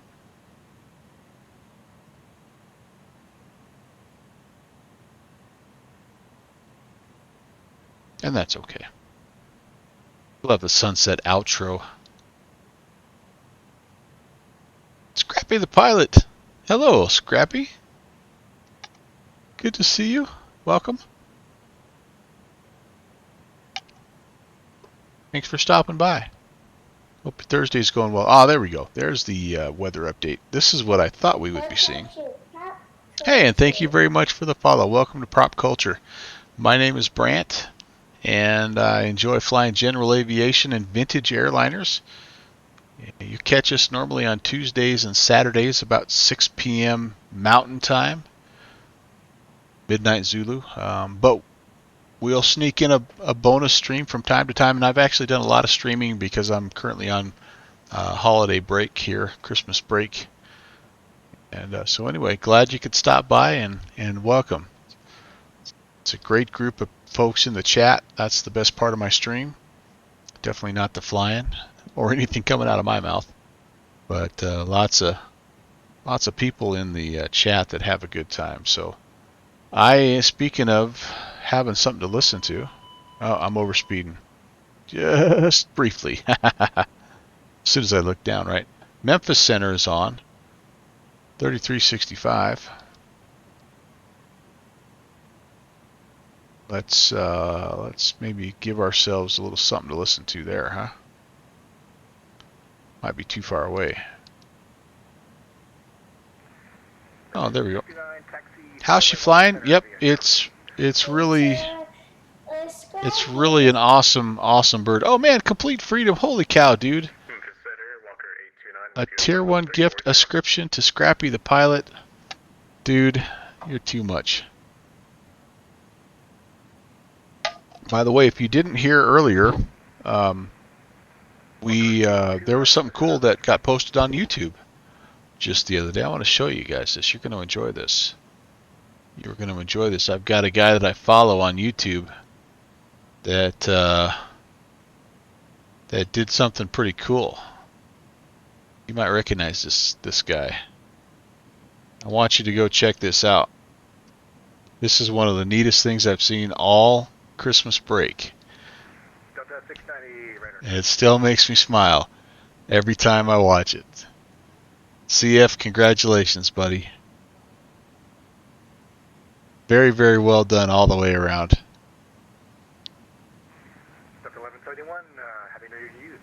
Okay, $29.99. We got to put that in there. And set that guy twice.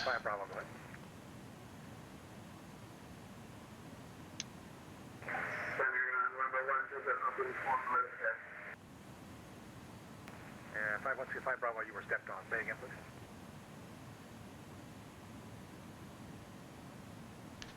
Yeah, good stuff. Many more to come. Awesome. Awesome. Good to see some good things happen even after Chrissy. If only I could go flying before New Year's. Yeah. Well, this is as close as I'm ever going to get right here, so unless I manage to talk my way into the right-hand side of somebody's airplane at some point in time. But yeah, I feel for everybody in aviation right now. It's just a tough time, and everybody's really struggling, I know, but I also think that there are so many opportunities that are coming for those of you like Complete Freedom who are sticking with it and continuing to work and continuing to grow, and I just think there's going to be a lot of opportunities once everything sort of normalizes. All right, well, we're doing pretty good here, you guys. Down through 16. You did get to fly yesterday from Dubbo to Sydney in the QF, in Qantas 2047.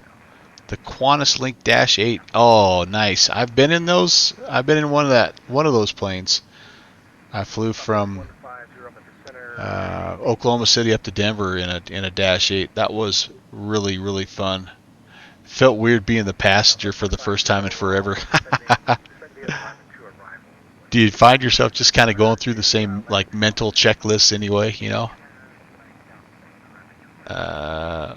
Oh, buddy, may have an opportunity to get your multi-engine rating in the Baron. Oh, dude, now we're talking, man.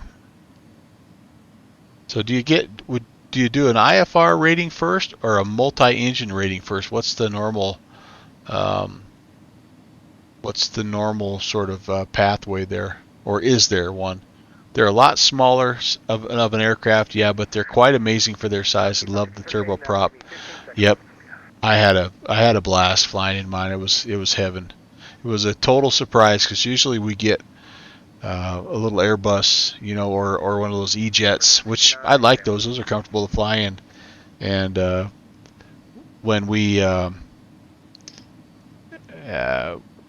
I saw that guy pull up at the gate, and I'm like, oh, that's our gate. I was like, yeah, baby. I thought it was a mistake at first, but yep, I was at the seat just behind the wing, watching the flaps, watching the first officer do the walk around. Oh yeah, dude.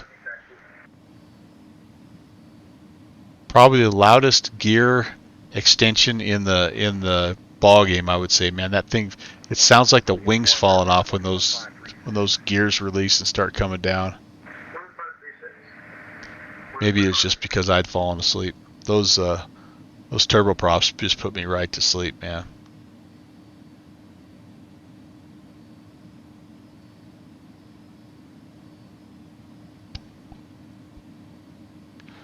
Either. Complete Freedom says, I've been waiting for the GI Bill to pay for my instrument rating, but the paperwork got messed up. But you could do a multi-engine before that. All right. Oh man, it's even my auto mod's even botting out some of those abbreviated words. Yeah, I guess better to be a little bit safe on that. Flying from Sydney to Dubbo was in a Saab 340. Ooh yeah, buddy. They're pretty gutless, but when I came back from on the Dash 8, it felt you fell back in your seat on takeoff. Yeah, man. The gear is loud, the flaps are sort of loud, but it's more mechanical. Yep. This Hotlanta you're flying into it's Nimbus. Pentagon. It's pretty good. It's got kind of a neat thing here. So you can put something on the info screen. You can put your like where you're going. So let's say going to Denver, and I'm going to be departing at, I don't know, 23:30. I'm going to put that in there and then remind me of that, and then when we get to the gate, you'll see something kind of cool. Yeah, Nimbus is solid. I would rank them down there in terms of just overall quantity or quality. They're good. They're kind of like a B plus, you know. But their Atlanta is definitely the best one they've done, no doubt about it.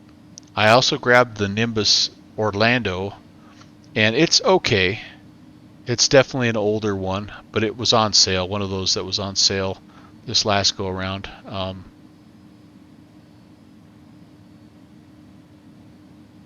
So Nimbus does a better job with their helicopters, I think, than anything. But their sceneries they're solid. They're okay. All right, we're just about to get on our vector to final here, guys. And so at that point, we need to be down to 5,000. I'm going to dial that in. And here's where I start to screw it up. So be ready to go. Oh, Moose is here just in time. Your timing is impeccable. Mustafa, welcome everybody from the Mustafa channel. Happy Thursday, Skull. I hope your New Year's flight went super well there, as always. Okay, updating the heading bug here. I'm going to go into heading mode, and I am going to go into vertical speed mode. So right now I'm doing about 2,000 feet a minute. I'm going to do this. I'm going to back it off slightly and arm the vertical speed, and then that way I can start to slow down. The FMC had done a pretty good job of slowing me down here, but I do think I might be a skosh fast. Yeah, I'm 260, so I'm actually over the speed limit. Let's pull the boards out here. And how about we say it more like about 230? All right. Anything else here checklist wise? Yes, I've got to put the landing lights on. All right. All that is good. We technically can put down our first level of slats below 250. So we could help ourselves out a little bit here. I'm going to go ahead and bring the speed brakes back up and arm them. I'm also going to turn on the ILS on the flight director just so we have a sense of when everything starts to come in. Speed limit's not exceeded now, but it won't go away until you press clear. Doing good, and as you can see, it's a fairly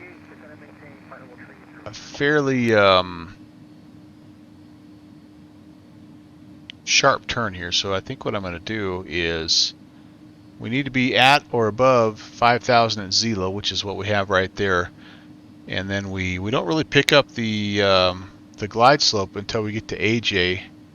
That's actually at 27. Oh god darn.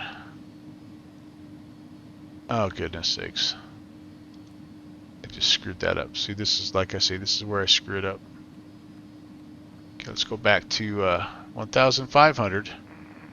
I'm wanting, and we'll go down. We'll just go down to 3,000 here, and that way we can turn and cut the corner a little bit here and sort of soften our approach.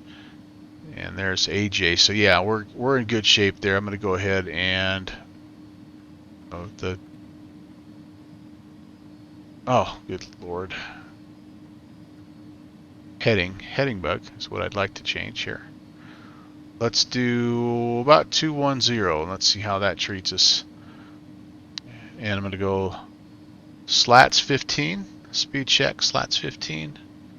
Apologize to those of you just coming in. I'm not trying to ignore you. I'm just I'm super like I'm slow. I'm just have issues, and so the Airbus works me pretty hard. Did I just drink out of a horn? I did, in fact. It's an ale horn there, Moose. I have to. I wouldn't be a proper Nordic greeting without a little welcome from the ale horn. So yeah, man. Anyway, welcome to everybody from Complete Freedom and the Mustafa channel. It's great to have you guys aboard. Down we go. Could probably shallow it up even a little bit more here. I think we're in really good shape. I'm going to arm the approach here. Landing mode. I'm below the glide slope, and I have the localizer, so life is good. We're going to pull the speed down to 180 till 5 DME. That's kind of common here at Atlanta. We've got, oh man, Complete Freedom. Another gift ascription. Ah, you're awesome, dude. Thank you so very much. And now Mustafa has the coveted ale horn emote and also the fire-breathing dragon. I can't decide which one is more useful, but welcome. All right, we're grabbing the localizer. We're in the IMC, just perfect timing. Love it, love it, love it. Butter it. Pentagon again. There'll be something on the runway when it's all said and done. It probably is going to be hydraulic fluid from one of the broken wheel struts, but you know, whatever. Okay, we're going to get to 3,000. Auto throttle is going to hold us at 180. We're going to go ahead and go flaps 15, and we actually can go slats 20, flaps 20. Speed is getting a little bit slow there, and there we go. Thank you very much, Auto Throttle, for the help.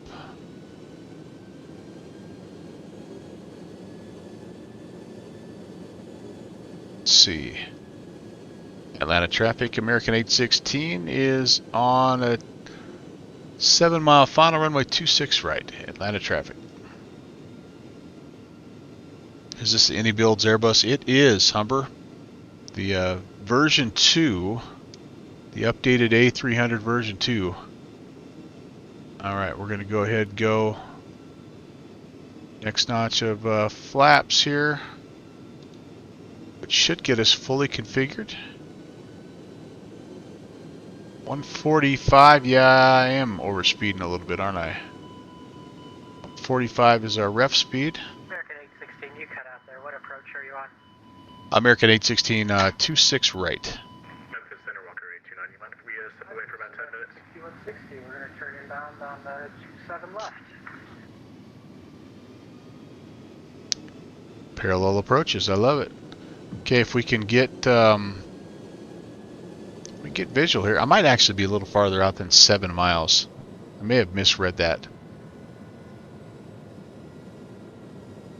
Boy, we just got low haze sort of everywhere here, don't we? Where am I at? Zelo. Oh, I'm at Bamboo. I'm close. I might be even closer than I think. Bamboo is... oh, Bamboo's 11. Shoot, I misread that. And Atlanta traffic, the American is actually an 11-mile final. I misread that chart. 26 right. Okay, we'll hold it here.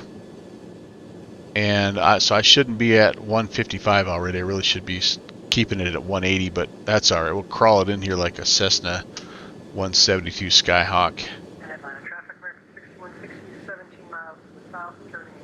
The beauty part of this plane that I really love is I'm crawling. I'm VREF plus 10 right now, and with all the slats and flaps and everything, we're pretty doggone level. I mean, if you were trying to do this in the 727, you'd be riding the wave like that with your pitch. It's pretty crazy.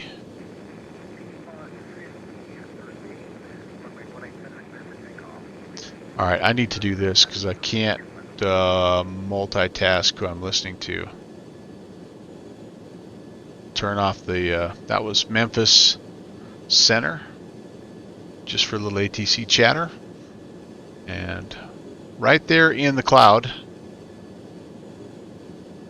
there's the airport. You can see it over there. Here comes the glide slope.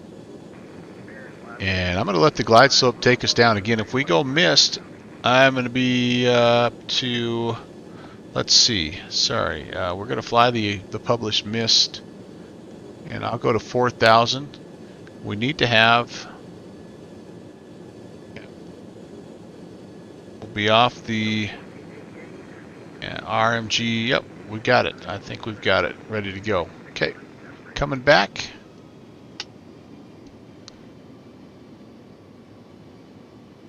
This might be interesting, you guys. I'm not sure how low I've taken this before, but we've got a decision height at 200, 200 feet, typical decision height.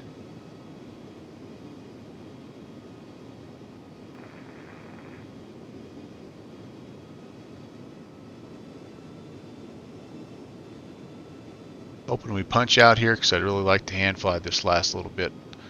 I've got the field in sight. Okay, so here we go.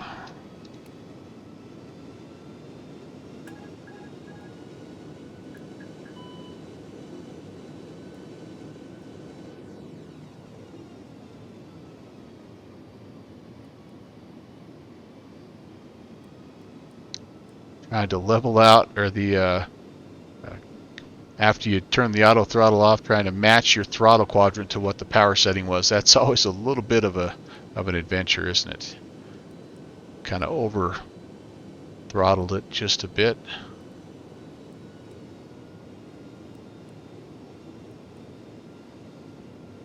Yeah, we're in the ballpark. Atlanta traffic, American 6160 is 14 miles to the east, established on the localizer for 27 left, Atlanta. Getting a bit high, but it's just going to have to work.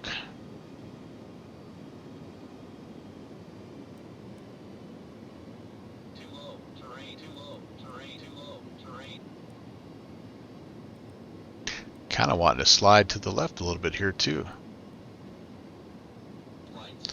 Yeah, we're high and a little fast, but we'll be close enough. You guys just all want me to fly the published mist, I know. Goodness. Oh man, we're way high. Okay. Gear up, we're going to fly the mist. Atlanta traffic, American 816 is on the mist approach, 26 right. Alright, well, I wasn't purposely trying to do that, but we haven't done one of these in a long time, so we're going to go... Actually, don't totally know how to actually let the autopilot fly this, so we're going to hand fly it up and out of here and try it again. Up to 4,000. That's where we're going. Why am I getting hollered at here? Landing gear is not down. Yeah, it shouldn't be down. It should be up. That actually worked that time.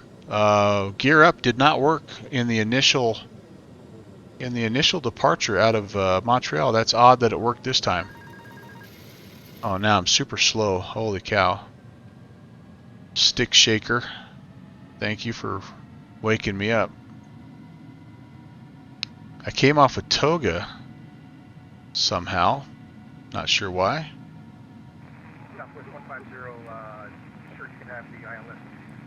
Okay, so we're going to get up to 4 here and get on course. I'm going to try to keep it under 250. See how close we get, actually. Can I alt hold? Yep. Can I nav? No, not quite yet. Alt hold, please. Alt hold, please. Alt hold, please. 250. Okay, that's not happening right now for some reason. Goodness, I'm going way too fast. That's very, very interesting. Way, way too fast. Okay, we're coming off the auto throttle here. Huh. Curious. Alright, we're just going to come off and hand fly this back around, guys. Back into the, right back into the soup here. This will be highly entertaining.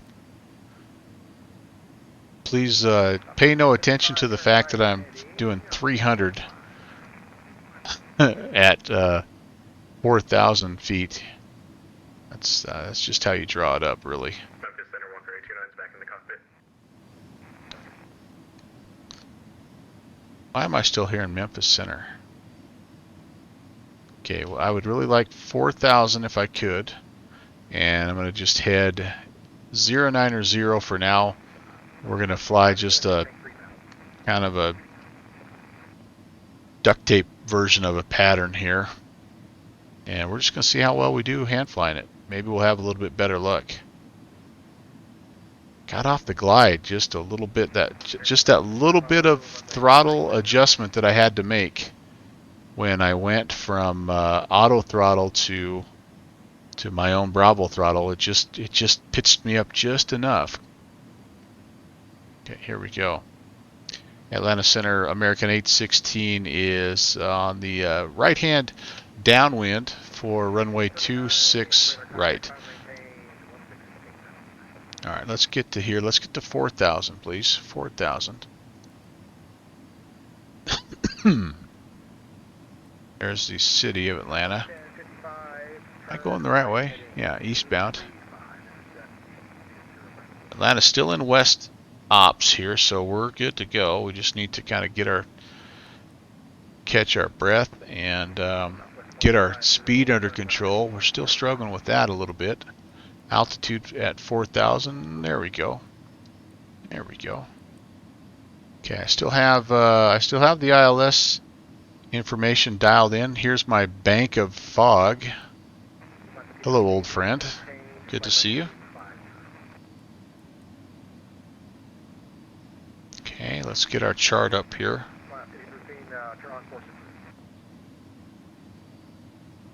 I'm doing a very good job of flying straight and level here, guys. I apologize.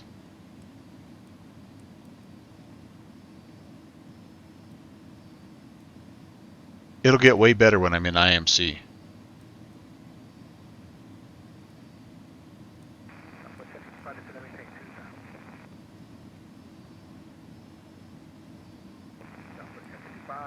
Okay, there we go.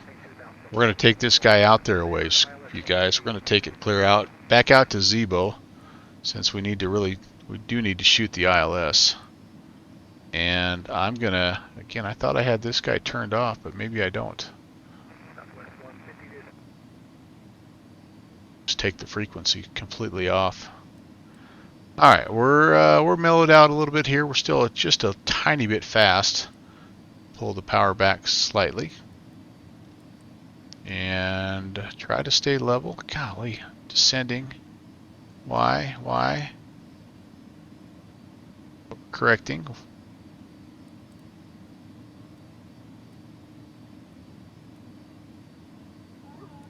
Atlanta traffic, American 6160 is vacated at November 4. Taxiing to the gate via November 4, November 5, crossing 27 right, up 4. Goodbye now. Okay, now my speed's down maybe a little too slow. About 180. That actually might be right where I'm at. Yeah, we're not quite there, I guess. We're doing fine.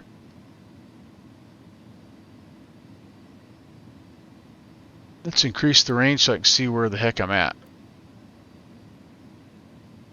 There I am, right there. Zelo is where I'd like to go. Did I slide off my 090 heading a little bit? Yeah, I did. I'm going north. I don't want to do that. Let's get back on the downwind here. Boy, you could tell I need to do this more. I'm pretty dang rusty.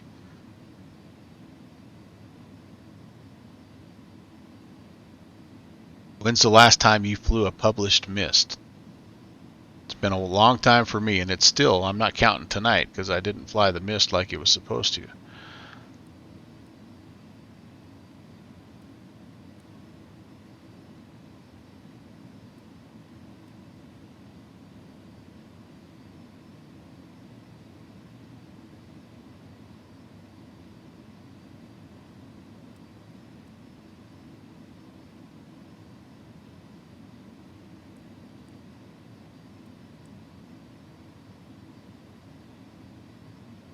Okay.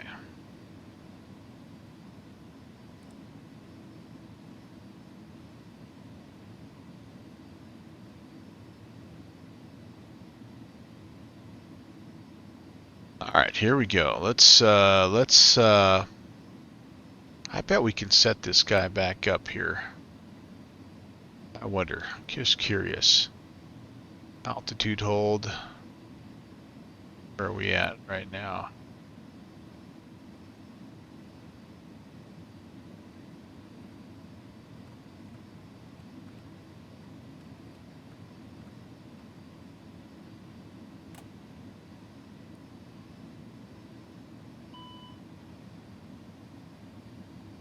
All right, a little more stable now.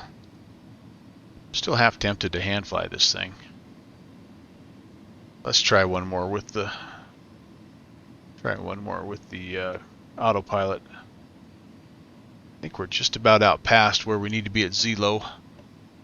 Let's turn south on the base leg, and let's see if we can do a little bit better on this time.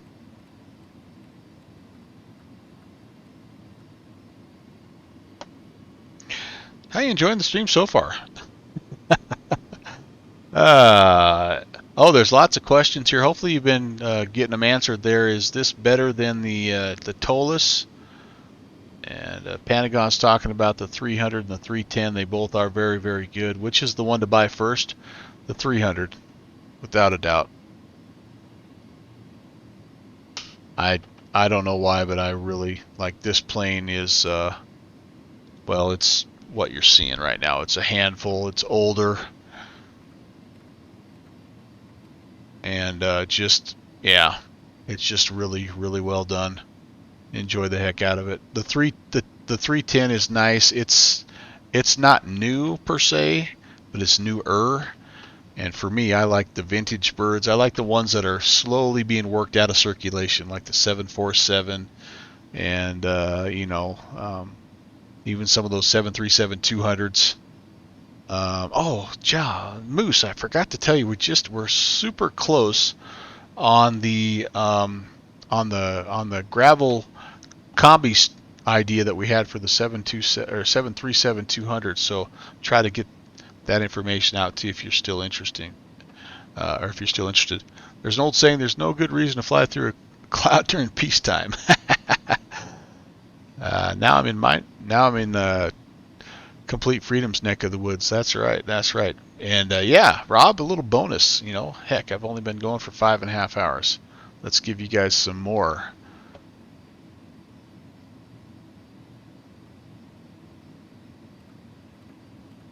How about some descent right here? There we go. Oh, geez, Louise. There we go. Down we go. And all right. Back down to 3,000. Try this again. I am on BatSim Humber. Unfortunately, everybody gets to listen to my follies here today, but you know what? What the heck? There's glide slope. There's not quite the localizer.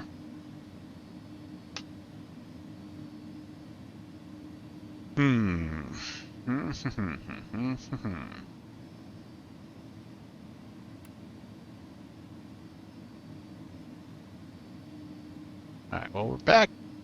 We're back in stable condition here. We'll get down to 3,000 and just try to keep the speed up just a little bit here.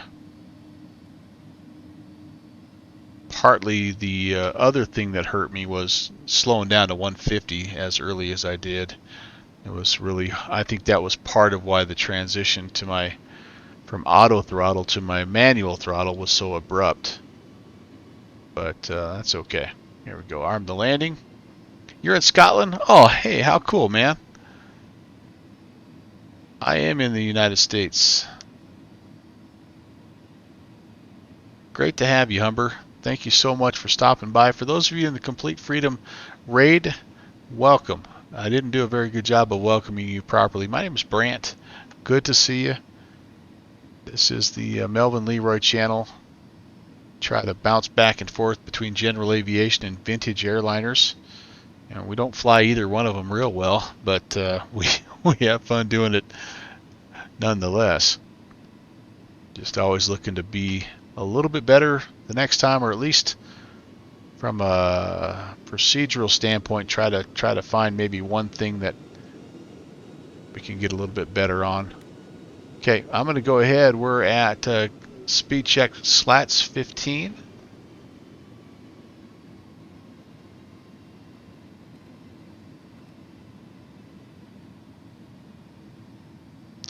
I think I'll wait for the glide slope to start getting a little closer before I get too much slower. You still got the home version holding your graphics card up? Oh, did you? Yes, you're talking about the little thing, the little plastic piece I cut in there to hold that up. Yes, I do, Humber. That's kind of how I roll. I said it's sort of a redneck stream, but yeah, it's working well. It's working well. I had to reseat it the other day because I was having a little bit of a glitch along the top. I don't know if you were here for that. So I did have to reseat my graphics card the other day, but ever since then it's worked fantastically well. All right. 215 speed checks, flaps 15.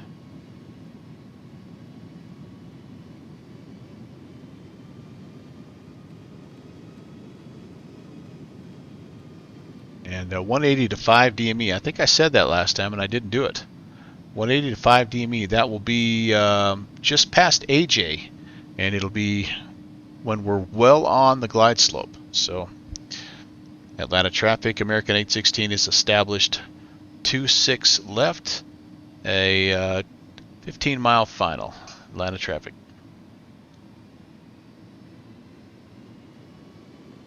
If we do manage to get on the ground, Rob is scared again. Sorry, man. We are going to roll all the way down to the end of 26 left, and we're looking for the Tango terminal. We're going to park on the north side of Tango.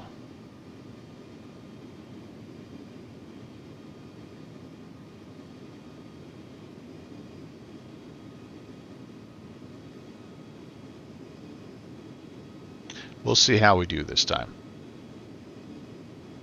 Panagon tosses the safety helmets out. Yep, for Rob. Divert to your alternate. That's Nashville. I could do that. I'd have to put the flight plan in first, but I don't know if it's any better in Nashville. I think it may be worse in Nashville. All the weather was kind of moving that way. It seemed to be the right choice when we were initially taken off from Montreal, but that was, in hindsight, probably not a good decision on my part. If I'm going to divert somewhere right now, I should divert to Memphis, which I still could do. Just because I filed it one way doesn't mean I couldn't divert to Memphis. And I think I have the fuel to do it. We're getting down there a little bit. 5 tons. Darn, it's getting better. It's still not great. This is the same little cloud, little rainstorm or whatever this is. Maybe snow. I mean, I don't know. I've been to Atlanta once. It was in the wintertime. It was freaking cold, man. It could have snowed. Rained the whole time. Froze my butt off. Ate a lot of really good steak, though. That was wonderful.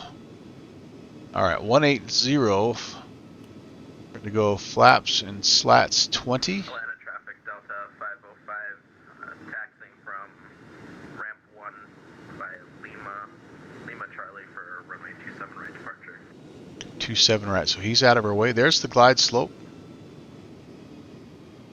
Doing good. Set our missed approach altitude again. 4,000 set. Update the heading bug. And down we go. Looking for 180 till 5. We're coming up on that. There's AJ, that's a 6.9. Go ahead and slow it down to 155. Gear coming down and full flaps. Yep, it was just reminding me of that. I don't know. This looks worse this time. Ugh.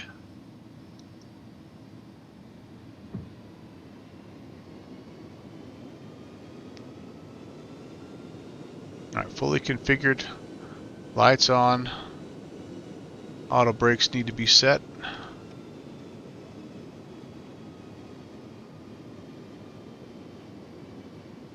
Down we go. Maybe not. There we go. All right.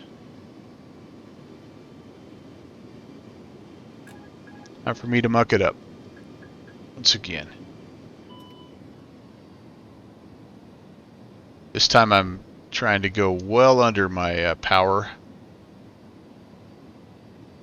Maybe better to be a little too low. I don't know. Maybe not.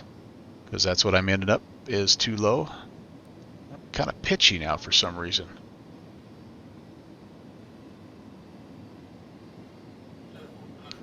Alright, we're a little better this time, I think, you guys. Kind of a short hand flowing final, so nothing to brag about, but if we can get it on the ground, I'll be happy. Drifting a little bit right, correcting.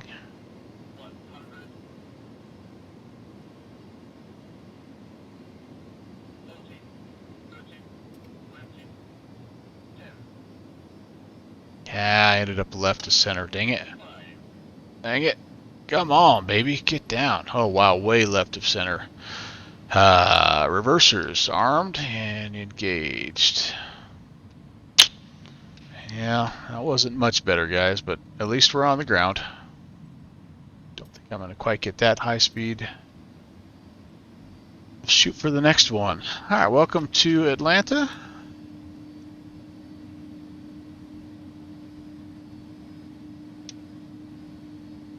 Let's get some lights turned off. Got to get the auto brake off here as well so we don't get stuck on the runway. And I'm going to get the auto ignition off. Need APU started here, don't we? Master switch on. We'll just take our time getting off the runway, no big deal. It's just the busiest airport in the world. You know, we don't have to hustle. All right, there we go. APU started.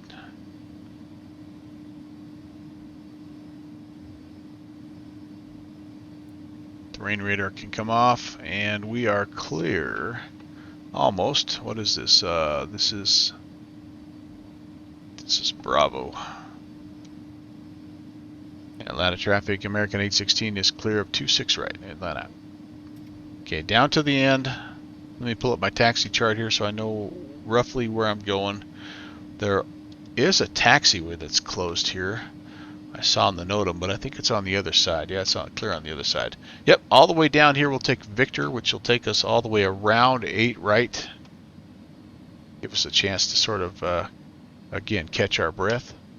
We're going to need the auto brake fan going here, so we'll turn that on. I'm going to also turn, you know what? I never did turn the weather on this time, but I did have the terrain on. So we'll leave that as it is.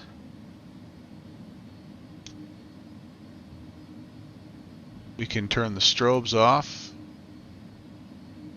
Everything else, I think, yeah, we can do the runway turnoff lights to off.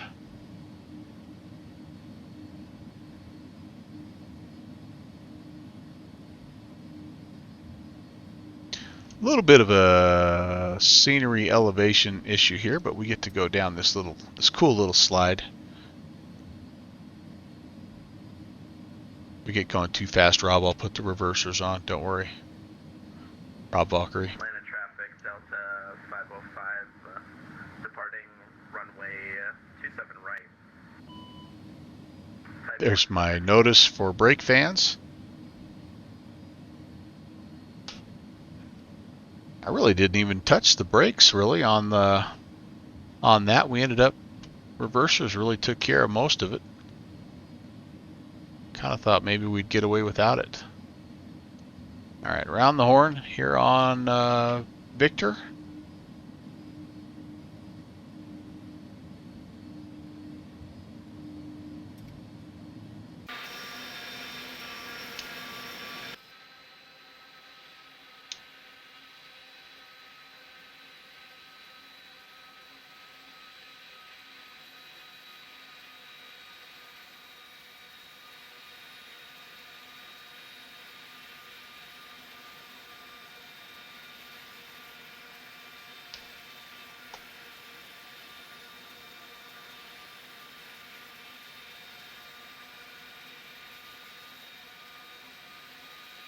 And then really we don't have a gate per se, just anywhere here.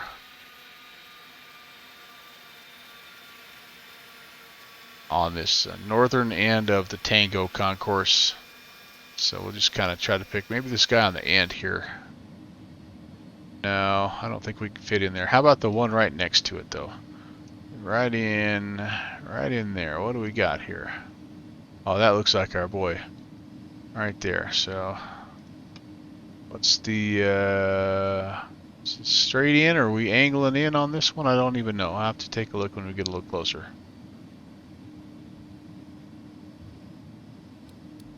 Okay.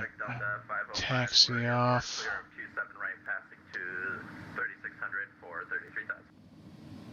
Looks like it's maybe at a little bit of an angle. Yeah, there we go. All right, there we go.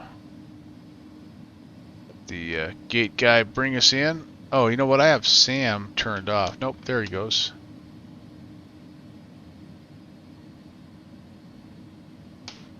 Okay, liking what we've got so far.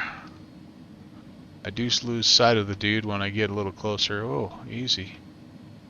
Easy. A little further, a little further. And alright, welcome to Atlanta, everybody. Tui. Parking brake set. We are on APU power right now. PGN is rolling. Go ahead and cut the engines. Kind of start the shutdown, and I will check on the chat here. Hopefully, again, you guys have gotten all your questions answered. Too low, no go. Too high, drop the rise. Yeah. Gotta go, Scrappy. All right, buddy. Thanks for coming in, and appreciate you hanging with us a little bit. We'll try to keep that blue side up. Absolutely. Complete freedom. Happy New Year. Hope you have a great one. Yourself, you're going to turn in for the night. Thanks for coming by again. Thank you so much for all the gift ascriptions there, my good friend. And please keep that YouTube content coming out. I love watching that stuff, man. It's so cool to see.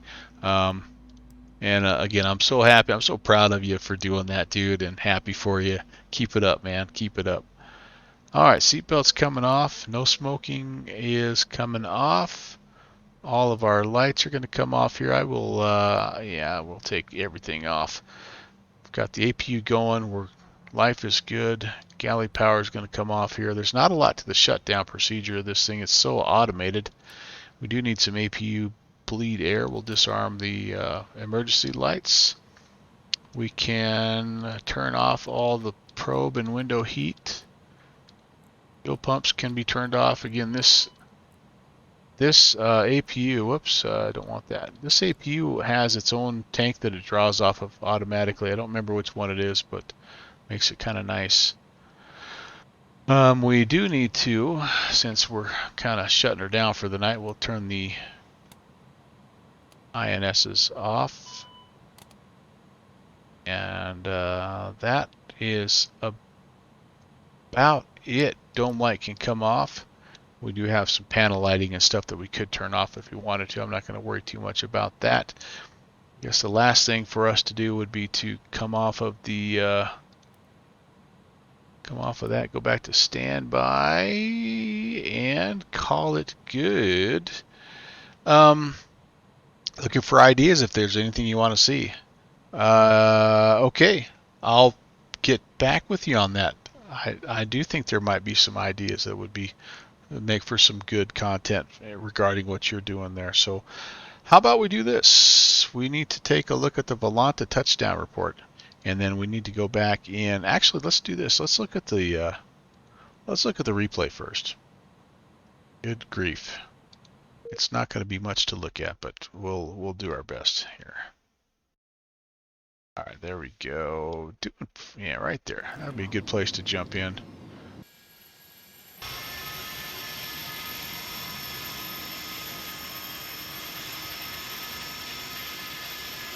God, we just got way left of center there for some reason.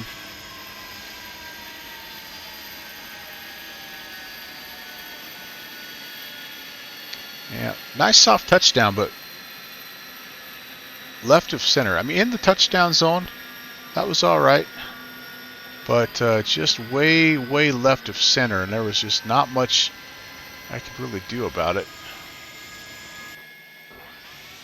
Oh, you wrong runway, dude.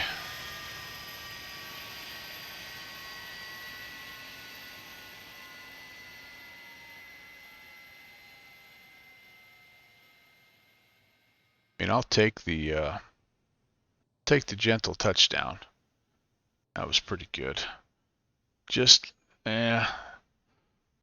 left of center just kind of makes it a sort of a C- landing. All right, what's it look like from downwind Sims view?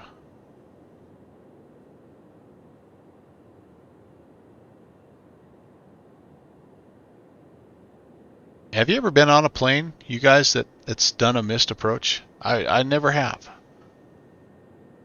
I've been on a plane that's been in a hold before, but I've never been on a plane that's went missed.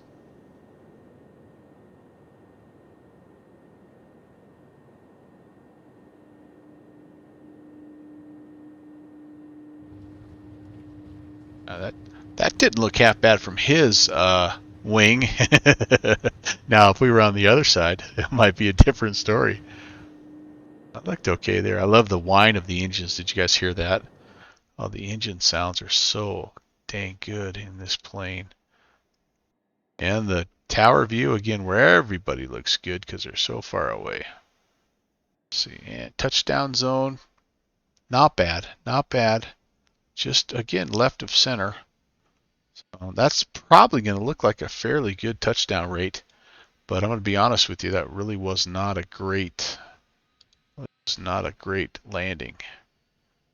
What say you, Volanta? Yeah, 208, 143, 134. That should have been more like about 145, I think. But a G and a half, that ain't bad. Again, if I just was able to somehow keep it on the center line there, that would have been one of the better ones that I ended up with. So, let's see. He was sleeping, Rob. Yeah. Tenerife wind shear. There you go. That would be not good, my friend. Not good. And then this is where I didn't get the speed brake turned off soon enough, and I ended up almost stopping on the runway. Oh, holy cow. All right, well, what a day. What a great day of flight simming. And, man, I'm so glad you guys came by. It was a really good trip from from Nantucket up to the Montreal area in the King Air. And then we flew around Montreal and Ottawa in the Pilatus Porter. And then we hopped in this bird from Montreal down to Atlanta. So, man, I tell you what. That's a pretty good way to spend a day right there, and appreciate you guys again coming along, because that's what makes it so much fun. It's just doing it with you guys as well. A lot of thank yous today. Complete Freedom, of course, gifting a couple more ascriptions there. Mustafa coming in with the raid. We had follows from Scrappy the Pirate and Blackout and Captain Higginbottom, I think is how you say that. And then we also had a raid from Complete Freedom there. Holy moly. And then earlier, Complete Freedom and Panagon had some gift subs. So again, thank you so very much. And looking forward to putting together our next giveaway. And that's what those do for me. That's I try to turn those around and give those back to the stream. And so anyway, hopefully you guys will Hopefully, guys, we'll see those coming here real soon. Be a great way to kick off 2022, don't you think? Do I fly the Q8 XP? I do. Well, I've been in it, and I've made my attempts there, Humber. I have a lot, and I mean a lot, to learn on that plane, but it is certainly a very, very fun aircraft to fly, and I have tried. I've tried my best to learn it, but anyway, yes, to make a short answer long, I have flown that. And let me see if I can get, there we go. Can we see what's going on here? Oh yeah, there we go. That's what we need right there. Little outro angle. All right, Rob, good night yourself. Thank you so much for coming by. Everybody else who came by the stream as well, thank you, thank you, thank you. We do have, let me see if I can actually get you to the right person tonight here. We've got, oh, speaking of the dash, Conti's doing the dash right now. Do you guys have any buddy in particular you'd like to see? Conti's always a good choice.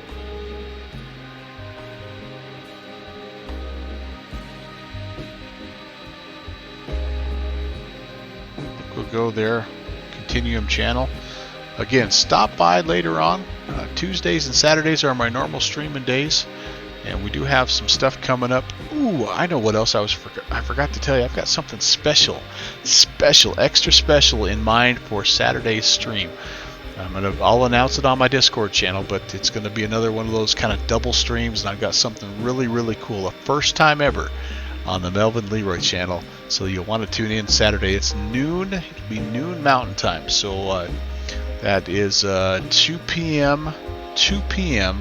Eastern Time, and yeah, we'll have something cool for you. So look for more details on the Discord channel. All right, we're heading over to Continuum. Let's go toss them some raids. I'll see you over there, and we'll say hello. In the meantime, have a fantastic rest of your evening and your weekend. Happy New Year, everybody. Take care. God bless.